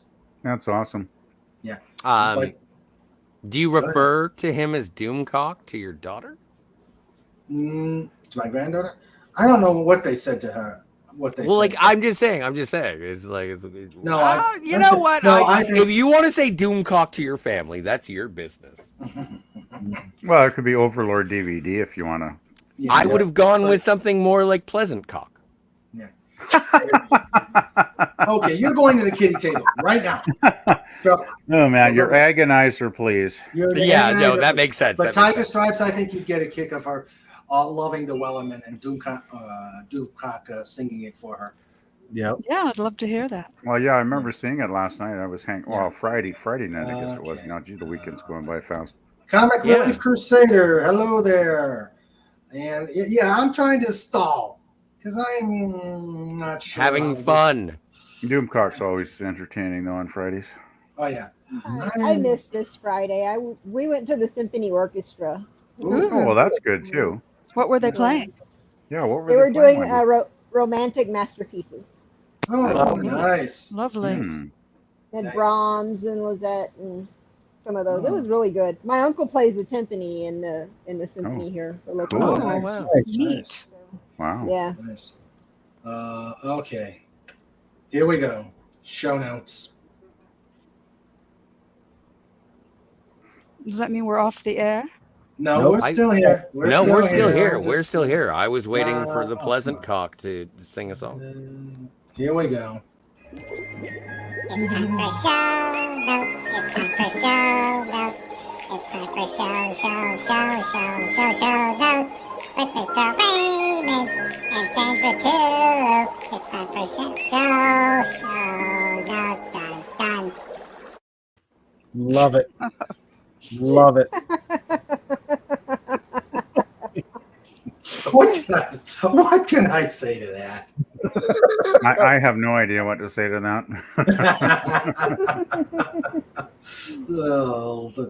I'm sorry. I think I don't think Elizabeth Barkley has any. Elizabeth Bark or Berkeley has anything to worry about with me. Okay, show notes. We have next week on Wednesday. We're going to have a romantic fantasy author, Jessica White, and she'll be coming on and talking about her series of books. And it looks like it's going to be a fun time talking about her books. Yeah.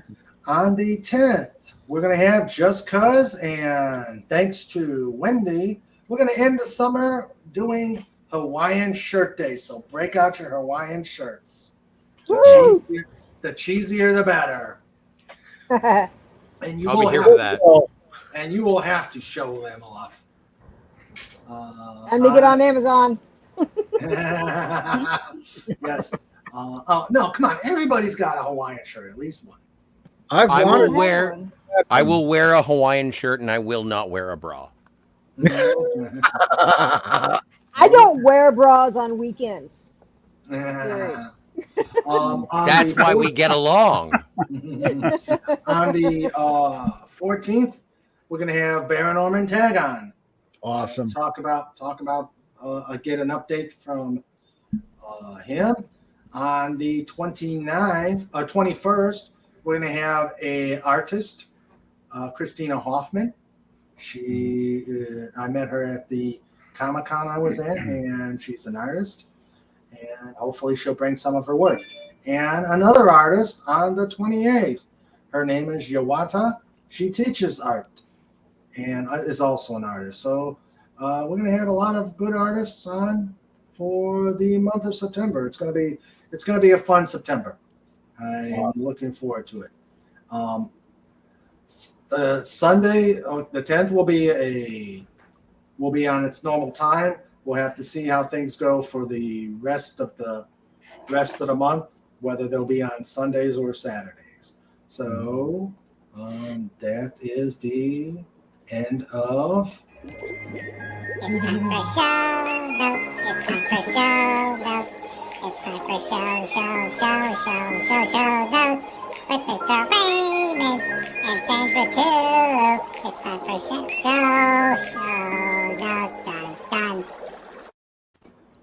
Done. I didn't realize that you were Jesse Spano. I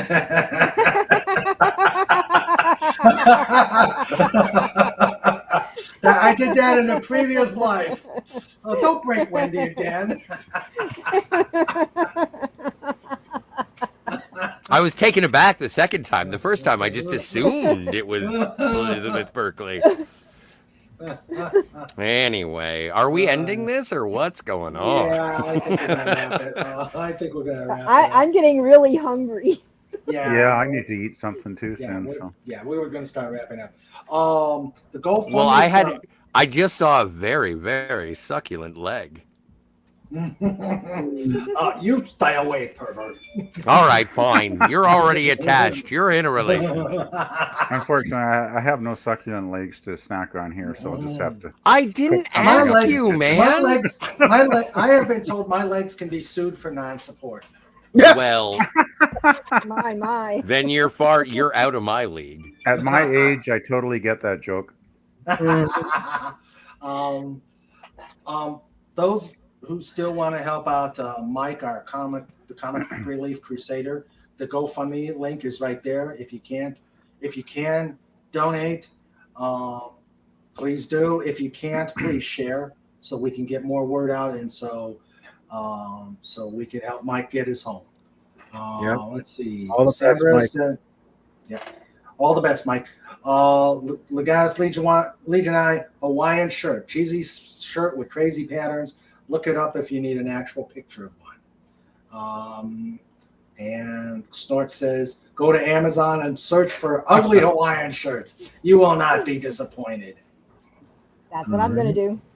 Yeah, I actually have Hawaiian shirts, but since I don't have a webcam, there'd probably be no point in putting one on. Snort, yeah, we're wrapping. I'm sorry for talking you into your OnlyFans PvP. What? What's that, Scotty? Well, it's the only PvP, or it's the only OnlyFans that doesn't have a webcam. It's all text. I just don't have a webcam. I'm just joking. It was a bad joke. Besides, nobody would want to see my face anyway. Jeez.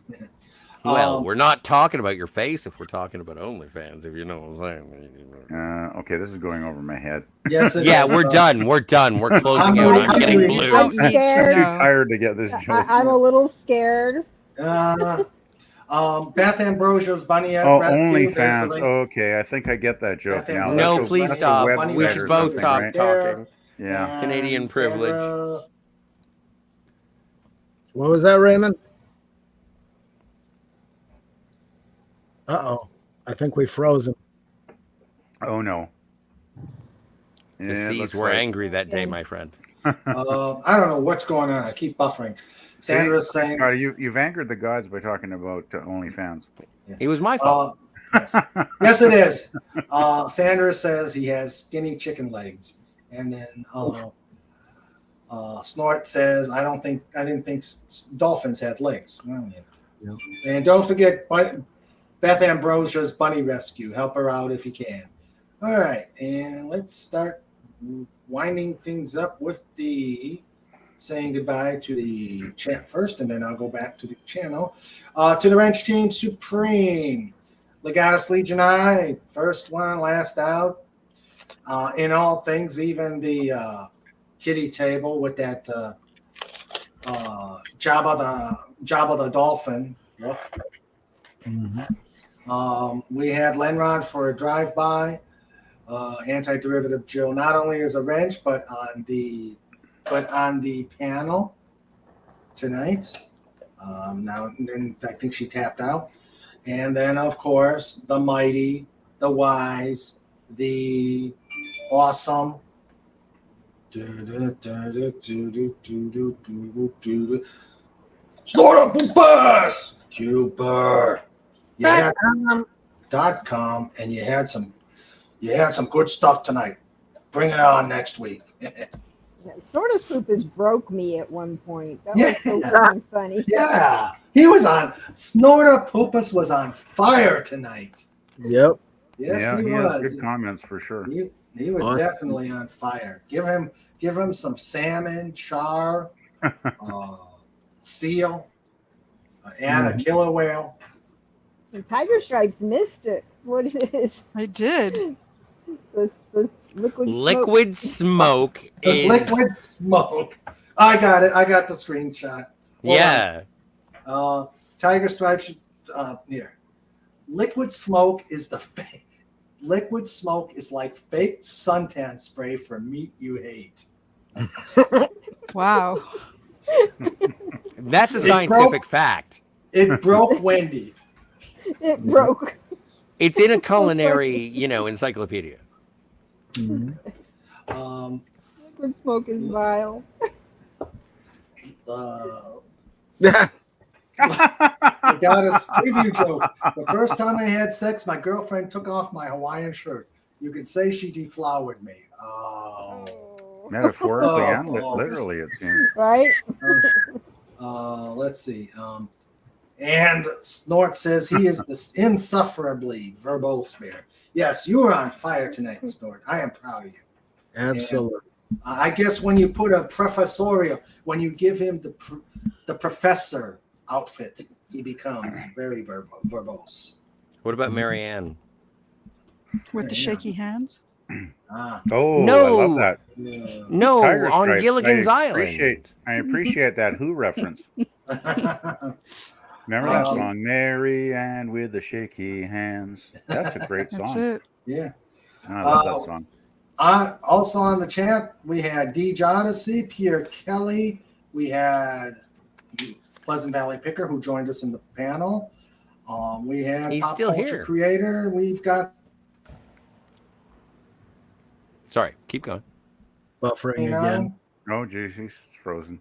By the way, I just want to mention quickly, Tiger Strikes. That's a great album, The Who Sell Out. That's probably one of my favorite Who albums. Well, I'm currently reading Townsend's autobiography. Oh, okay. Is it? Cool. Yes. I imagine quite interesting. He's a good writer. Oh, good. He wrote amazing songs, that's for sure. Yes. Man. Quadrophenia is my favorite, probably album by them. That's a masterpiece. Yeah, I like that. It really is.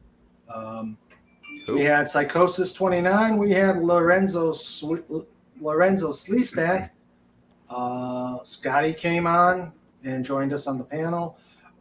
Sci-Fi Nation came on, and we had Point Curation. That was the chat. So now I would like to thank those who were on the panel with me. Both are earlier on and who stuck it out. And please, after we get done in the chat, we sign off. Stick around just for a couple moments. I just want to hear about Fez. I want to know what Fez's deal is because he looks like awesomeness. Yeah, we'll find out. Pounding Diet Coke and chugging Colts. We had John Fez Randall. We had the old man. Wendy, as always, thank you. And it's always amazing you being here. Oh, I enjoy it. A lot of fun with you guys. Glad you had Tiger Stripes, as always. You being here is always fun. It's amazing to be here, and thank you. Fun to be here. Oh, glad. Scotty, thank you very much. And Captain Fandom Nerd, I think, Captain Fandom Nerd had to leave, but thank you for coming on the channel. We had Pleasant Valley Picker. Thank you, sir. Well, thank you. Thank you for having me, King. I always enjoy hanging out with the folks on the panels. Since I've met a lot of you cool people over the last few months. Oh my God! I wouldn't miss it. It's great fun. You think I'm cool? I am. Yeah, you guys are all cool. Nobody calls me cool. Oh, come on, Wendy. Wendy, you're but the you're really, please come on, Wendy. You do such great work, Wendy. We respect and admire you. You're our hero of heroes. You are a hero. The heroine of heroines. I don't know about that. Oh, I do. We had Anti-Derivative Jill, but she had to tap off, probably going to Pop Culture Breakdown. Yeah, she's probably modding there right now. Probably modding there right now. Guys, this was great. I had a fun time. I'm glad everybody here had a good time. Yeah, it was excellent. And look forward to talking to you. Looking forward to the interview coming up on Wednesday. Please join us for that. And please join us for Just Cause Hawaiian Night next week on the 10th. So everybody, be safe, be well. Enjoy the rest of your Labor Day weekend. Please have a safe one and have a good night. I'm hungry. Let's get a taco. Yeah, good night, everybody. Yep. Good night. Night, everybody. It's over. You can go now.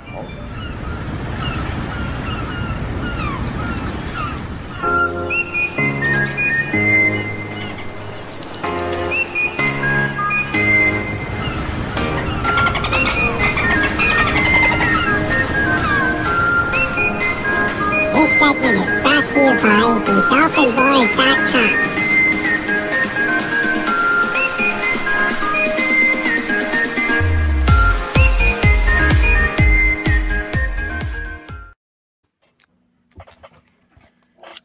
We are live.